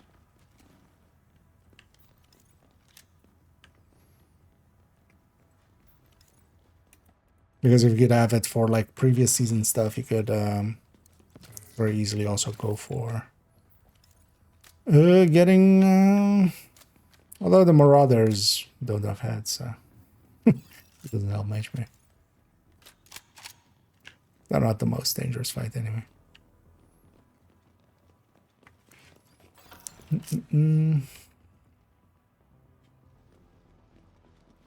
Oh no, an ambush. Oh no. Oh no, you're a spawn. These are just white and hard to see in this one. I was gonna say, we don't get ambushes on Legendary. Oh no, you do drone ambushes, right? Eat this. Serious trauma detected.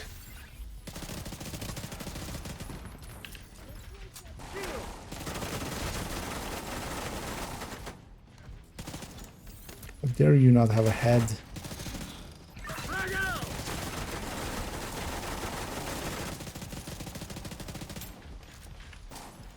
These Warhounds are nice for getting some stacks up, but also I don't need them because outside of the dogs, everything else is gonna die pretty easily to a few headshots.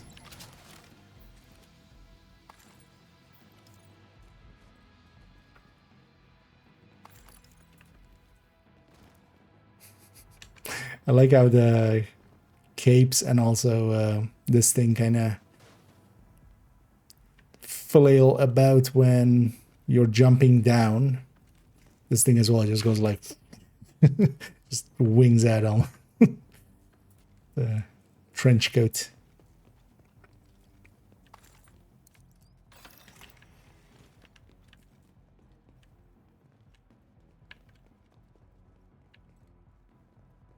Guys, get any of them keys?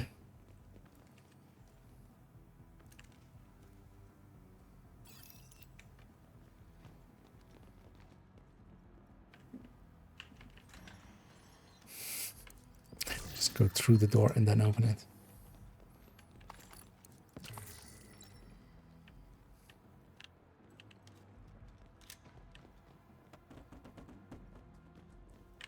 Actually, you know what?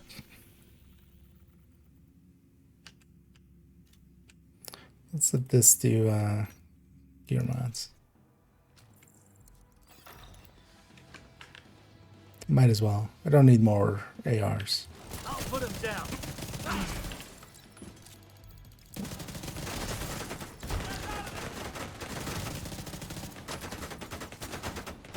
Well, we don't have one of these.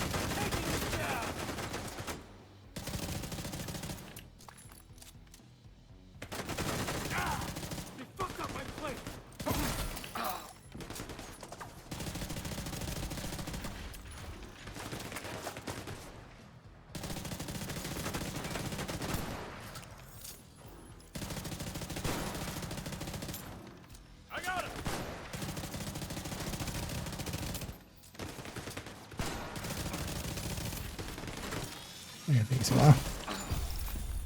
No, for the last.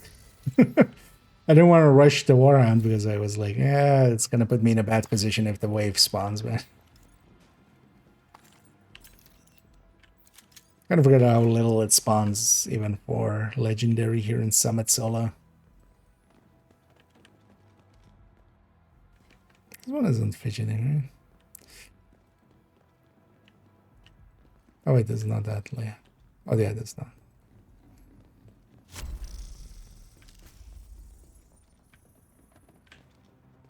Execute order 66. Throwing frag! Asshole! What the? So French fries with a side of fish. Airborne toxins at unsafe levels. Filters failing.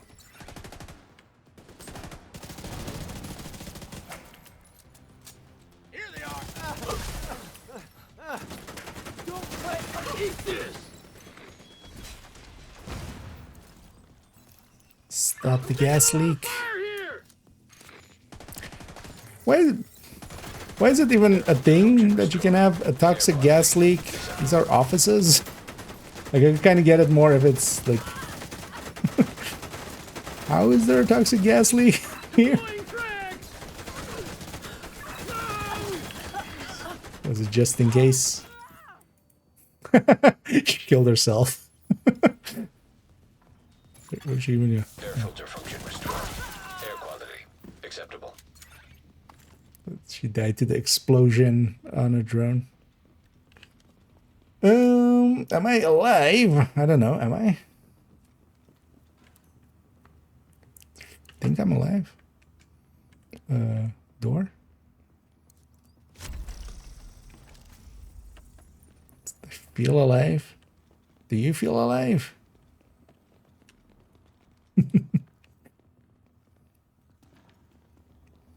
Are we alive upon the internet?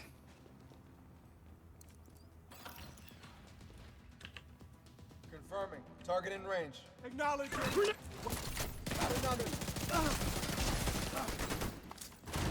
Quickly! What is alive? High risk target detected.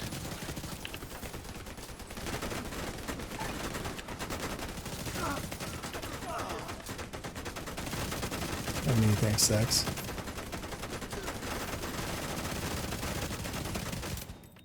Concentrating fire.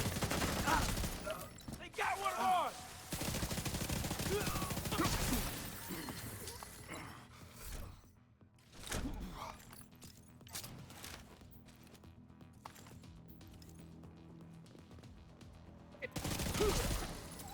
Are the key yet?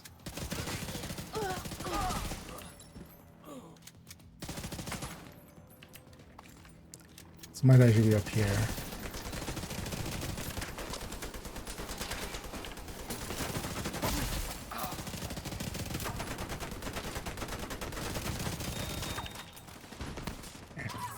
The tango's in there. Nailed the bastard.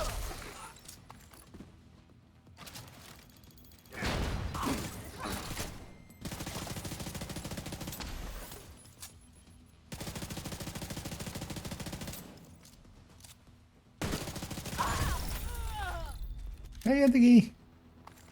It's always a question in here, right? Like in the countdown is, did I get the box? Did I get the key? Let's see. ABC.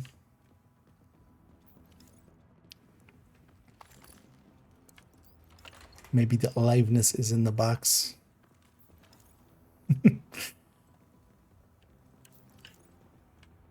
Did I get the key?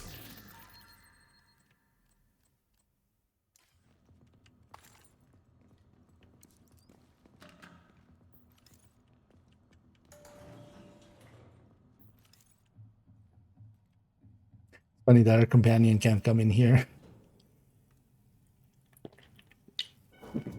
I like to believe he's taking the stairs. He's like, no, you take the elevator. I'm gonna go take the stairs.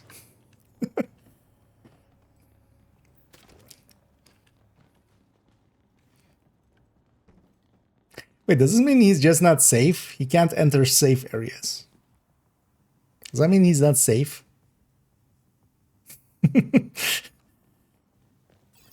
If he enters, it's an unsafe area suddenly.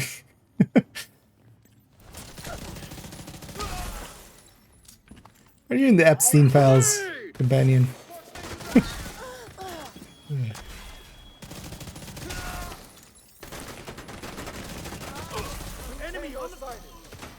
How funny would that be? Just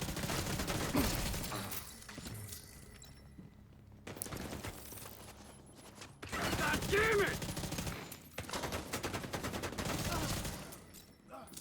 You want a piece of this?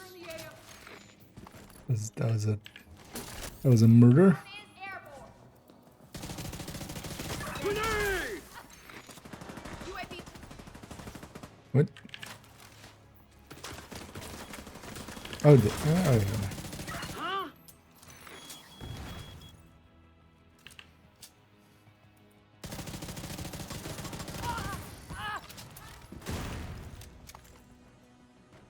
Stay there.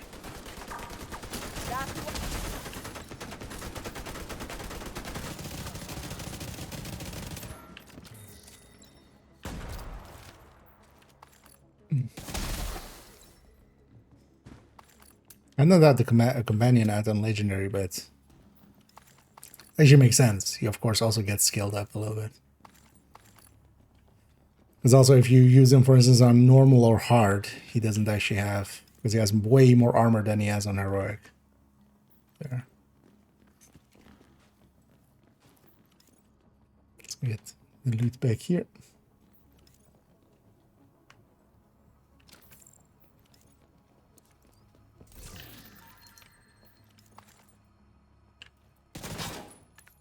How many floors in are we?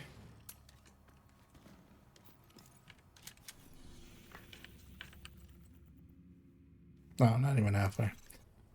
Let's finish this 3-floor section. I should do the boss fight too. Floating can. Magic. So much floating shit nowadays in the set.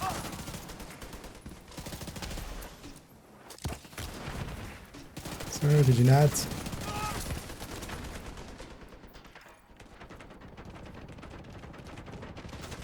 Suck on this!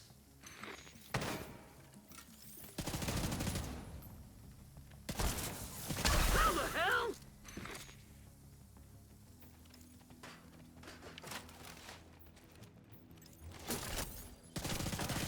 Have the enemy! Is it my friendly that has the yeah, this is that character that has the flashbang. Yeah. These flashbangs are for me, aren't they? It is nice that the shield kind of survives an explosion.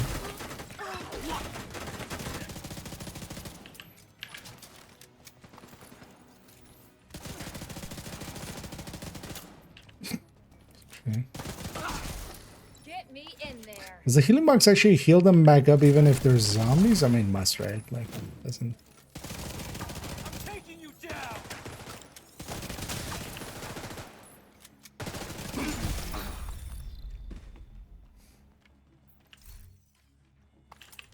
Yeah, let's get to floor 70. Then we'll round it out for the afternoon. I could use a little bit of rest, a little bit of sleep even, maybe. Some good food. Then we'll be back in the evening for even more recording. I want to get enough of the descent guide done that we can kind of get the first part out. Shade tech detected. These always take so long.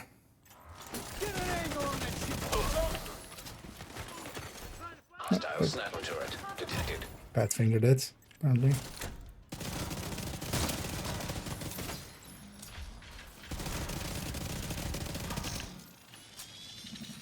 Let's throw this back. Oh, already disrupted, of course. I think I want to do here. Well, this is enemy controlled. We can just use it to stack up to full.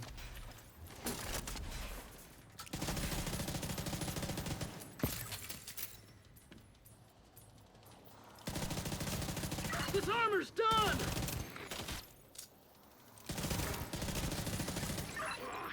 What?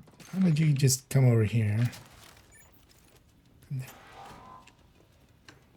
Oh, you need to be not in this. So this guy actually in the circle counts as an enemy. This is why I'm no longer capturing it. He's the only one in there. So I need to actually send him out of the circle. Go be there. I feel there's oversights on their end. Because yeah, just he counts as an enemy in the circle. Get around that ballistic shield!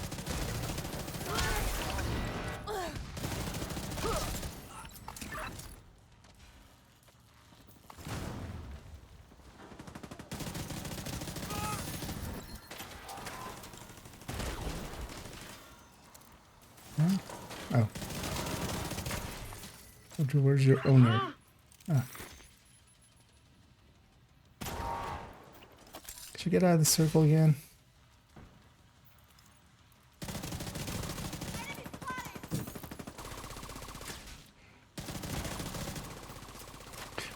going, lady? Oh, let's not do that. If I leave the circle with him in it still, yeah, he's just gonna capture it for the enemy. Right on the ball. Damn it! Taking a lot of hits here.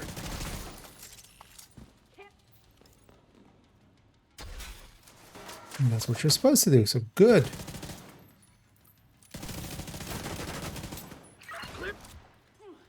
God damn it! Sending them out. Immediate medical assistance needed. Even did that.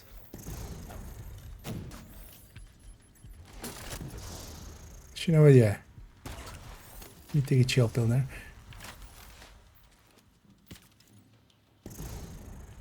Wait, who sniped me that hard? Oh, it was you. That was somebody else.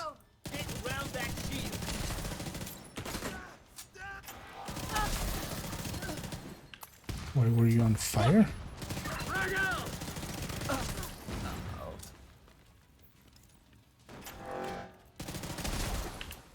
Because there's an invisible flame turret somewhere.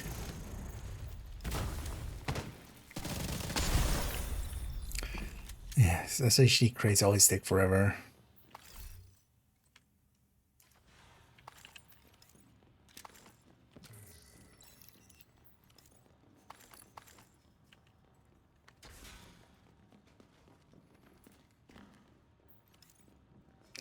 Feel this kind of the song of Summit is just like, I pick this up and then go, there you get the key. Today. Is that in the last loop or was it loop? Was it in the last floor or was it this floor? Descend on the mind.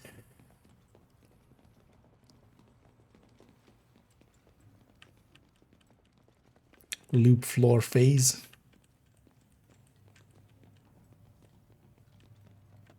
Still checking for the key, even though I have it. They really should have made an icon somewhere. Like there should be like an on-screen icon of a key that's not filled in. And then when you pick up the key, it does fill in and then also group wide. Server terminal detected. Really? You're gonna... And then you're gonna give me this. You just gave me a super long thing, game. This is even longer. Because here, yeah, you have to capture the thing first, and then even after you capture it, you still get like 3 waves or something.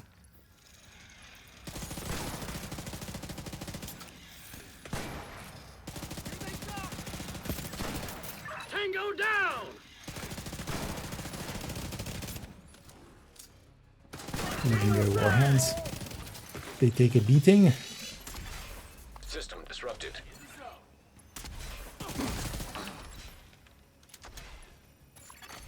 System reactivated.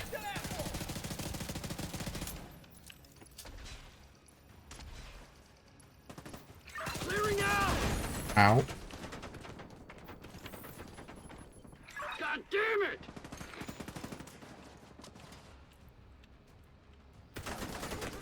It really does suck. Kinda need to kill it.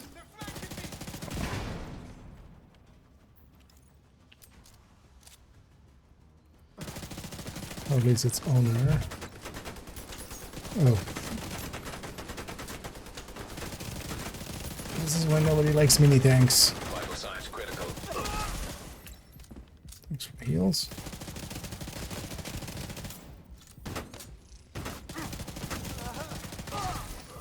I'm on him. Suck on this.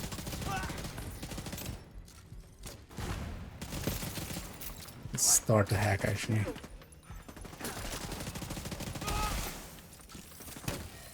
I always like doing this, just back against the wall. Just turn it into a first-person shooter.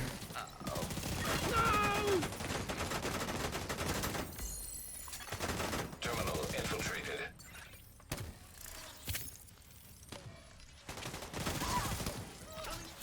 Get in gear. I don't need to be in the... This is also always an annoying room for this exact thing. You're in the middle of it. Put him down.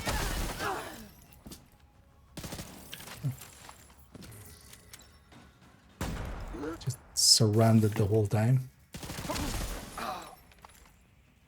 At least it wasn't a jammer on top.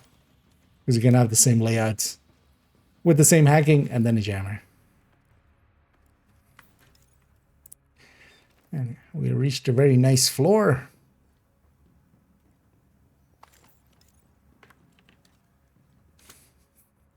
But also the viewership on a nice number. It's all nice.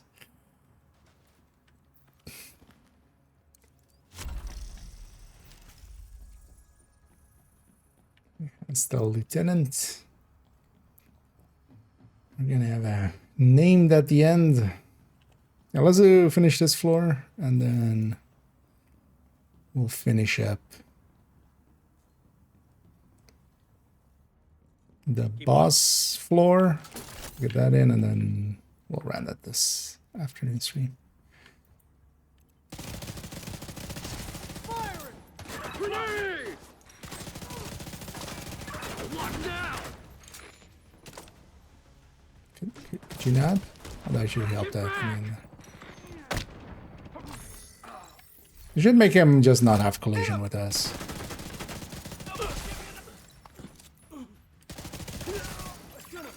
High risk target detected.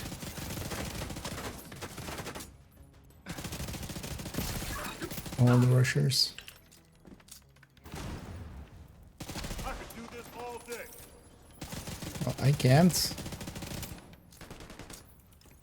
Let me out! I got flame rounds.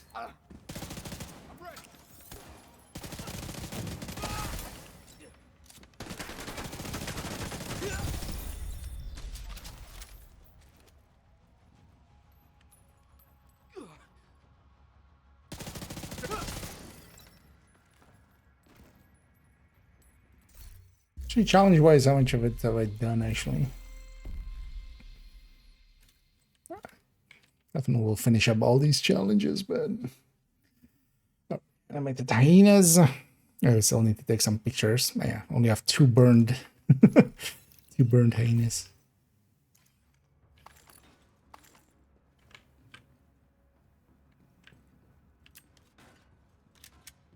And luckily we have the key already, I remember, for once.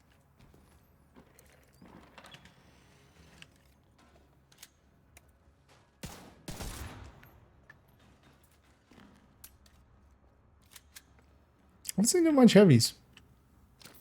I just jinxed myself, right? It's gonna be like 4 heavies here and then... All the heavies aren't that dangerous actually through this setup. I can tank the bleed and I can pop the helmet.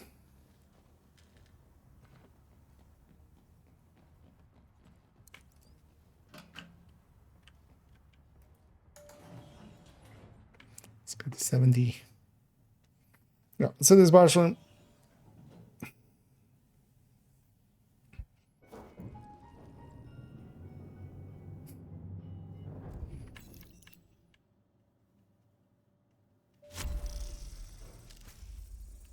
And this layout, horrifying.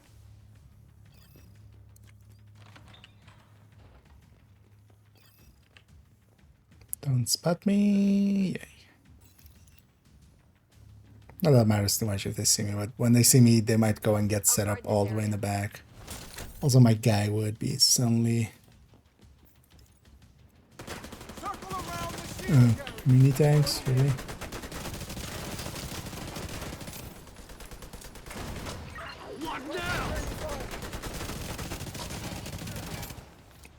Go away, mini tank. No, don't go away that fast. No, that's not the go away I meant. Wrong, go away. There's no damn way. Eat Yeah, the legendary healing on those guys is.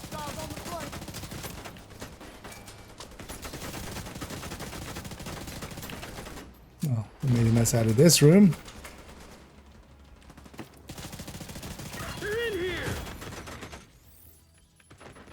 Damn it.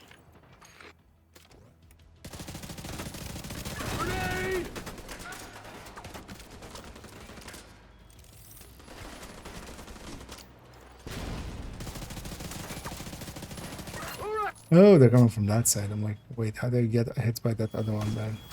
There's my answer. I'm just waiting for them to kind of spread out. We're all kind of clustered here, so... Got him.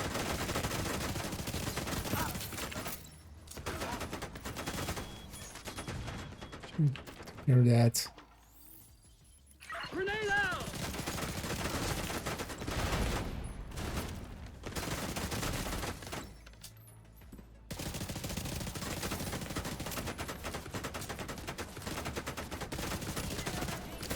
Maybe I just respawning.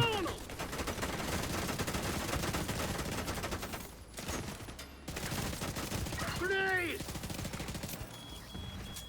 Actually, I can just tank those. No, let's just take that. I know it's gonna take forever. Because I'm not in optimal at all and stuff, so.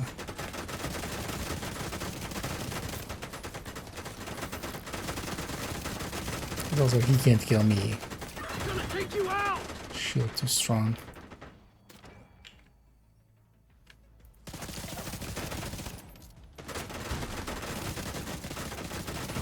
Sweet Jesus.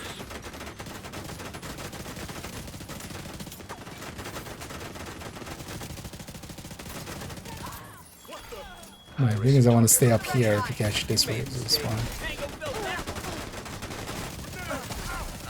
That's why I'm not moving forward. Hostile restore hive detected.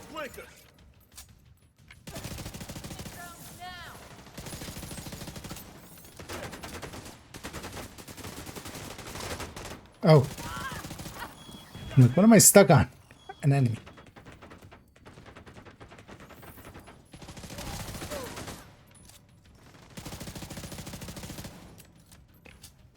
Throwing a grenade.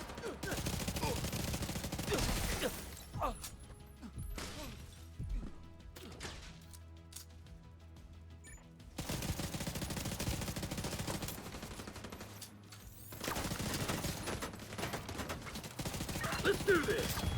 You going, killer?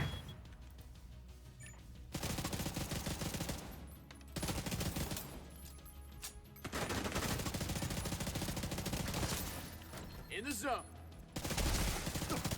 Sighted in.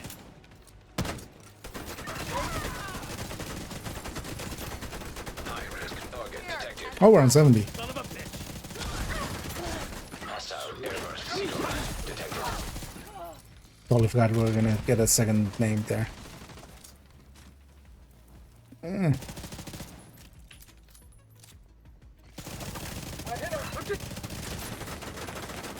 What are we doing to everyone? Grenade. Enemy is flanking. No good.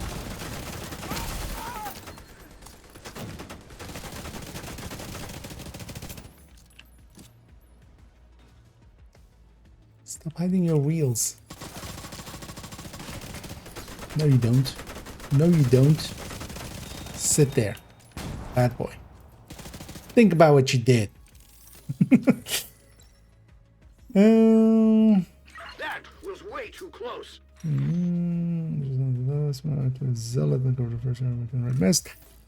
couldn't have it in the... Not in the past. With this one you can. This is this one special. You could have it in retaliations and stuff, and you could have it... you could take it out of retaliations in some ways. But solo you couldn't have modifiers and thing before this one. But now you can. Oh, do you mean that? I was asking earlier if that was possible, right? No. Totally I was Gonna take you out. gonna focus on the bus, man.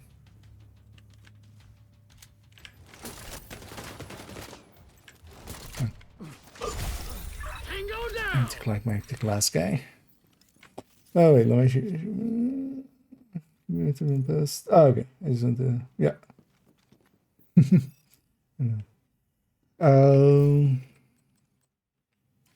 Yeah, that'll make it handy for. That'll make it handy for that. Yeah, sorry, I misread it.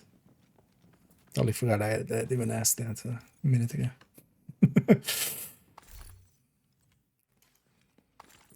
But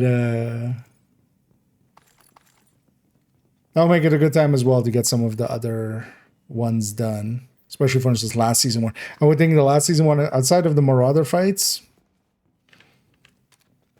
but the Marauders are not that hard, especially if you're just killing everything else super quick.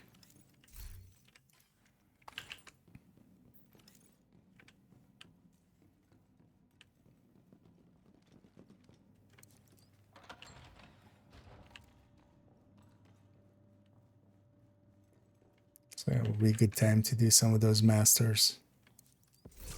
Also legendaries and stuff if you want to get, for instance, that apparel and stuff. And either hero. I'm doing good. Although we're about to round out here, actually. Oh, yeah, let's take it back to DC. We did halfway of us. Well, we have 5 more floors, but that steak's gonna take too long. I need to go eat, if nothing else. Let me actually see who's available maybe to raid in a minute.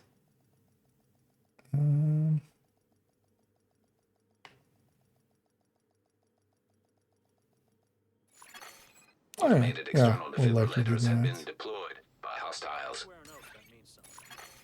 Safe area entered. Amazing your future preference. Well, it's because of the existence of capacitor. Hybridizing that way you can, but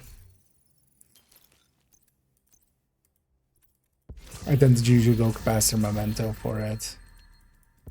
Just so. Because also memento is really powerful for hybrids. You get to have it kind of on both ends.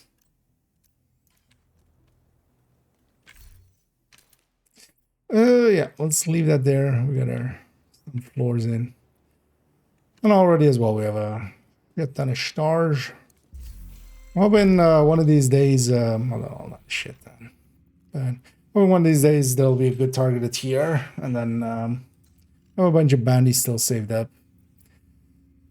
It would be nice if that also coincides with stretch goals, because actually, yeah, we get to do and stretch goals and reanimated together starting Tuesday. So that'll be a good one. Yeah, let me in the background already pick someone for us to raid on the Twitch end. Pay it forward as we so kindly were raided, of course.